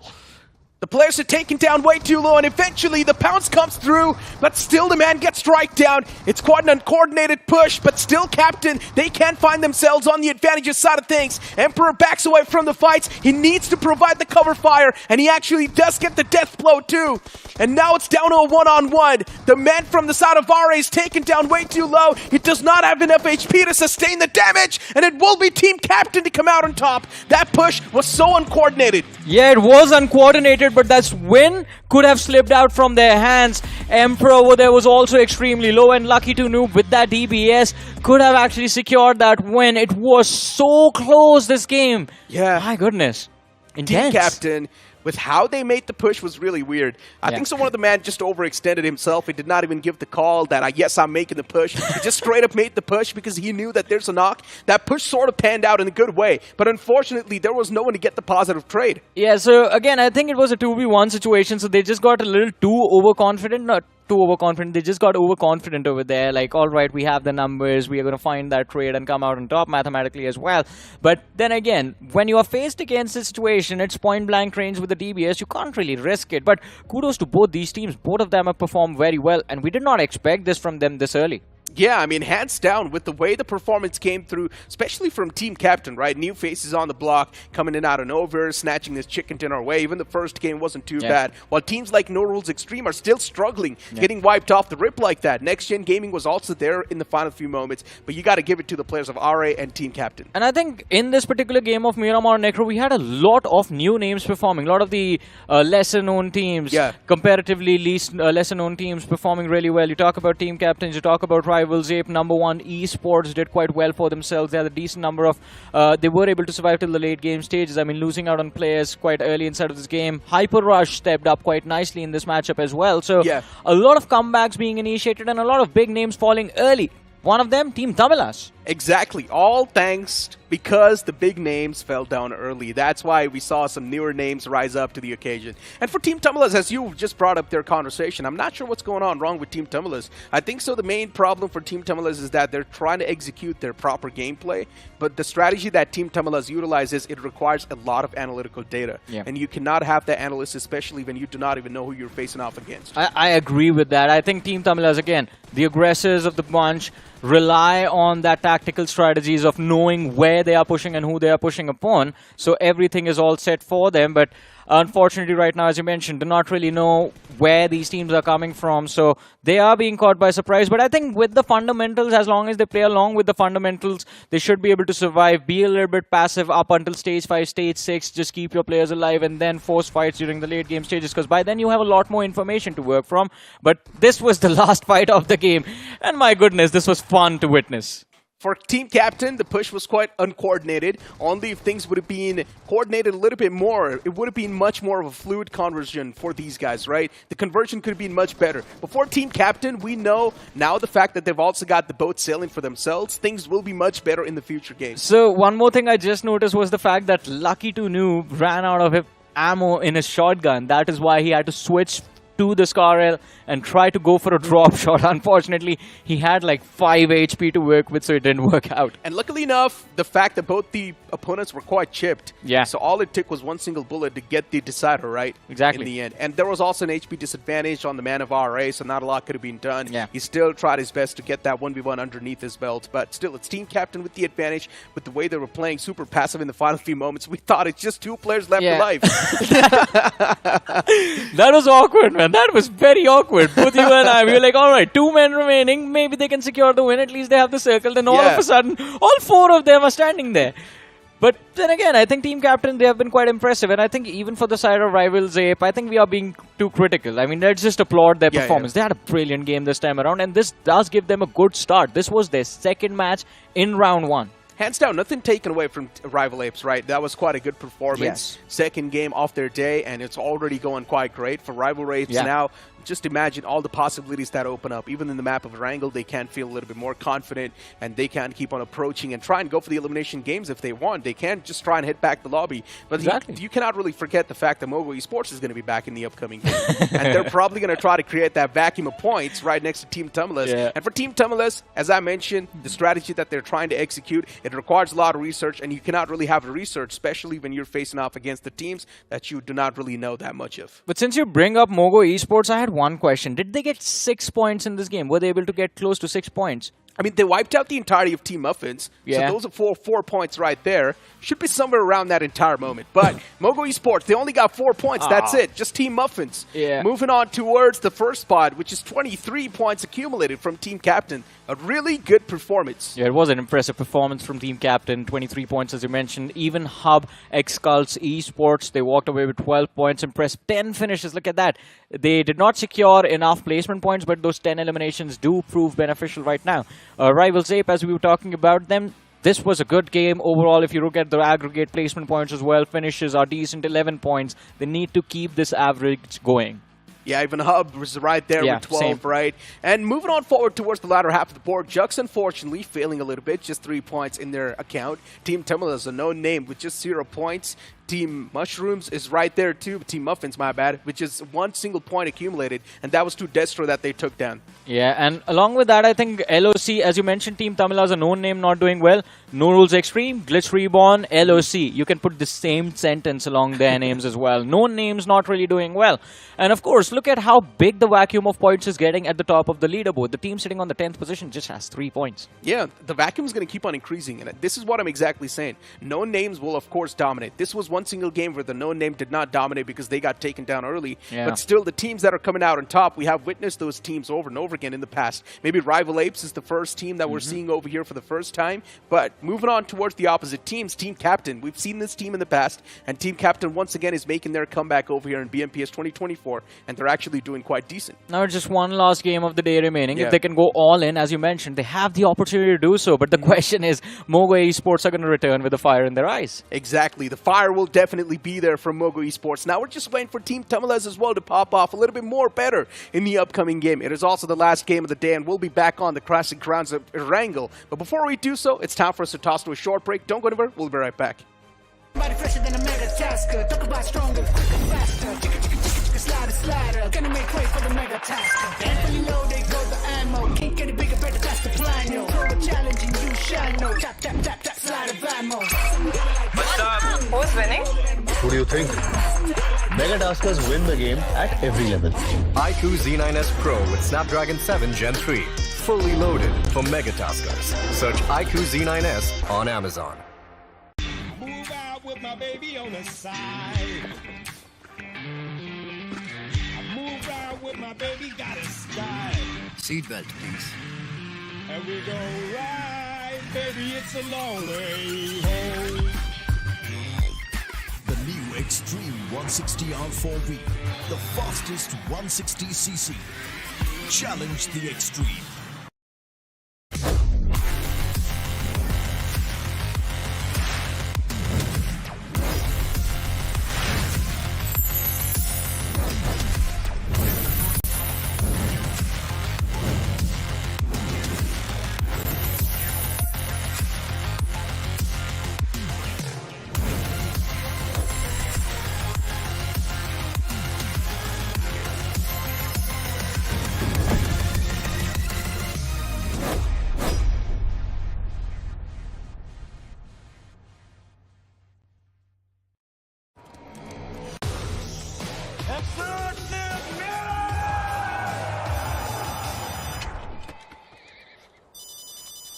Mummy का phone है एक minute किसी और को बात करनी है क्या मम्मी से take 63 ouch I'm not doing this 300 यार ये एक्सूट इतने कूल है लेकिन अगर शूट ही नहीं होगा तो दुनिया को कैसे पता चलेगा X-Suit's so stunning that even Dynamo won't let us tell you about it.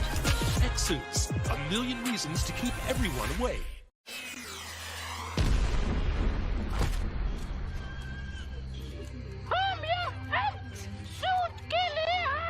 भाई इसको कोई एक्टिंग सिखाओ यार। क्या हो रहा है? Cut, shoot cancel. आना प्योर। अबे बंद करो बे, आंख में छुप रहा है। Cut, shoot cancel. यार पूरी रात निकल गई, अगर शूट ऐसे ही चलता रहेगा, खत्म ही नहीं होगा तो ये लोगों को कैसे पता चलेगा? X-Suits, a million reasons to keep everyone away. Fix's newer names rising up to the occasion. Now, what are your thoughts? Will Team TAMILAS finally perform in the last game? They should.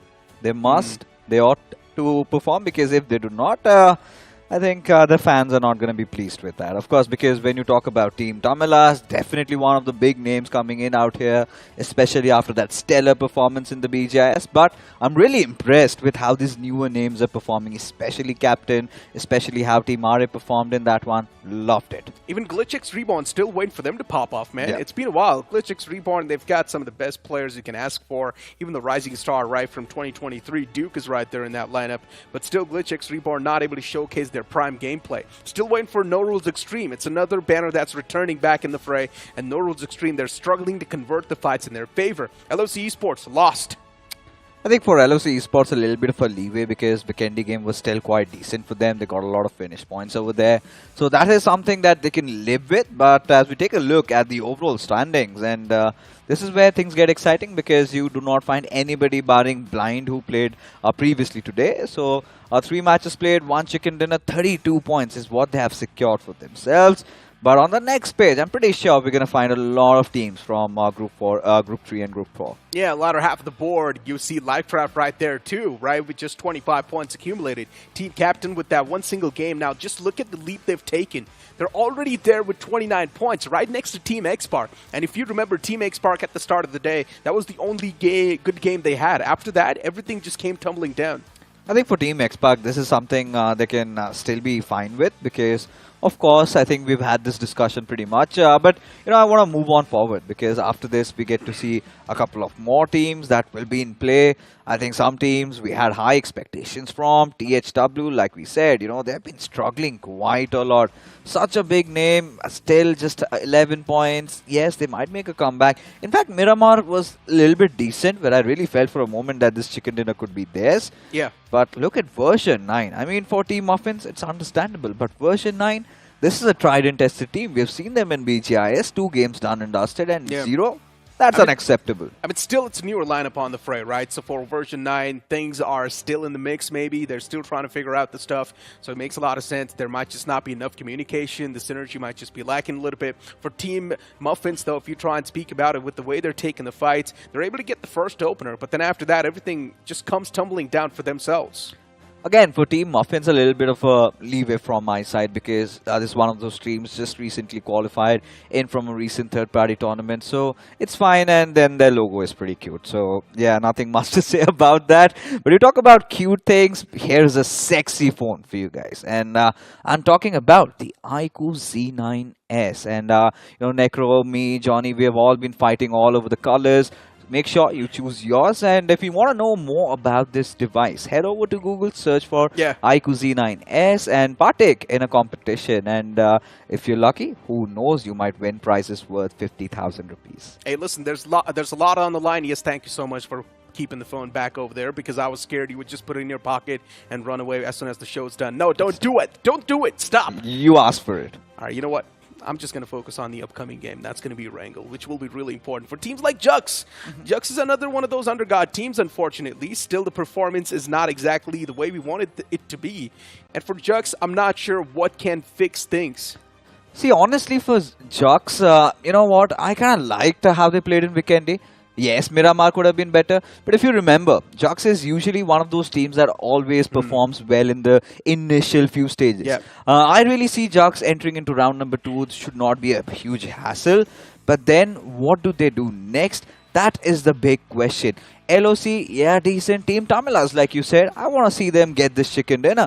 And even for the likes of NXT, little high expectations from their side. But NRX, like you said, I completely agree with you. And same goes for Hyper Rush Esports as well. You forgot to mention THW. It's one of those teams that was setting records in BGS 2024. And unfortunately for THW, things were not exactly the way they wanted it to start away, right? And now moving on forward towards next gen. At least the previous game was decent. You can say, yeah, have for NXTGEN, this is something that they can look forward to as like a stepping stone? I think still have to see a little bit more from them, because all these teams they've come in, like you said, we've had a couple of roster shuffles also, so still taking a little bit of time, and it is again day number 1. We remember, even if you draw a comparison between how Group 1 and 2 matches went, there were certain teams that could not perform well at day number 1, but come at day number 2, I think that is where they made that comeback. So it's still not over, still a lot of games remaining, and after this there will be that massive reshuffle. I'm still excited about seeing Group Red as well, but coming down to this match, it is going to be a wrangle this time. Now this is one of those games where we've seen recently Team TAMILAS has been playing really well, but MOGO Esports, man, I won't be surprised if they get another chicken. I mean, I had a conversation. Listen, I had a conversation with Johnny. They've got 2 MVPs in their entire lineup, man. You talk about S-Power, he was the MVP of BMPS 2023. You talk about Delta PG, the MVP of BJazz 2023. So it's a lineup packed up with a lot of firepower. And finally, we're seeing Destro driving this force in the right way, showcasing what aggression means. And MOGO Esports, they were lacking this aggression for a long time. I think they had that aggression. It's all about the comms were not there. So I had a very long conversation with the players, and I'm coming from the players and even their coach, and this is something that I also had a talk with Johnny about during the game of Weekendy. But still, I think initial start, the sparks have been there. You've been seeing them playing really well. Miramar game, not really the way they anticipated. Yes, a couple of good early fights, but that was all about it. I want to see them more, and this is one of those teams. I think we can be assured, Necro, that they should be heading towards grand finals. I think that is one thing for sure. Especially, you've got the best of both worlds, 2 big MVP players, and let's not rule Justin out. He's equally as good. Hey, but then you cannot really forget about the dream team that came through in BGMI 2024. You're talking about Revenant? Yes, we all thought that this team will be seen in the grand final. So you never know. You can never book on anyone. Anything can happen, man. The path is always filled up with a lot of thorns, and all it takes is one single tumble. And as soon as you tumble down, instantly your lifeline ends in the tournament. So hopefully that's not going to be the case. All it takes is stability. You need to be there consistently in every single game. And this is what I'm mentioning about Team TAMILAS. First 2 games completely let loose. Now you try and glorify the last game. If Team TAMILAS is actually going to do anything or not, we are trying our best to hype this team up in this last game at least. And we want to see Team TAMILAS on the first half of the board, at least at the end of the day. As the plane flat path begins all the way from Novorupnoi towards Severny, this plane flat path is tilted all the way to the right side of the map. And now if you want to move in towards the left, towards Georgia Pool, it's pretty much next to impossible. You need to go for a pit stop, get your hands on the basic weaponry and vehicle, and then move in towards your primary drop location. A little bit of a longer stretch, like you said, for the teams dropping down on the western side. But for MOGO Esports, it's going to be so easy. They're not going to have a lot of issues. However, I really do not feel like they're going to be contested either. But for Team Captain, I think what they did in the previous fight, I think that last fight went really down to the wire. It could have been anybody's game. And this time, I am really hopeful to see some good performance being carried forward. But along with that, I really want the players of NXT performing well. I really want the others, I think the likes of Team Muffins and especially HR. Because it's quite clear and quite evident that Uzumaki might be leading the pack, considering they're heading just towards that school apartments split. So that is typical Big Brothers Esports. Yeah, pretty much. Typical Big Brother Esports. Team TAMILAS dropping all the way towards Shelter. We're not really seeing any major shifts in their playstyle either. Team TAMILAS getting their hands on the vehicles. They probably do want to move in towards that quarry side, considering that's where they like to drop. It's a big split that they go for. You also do see Team Captain right there towards Milta and this entire Farms area. There's way too many teams around that Farms area. And we expected to see a pit stop collision considering the plane fly path was heavily tilted on the one side of the map. And there's a high chance we might just see the pit stop collision come through. Yeah, of course. I mean, you've got Jarks, you've got NRX, you've got the likes of Team TAMILAS, and everybody wants to head over to their designated drop location. I'm pretty sure somebody's going to occupy Pochinki. But I love this circle, especially a little bit of a throw-off. Not a lot of these teams did anticipate the circle going way towards that northwestern side. And it is kind of a reminiscence of the first circle that we got to see in Erangel even today earlier in the afternoon. So that's going to be interesting. I mean, LOC, they've got such a nice chance. Same goes for GLITCHxREBORN. This is where I want to take that time to talk about GLITCHxREBORN a little bit. I think this is a team that we've seen in the past. They've had that split, all right. Scuba and Duke lead the roster. They come back to GLITCHxREBORN, their old home. But one thing for certain, even today, we saw that hesitancy, that reluctancy in engaging in those fights. Now, for GLITCHxREBORN, it was always about getting that good circle position. And do you think that they have not really been able to adapt to how the new meta is being played and how things are changing? Have they not changed with time? I just think it's the pressure, man. Honestly, they're taking a little bit too much time to adjust to this lobby. It's the pressure. They know they're representing such a big banner. They've got too much burden on their shoulders, and maybe because of that, they're just cracking through. One thing is for sure, individually, these guys are incredible. As a team, they should be incredible too, but unfortunately, that's not been the case so far. And the only thing that's sort of stopping them from achieving the great heights is the consistency and also the team synergy that they're not able to showcase so far. I mean, it's still a new team, if you have to talk about it. Just 2 players, not even in the playing 4. That's understandable. But, you know, I still kind of feel like I'm not really satisfied with GLITCHxREBORN. Because you talk about the pressure. What is the pressure that we're talking about? Because, honestly, if you talk about the bigger orgs, yes, there are bigger sharks in the ocean. And it's not about the pressure. I perhaps feel like it's about them always sort of second doubting themselves. We don't see themselves indulging in a lot of those fights. Listen, when you're having a lot of pressure up on yourselves, you automatically start to overthink. That's pretty much like the part of pressure of what, Necro? The pressure of performing, the pressure of getting that disqualified is for every from other the team. tournament. Yes, it is. But still, you're talking about GLITCHxREBORN, and you just mentioned there's newer players on the banner. Yeah. And sometimes the new players, they do tend to doubt themselves. That's pretty much a common thing. First 2 games are done. I still think this game should be something that we should let loose, and let's see how GLITCHxREBORN performs. I mean, we're still on different tangents over here, but it's all right. I mean, so be it. Because right now, with how they've been dropping down, how they've been playing, yes, I remember, been disappointing. Let's be honest. It's a letdown, no doubt about that. See, I think the best prime time we had GLITCHxREBORN was when Alibaba Raiders newly formed, and we used to talk about the beautiful rotations, right? But that was pretty much it. Because even when you look at the stats of maybe even BGIS 23 or even BMPS 23, you could see it was Ralphie, it was Duke, they were all hitting when time arose. But this time, they do not have Ralphie anymore in their roster. They've gotten new players. Yeah. And it's a new test. And I think for now, it's all about a new beginning. It's all about redeeming themselves, proving, especially for Duke, because he was such an important part of the puzzle. And now he's got to start over from scratch once again. Yeah, new things aren't working out, yes. But I just think they need a little bit more time in this tournament to try and adjust to the heat level of the lobby. That's it. But let's just see, man. Still just the 3rd game of the day. Yeah. They've still got a lot more to go. They've got 12 games in total, from which this is the 3rd game, so it's complete fine. They can try and adjust as much as possible in these games. But you speak of MOGO Esports, a team that is currently a force to be reckoned with. The lobby's definitely scared of their wrath.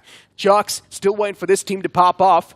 It's one of those teams, especially in 2024, when we saw Jux for the first time, they were surprising all of us. Amazing himself. He had some incredible numbers when it comes to the finishes. But you know what? If I remember correct, I think we were talking about Amazing a lot. But eventually towards the latter half, I think it was his teammates that eventually started to perform. And Amazing was nowhere to be seen. So I think Jux Esports, maybe they've learned from their past mistakes. Yeah. And this is again another team that I really have my eyes on. Just like the iQOO Z9S, our partners for this event. And constantly we have been maybe sounding like broken records, but we want you to win prizes worth 50,000 rupees. So all you got to do is, after the match is over, after the day is over, search for iQOO Z9S, partake in that small competition. You just have to answer a simple question, and you could win that beautiful moolah in front of you. Prizes up to rupees 50,000 rupees. That's a lot. Yeah, that's a lot, man. If you do get your hands on that prize, then you might as well just buy the device yourself. But THW on the screen, a team that was making big records in 2024, BGS itself in the early rounds, but now THW, the same performance, the same note is completely missing. And I'm not sure what exactly changed from this THW to the THW that we witnessed a couple of months back. It's not even been that long. Lamau, he was one of the men who was just dominating the lines through and through. You also had a man like Sam right there, Destiny and Ninze, same 4 players performing once again, but something's changed. I think this is one of the conversations we need to have, and this is going to be a little bit of a critical one. Might be a little sensitive. Are you ready for it? I mean, I don't care. Sure. All right. So, I mean, I'm of the opinion that THW, this particular roster, they just had one good tournament. Did we just overhype them, especially considering, you know, they had this Cinderella run, this fairy tale story? Because after that, every single tournament, we've got so much coming in from their fans, so much expectations, and they've always failed to deliver. Even during the BGIS, even during the latter half of the tournament, it was the final day when they started to stage a comeback, but it was just not enough. For THW, it's a whole different storyline, man. In the early phase of the tournament of BGIS 2024, they dominated really well. I think so they had 5 chicken dinners out of the 6 games that they played. Yeah. And that was one of the biggest records that we've seen at that time. So it makes a lot of sense that we hype this team up. Later on, as the stages kept on passing by, they were not able to keep up with the heat level. They sort of failed. So this is something that we cannot really see coming. We cannot really see the future and how a team's going to be performing in the future. Yes, they choked majorly. You know, then again, that argument still persists, right? When it matters the most, in the latter halves of the tournament, when the competition actually gets even more fierce, more intense, that is where you could see them really, the sharpness isn't there. And I really feel like, you know, we've got more to see from this squad. There have been those matches, there have been those moments, but if you ask me this question, do you count them to be one of the consistent teams? Do you count them to be one of the bigger names? I think I might have to take a second thought about it. THW, they like to go for the high risk, high reward.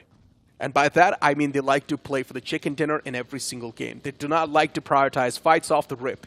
They try to run away from the fights as much as possible. And that's been the main problem of THW. Only if they start taking fights, only if they start collecting those elimination points here and there, even if they do get scrappy points, 4 to 5 eliminations per game, that still means a lot. But instead, THW, they just always are aiming for that one big game.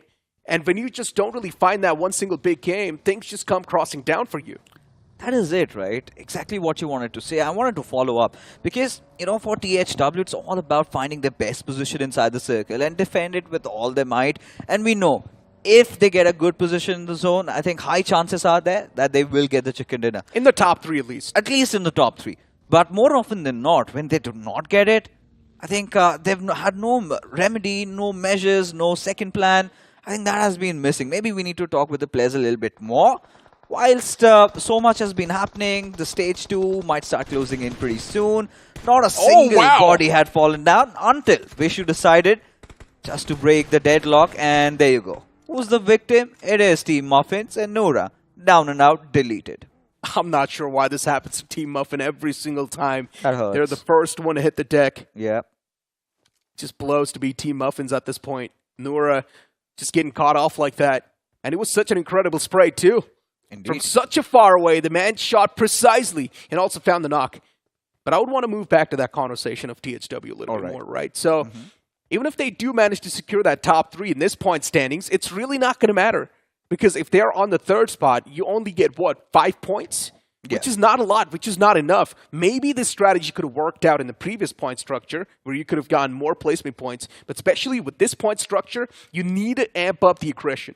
Exactly what I wanted to say. I feel like they haven't really changed their style of play with passing time. And yeah, just a couple of seconds ago, we saw the MVP of the previous game, and Secronix.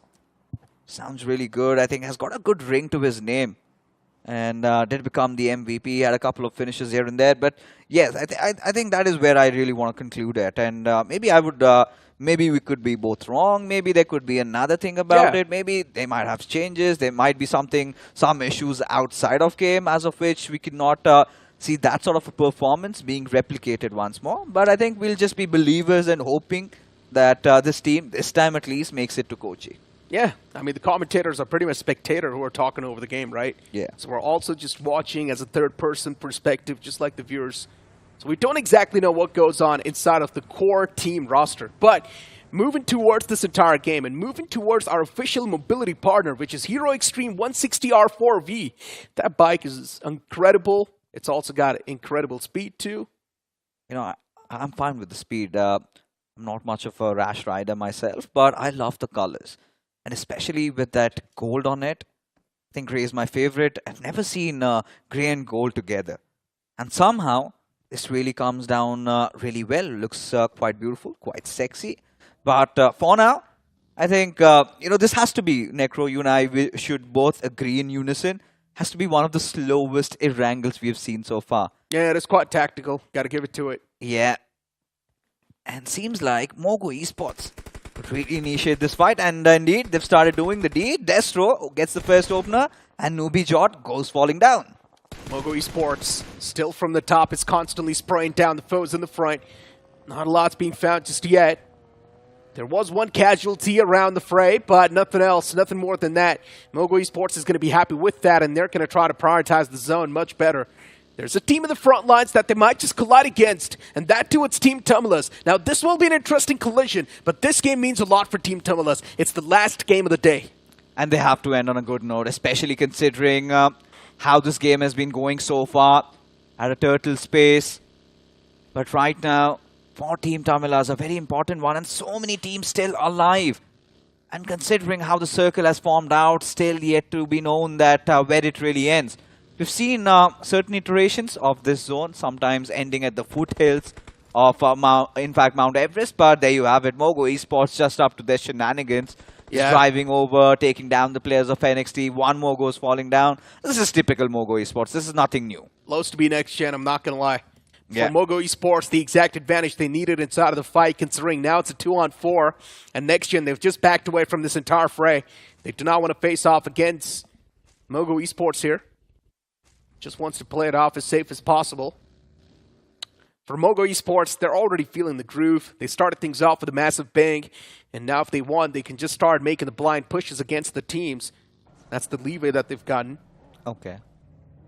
And speaking of next gen, they backed away so much from that entire area that now they've moved all the way down south, and they're trying to reroute themselves from the left side of the zone. Now, this is where I'm really surprised or rather confused. Maybe they realize it's MOGO Esports and better not pick a fight against them. Yeah. But you've got the likes of UV Jord in your team. And if I'm not wrong, we had seen them even in the BGIS. It was Rising Falcons, you remember? And now they're not the new kids on the block. We've seen them for quite some time. And you would expect bigger things from them. Maybe at least to fight back.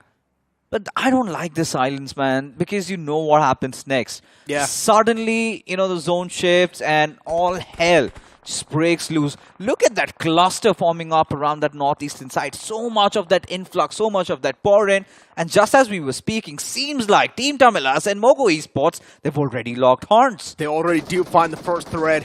The sting is right there. For Team TAMILAS, there's a little bit of that return fire too from MOGO, as even S-Power gets knocked out by number 1.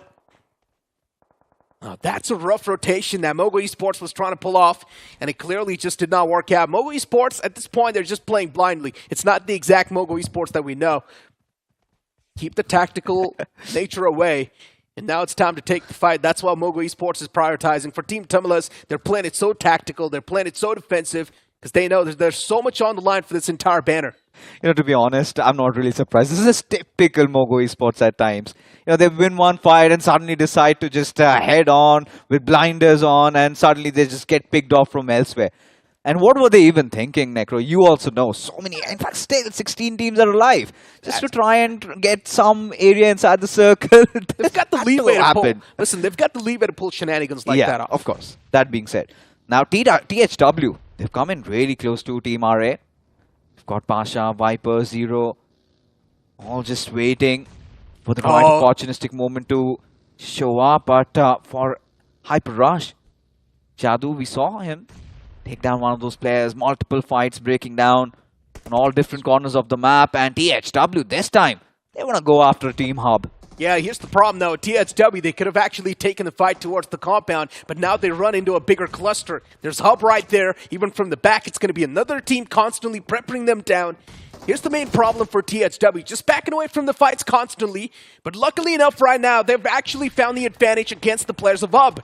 Secronix is right there too around the fray, but the man gets spotted, peeks out, he almost is able to find the knockout too, but unfortunately stopped shooting because he did not really have to line up sight on the player anymore. For THW, they want to make the push happen, but they cannot really make the push happen just like that.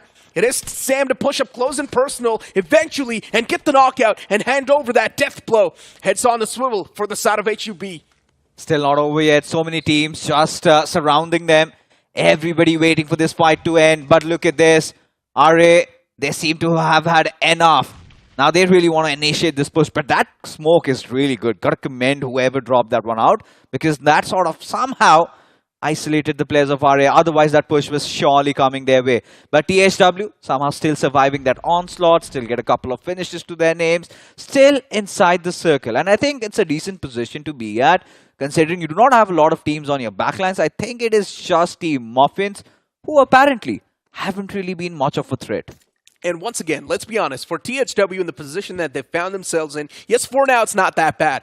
But look at the zone if it moves away. You're going to have so many teams instantly booking it, and that's where things will be way too chaotic. They will be random all across the board, and you never know which fight to take and which fight not to take. It really gets tough to try and isolate the duels at that point.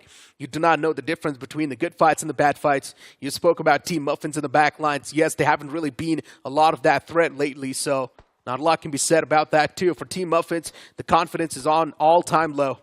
It certainly is. But you know what? If you have to pick a winner, considering how the circle has been forming around, you've got any names, any suspects? One name at least. I really want to say Team TAMILAS. I feel like it's a TAMILAS game. Yeah, me too. I genuinely do feel like it's a TAMILAS game, but it all comes down to the zone, and the zone shifts away from them. So for Team TAMILAS, now it's going to be a big struggle. They were in that comfort zone for a while, but as the zone moves away, they would need to leave that comfort zone and move inside of the circle. That's where Jux gets the big advantage. They certainly do, but I really want to give, in fact, bring the attention of all our viewers towards GLITCHxREBORN. Look at how beautifully they're going to infiltrate inside the circle, take over the compounds over there, but Team TAMILAS, this is what we were all waiting for, a fight against MOGO Esports that initiated it already. Destro had been taken down. This time, however, MOGO Esports, they do not have the numbers. You really do not see it that often. Team TAMILAS playing from edge to edge, and Justin's missing a lot of shots. Eventually, the confirmation will be there, and Justin brings his team back in the game. For Team TAMILAS, what a big mess up this was. Now it's taken down to a 2v2. What just happened? Team TAMILAS, if they wanted, they could have showcased better coordination in this push. But unfortunately, Team TAMILAS, they were quite scattered. Didn't know exactly how to approach the fight. And that's where MOGO Esports got the better of them. Delta PG still knocked out. Justin needs to wrap these players up in a sheet. Mr. Igil, he pushes on towards Delta. He wants to get the death blow. But for MOGO Esports, this one single man, he's got a lot to live up to. There's one man in the front. He hands out the death blow to him as well, as he instantly goes for the confirmation. And now the fight's taken down on 1-on-2. Nah, I mean, this is more like Justin stuff, right? Leave him alone and he's gonna shred squads apart. This is lovely, but Team TAMILAS still managing to trigger that revive on towards Fox, but now still those barrage of grenades keep on continuing. Now a 1-on-2 situation. And loved how MOGO Esports dealt with this entire situation over there. Team TAMILAS, they came with 4 men and now only 2 remain. And for Justin, I'm pretty sure he's not going to be the first one making that move. But look at those grenades being cooked at his direction. Justin still has 5 more to work around with. This is going to be still exciting. Can't really say that Team TAMILAS have the upper advantage in this fight. Keep this thing in mind. He's also got a few more death crates to go. Oh, yeah. It's going to be wrapping up a lot of those utilities, that's for sure. Justin, he pops up the boosters too to just give him that extra bit of edge in that fight. For Team TAMILAS, it's a 2-on-1, but they're still way too hesitant. They do not want to face off against Justin just yet, because they know the man's feeling himself. He's already tasted the blood, and he wants to execute the entire Team TAMILAS, but Justin does not want to make the push as well, because he knows he does not have the man advantage. If Team TAMILAS use their cards right and play for the trade game, things can be much fluid. He's just waiting for Team TAMILAS to make one more mistake, right? At this point, Team TAMILAS, I'm not going to lie, no way of silver coating this. They messed up. Especially when you're going up against 2 players. Definitely one of the hype names, but now this is team captain. Previous game, we saw them get a chicken dinner, and now up against Team NXT. Devil leading the charge, still throwing a couple of grenades. And for an NXT, they also do not have enough man advantage there. In fact, outnumbered once again, courtesy to MOGO Esports of how they started clapping their players outside of the lobby as the finish feed. Look at it. You can see it dancing all across, fights happening left, right, center, everywhere. Every single corner of this virtual map of Erangel. But for you, Vijord and Rexy, it is going to be such a tough challenge. But now, both of these teams have to disengage and also get inside the circle. Yeah, NXTGEN, they're in quite a tough spot, that's for sure. But version 9 now executing a fight against the players of Rival Apes. This will be a tough one to swallow. Considering version 9, they lost out on one player. He's still knocked out. And now he gets the revival upon himself. It's Lay. Lapid 2 on the off angle for V9. The problems just keep on erupting. They keep on emerging as the time keeps them passing by. And the Rival Apes, they do want to step outside of the comfort zone. But as they do so, there's a high chance they can be strike down. V9, they've got a really nice spread for them. Lapid can be the game changer here. But unfortunately, Lapid, he smoked himself off. And now here comes the push, as Lapid wants to make it up close and personal, but not just yet. Still again, second-guessing himself, rather reuniting with his teammates. For version 9, they want to ensure they have their backlines clear, which they do. But Lapid, he's trying to execute something he's not done before. In fact, he's ensuring their backs are clear. But for now, Alien, he's all the lonely guy who's trying to initiate that fight, trying to find something over there. A Molotov flung over, sails in, still finds no connection there. Because I really felt like version 9 had a good chance in taking this fight against the players of Rivals A. But again, overthinking somewhere down the line has given enough time for Rivals A to recuperate. But no, there you go. Slazy, beautiful knock on towards Pasha. And here we go, round number 2. Slazy finally is able to find that knock. But are they going to make the push? That's the question. Are they going to prioritize it? And it doesn't feel like they want to be the opportunistic ones. Instead, they're taking their sweet little time, and the fallen man's already back upon his feet. Pasha, all he needs to do is back away inside of the house. Smokes are constantly being tossed. These guys are running through a lot of utilities. And soon enough, they're going to burn all of it. And that's where both these teams will be in a really tricky spot. You look at the elimination feed, there's a fight going on between Captain and also number 1, where Captain, they wipe out the entirety of number 1. And V9, I'm not even sure what exactly the game plan is for both these teams. It's such a bad stalemate. But eventually, Rival Apes, they do find the opener that was needed. As Alien gets knocked out, for Rival Apes, this is exactly what they needed. They've got the upper hand in the fight now. There's a spam coming through from Executor, but not a lot can be executed with that spam. And V9 with such an awkward approach to the fight, not a lot can be said. Who can be the one to come out on top? There's a return knockout on the players of Rival Apes. Now it's taken down to a 3v3, but still the player's knocked. He can be back upon his feet. Now they need to prioritize the fight instantly. V9, another knockout found. The utilities are doing a lot of damage. As V9, they're now taken down to just a 2-man squad. Slazy and Executor.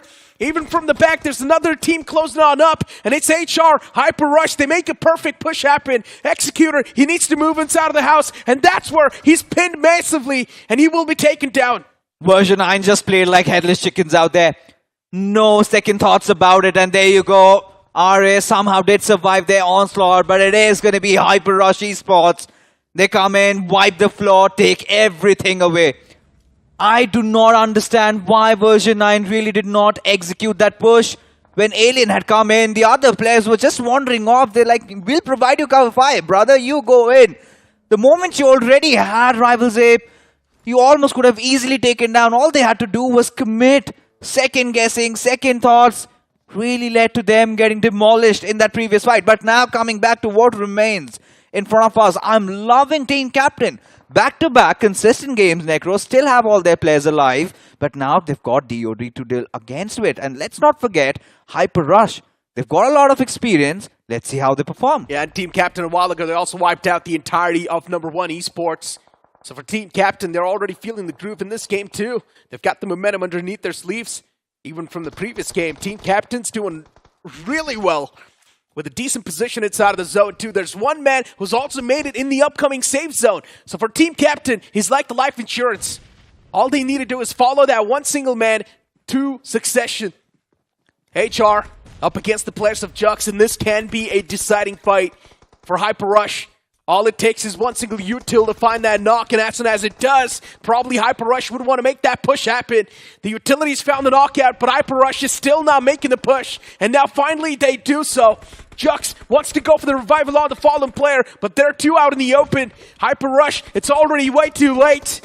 They've made the push, and Rebu is now trying to back away to safety, and Amazing strikes down another man of Hyper Rush. But another man gets taken down from Hyper Rush itself. What exactly is going on? It's such a confusing fight. It's pandemonium all over the place, man, but Amazing, he never gives up, does he? Hyper Rush wanted to make sure that they have that smoke screen, and look at Top. Where on earth is he even aiming? Have they even forgotten that Amazing is on his backlines, and everybody gets eviscerated from the lobby. One misstep, one misread, and Amazing, he literally slits their throats apart. Oh my god. I mean, who do we laud in this one? Is it Amazing playing with some amazing performance out there? Or is it the players of Hyper Rush messing this one up big time? I'm not going to lie, it was one of the most toughest fights to cast. I do not even know what exactly was going on the screen. Knocks were happening back and forth. And in the end, it was really tough to find out who knocked out who, because these guys were in each other's territory like it does not even mean anything. And eventually, Jux is the one to come out on top because Amazing saves the day once again, and Amazing is able to get a lot of numbers on the board for his team. An amazing performance indeed, but this time backs against the wall. But he finds a beautiful knockout against Team Captain's player. Jet Ray's knocked out. There's another man on the sidelines who can be the day saver before Team Captain. They've still got the man advantage in the final few moments. Clutcher gets spotted, do or die. This time they're going to die. Look at this, almost on the verge of getting another chicken dinner, and this back-to-back is going to be quite special because the final player surviving is going to be the last player from DOD, so it is set in stone. Captain, they get their second one, and they do it in style. In fact, come outside the zone, Devil to wait, getting taken away from the circle, but it is all that matters. There's the chicken dinner. Captain, they do it once again, and this is lovely stuff. This is what we wanted, some new names to come up, and Captain, out of all the odds, 2 back-to-back chicken games. This is extraordinary. Team Captain's here to lead the chart. Oh yeah, for sure. With the way they're performing, it's incredible. 2 back-to-back games in their hands, and now for Team Captains, they're exactly the silly esports that we wanted to see in this group. Absolutely. No second thoughts about it. I think that is what we both are in pursuit for. Watching out for those new names, teams and players with that new hunger to win and to come in, dominate the lobby. Now, these are not those teams that we've seen in the previous iterations of the officials, right? They've come in from the recent third-party tournaments, and for them to come in and deliver like this, especially when you've got likes of such big names like MOGO, Team TAMILAS in your entire group, I think goes on to speak that Captain, they're well prepared. For Jux Esports, I just really feel bad. I'm not sure what that execution was from the side of Hyper Rush. The way they made the push happen, it's like they forgot who they were pushing up against. They did not even know exactly where the position was of the opponents, and then there were knocks happening back and forth. It was tough to keep track of what exactly was going on, and Amazing is just roaming around in the opponent's area. What was exactly going on there? No, he was in his area. The players of Hyper Rush just decided to push in, and they completely forgot about Amazing. He went unchecked, and we all know what followed. And hey, Necro, you know what? I'm going bald. And it's not aging. It was what V9 just did over there. I lost a couple of strands there. I literally went mad, watching them play like that, because let's be honest. I mean, they had the entire situation under control in that fight against Rival Zabe. I think it was not just once, but twice or thrice where they initiated that first knock. And Alien just decides to go in. The other 3 players, I felt like they were just clueless. They were like, bro, you just go in. We're trying to provide cover fire. Well, Lapid is still driving around. I do not know what the entire idea was. When they finally decided to put everything together, it was already too late. Alien just crashes out, and suddenly Lapid decides to, act himself inside of a movie. He goes, parks the vehicle up top, and then there's no value. And they prolong the fight so long that Hyper Rush, out of just nowhere, just comes in and wipes everybody off. when they decided to make that push, it was a little bit too late. And let's be honest, I genuinely think so they were just scared. They were just overthinking, man, of course. Yeah, they were just scared. They were overthinking that fight a little bit too much. They were able to find 2 knockouts on just the back of the utilities. Look at this. And they still did not make the push happen. But yeah, looking at this entire moment and how it just came crashing down. See, amazing hiding inside the smoke. Yeah, Hyper Rush, they had the advantage to kick things off in the fight too. And this is what I'm saying, Hyper Rush losing out on 2 players in return later on. It's something that I never saw coming. And then from the back, it was amazing who sprayed down Jadu. Alright, finally we do get some clarity once that replay was played. I think it was all Devil from Captain who was drawing in all that attention, because I think Hyper Rush were aware because one of their players got taken down by Amazing, and by the moment the information was relayed, the other 2 players already had their hands full. So it was Devil just drawing all that attention, and Amazing, we all know what he did over there. Still, I think I'm pretty sure he's going to be the iQOO MVP in this one. 6 finishes, I don't think anybody comes close. But there was another fight that I think we should touch upon. Is Team TAMILAS taking on MOGO Esports. Initially, we saw that Destro had been taken down, and his power got picked off by somebody else. And then Team TAMILAS has decided it's a 2v4 situation. They go on and charge in, and we all know what happened. I mean, speaking of that fight, let's be honest. Team TAMILAS, they knew they had the man advantage. They were pretty confident in their approach. But as soon as the first man was struck down, that confidence just poofed into thin air. Yeah. They didn't know exactly how to overcome this entire scenario. MOGO Esports, they had 2 players in 2 individual buildings. But that's where Team TAMILAS should have went for a 2-2 split and maybe try and execute the proper gameplay, considering they had the man advantage too. They could have went for a trade game there.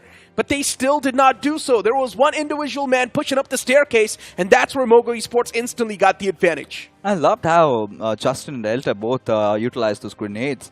I think a couple of knocks here and there, and constantly repositioning each other. And yeah, of course, Delta got picked off, but Justin still had a lot of room because Delta was again playing in a smaller compound in comparison to Justin. But eventually, one thing for sure, MOGO Esports still had a decent day in the office, kind of similar to how Xpark played. You know, one game really good and 2 others don't care.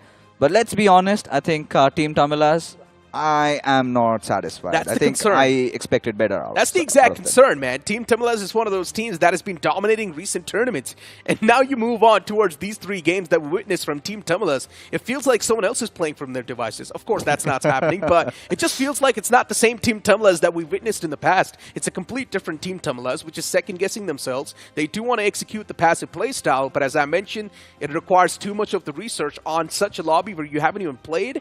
So that's pretty much next to impossible. I think still day number 1 for them, testing the waters. Maybe they go back to the drawing board, chalk out whatever the problem was. Because today we've seen that mixed bag, right? They have been taking those fights, they've failed. They've been trying to play for the zone, they've failed. So there must be some issues. I'm pretty sure the IGL must have figured it out. Let's hope they come back stronger tomorrow. But for Team Captain, lovely stuff. I think 20 points all there. They're en route, that city sports path. They've had 3, hoping that they would get a couple more. But Jux, in fact, this is also one of those teams that has been playing low-key quite well. Even in the game of Vikendi, even in this particular game, they've been quite good. But finally, Hyper Rush, they also decided to redeem themselves. Even Rival Apes doing pretty good once again. The previous game of Miramar was quite dominating. Rival Apes back with 8 points, Do or Die with 7 points too. Team TAMILAS, not that bad of a game, but things could have been much better. You talk about V9. I mean, that one single fight that we saw being executed from the side of V9 when they decided to make that push, it was a little too late, my friend, because at that point, you also had the players of Hyper Rush from the back closing in. MOGO Esports, they lost out on the players way too early, so not a lot could have been said, but they still had a really good day in the office. Moving towards the latter half of the board, you've got THW still on the latter half, and this is something that I really did not expect. Yeah, quite concerning, really. I mean, when GLITCHxREBORN did get a couple of points here and there, really expected THW to also perform. And yeah, just that decent game of Miramar, that's pretty much it. So I think finally we know the entire storyline that's building up. Team TAMILAS, THW, 2 big names that haven't really shown up today. If you talk about the others in the lobby. However, you talk about the outliers, I think we're all impressed with how Captain performed, even with how Jux performed, especially amazing again, those individual accolades towards the end, just hiding himself inside that smoke, not letting his position be given away, and still getting so much done. And it's not just the first time he's done that. I think he also did that previously in the game of Vikendi. So he's definitely, again, one of the prospects that we might have to watch out for in this rendition of the BMPS 24. He will be, but for some reason it's really tough for me to move away from Team TAMILAS. Yeah. The only reason why it's such a big shocker for me is because I've personally been following this team from the recent tournaments, and even you have been. And with the way they were performing over there, and now the transition, yes, I do understand maybe you can't say as a team you're just messing around, not really taking the competition that serious, considering you know you've got ample amount of games to try and position yourself in a better spot in the overall standings. But still, even if you just mess around in the lobby, if you're one of the known names, you're still supposed to perform much better because you're miles better from the teams that you're playing up against here. Exactly. I mean, this is where I think we both have to fist bump each other, because just recently in a third-party tournament where the format was a little different, it was all about, you know, going aggressive. It was all about that, and Team TAMILAS was actually winning those fights. And in that particular tournament, they were quite consistent. So yeah, I think alarm bells, a little bit of that red signal on for Team TAMILAS. I really hope they make a comeback tomorrow. But I think we might have something up from the community. Oh yeah, we might as well. But another team that I would like to speak of is LOC, right? Oh, there LOC you go. is also one of those teams that was struggling a little bit. Yeah, we've got a question on the screen, and that's going to be, what's with Team Limra and other such teams that perform exceptionally in official and then go through a dip, at times not so minor, like BB GLITCHX. In the very next, TL was so out of the books with their late entry into the zone that converting winner chicken dinners from their enter. Yeah, all right. So I get it.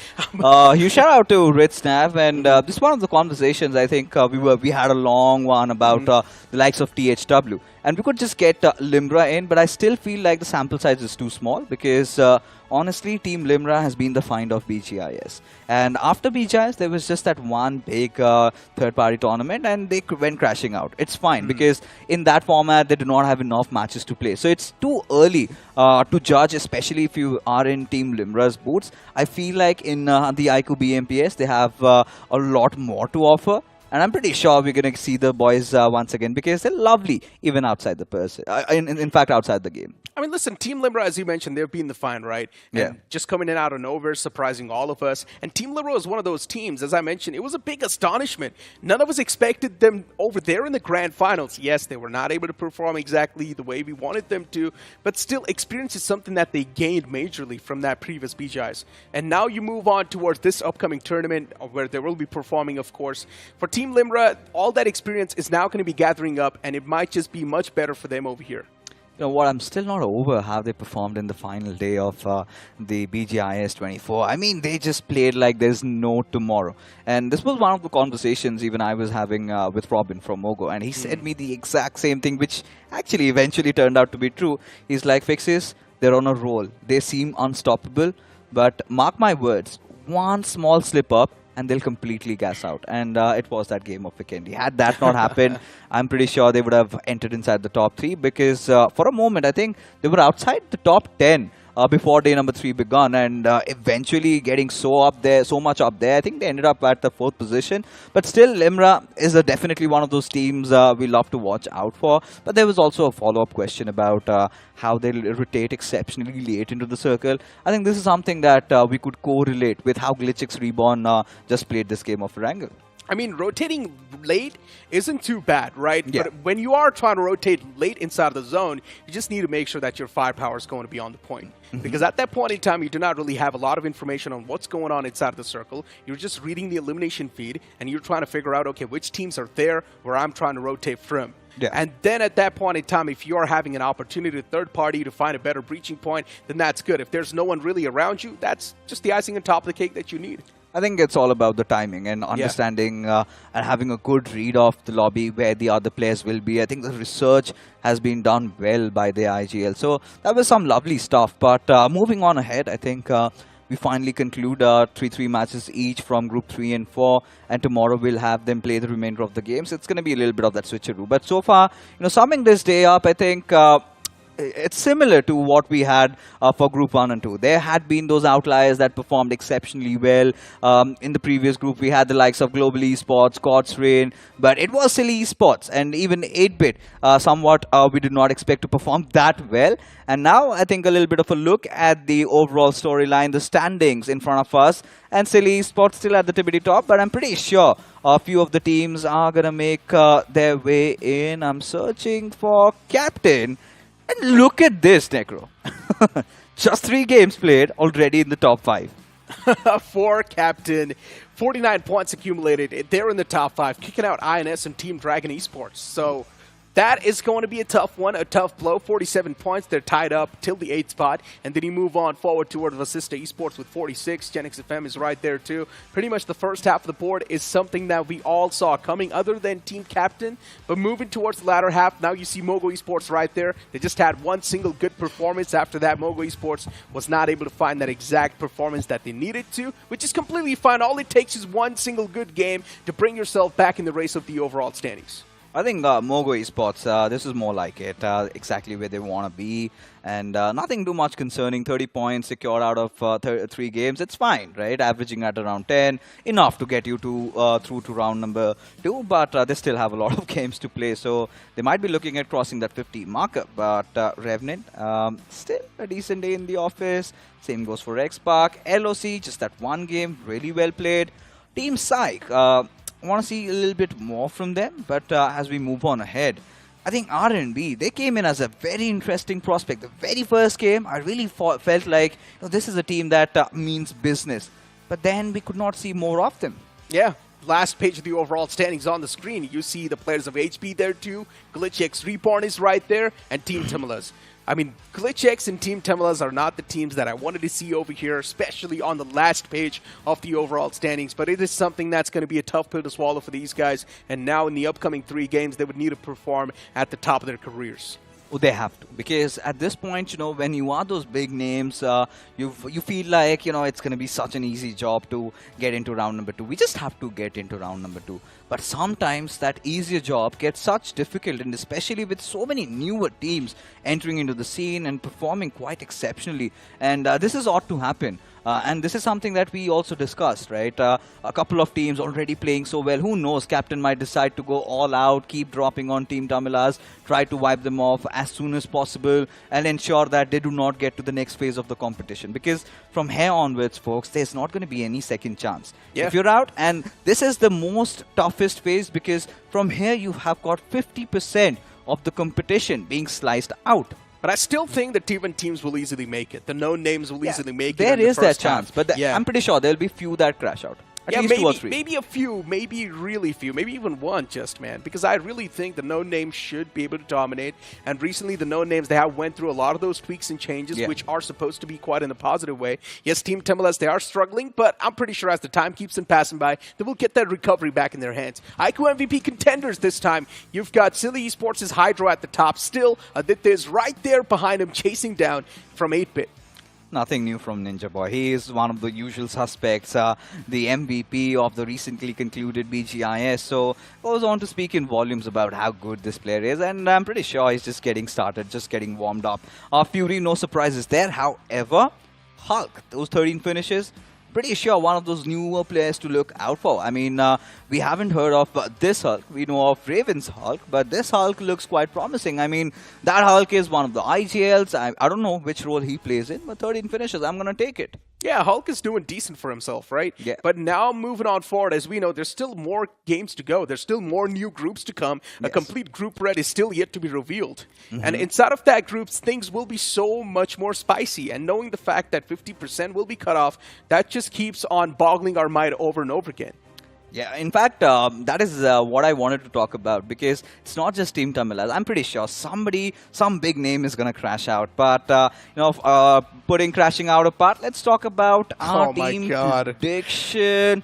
On your face, Necro. Team TAMILAS, all right. XPark, a decent day. I think so far, MOGO was the best performing team. Yeah. If you have to pick amongst the XPark and MOGO, I would say. These two I think MOGO still had more points than XPark. Yeah, but still you can't say about these teams pretty much right on the same level. Then you've got Team TAMILAS completely failing. Jubilant Divide, they just had one good game. After that, Jubilant Divide themselves were failing quite a bit. But who could have predicted Team Captain? Let's be honest. No one would have saw this coming, even from miles away. Exactly. Who would have thought Sail Esports played so well? But I'm telling you what's going to happen tomorrow. I mean, it's not going to be me, but I'm pretty sure it's going to be Ravan, it's going to be Spiro. They're going to be all rooting for Team Captain tomorrow as well. Yeah, they just like to play it super safe. Yeah, super safe. Yeah, come on. It's not fun. You always got to take that risk. I mean, technically, we were also playing it safe. You won with Xpark, I won with Team TAMILAS. We thought that these two teams are supposed to dominate fixes. You didn't have to say that on camera, Necro. We were just glorifying ourselves. Did I just blow our cover? Yes, you Was did. that a friendly fire? Yes, that was. Oh, no. Okay, it's okay. You know what? We'll recover You that know he's the kind of a teammate you should avoid. We'll recover from that in the future, but jokes apart, right? Focusing back on this group, Norules Xtreme was another returning name that completely failed to perform. Yeah, I think Norules Xtreme. Now, this is one of the very oldest squads, even back in the days when I used to also play.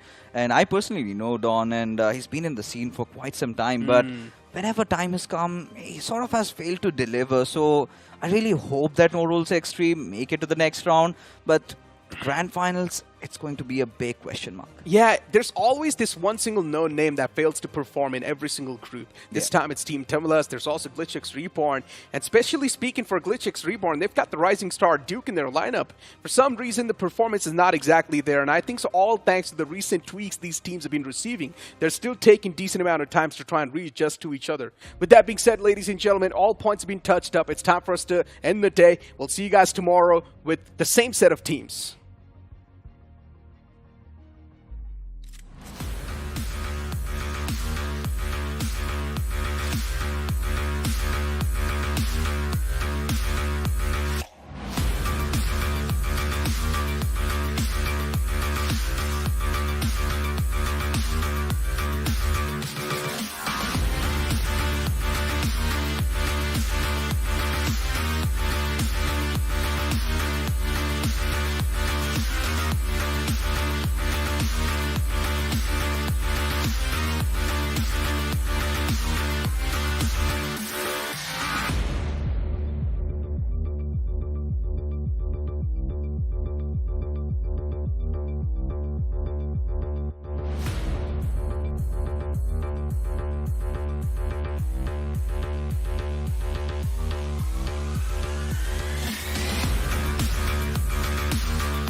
tasker. Talk about stronger, quicker, faster.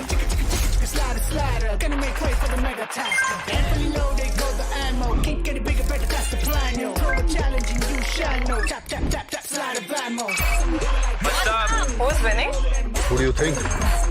Mega Taskers win the game at every level. iQOO Z9S Pro with Snapdragon 7 Gen 3. Fully loaded for Mega Taskers. Search iQOO Z9S on Amazon.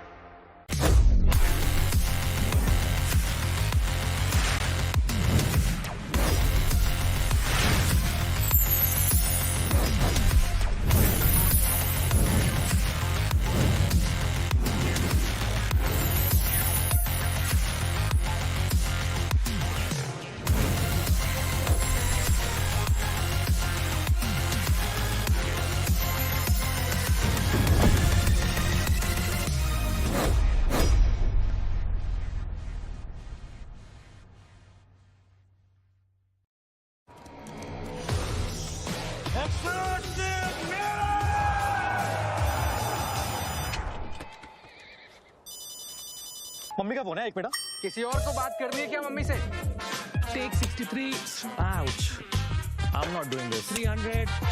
यार ये एक्सूट इतने cool है, लेकिन अगर shoot ही नहीं होगा तो दुनिया को कैसे पता चलेगा? X-Suit's so stunning that even Dynamo won't let us tell you about it. X-Suits, a million reasons to keep everyone away.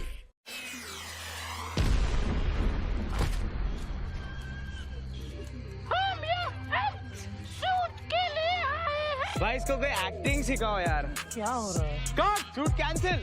आना प्योर। अबे बंद करो बे, आंख में छुप रहा है। Cut, shoot cancel. हार पूरी रात निकल गई, अगर शूट ऐसे ही चलता रहेगा, खत्म ही नहीं होगा तो ये लोगों को कैसे पता चलेगा? X-Suits, a million reasons to keep everyone away.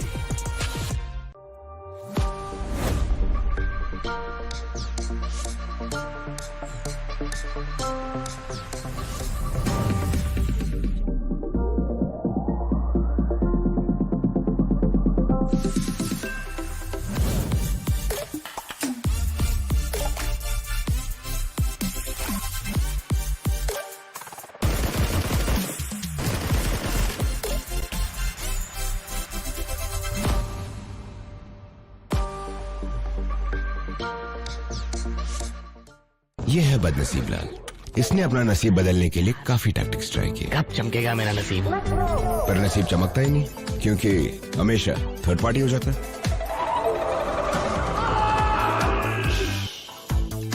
Gold spin में आइटम्स जीतने के टैक्टिक्स तो बहुत होंगे, तो मेरी मान बस स्पिन करता जा। अरे मिल गया। Let's get spinning.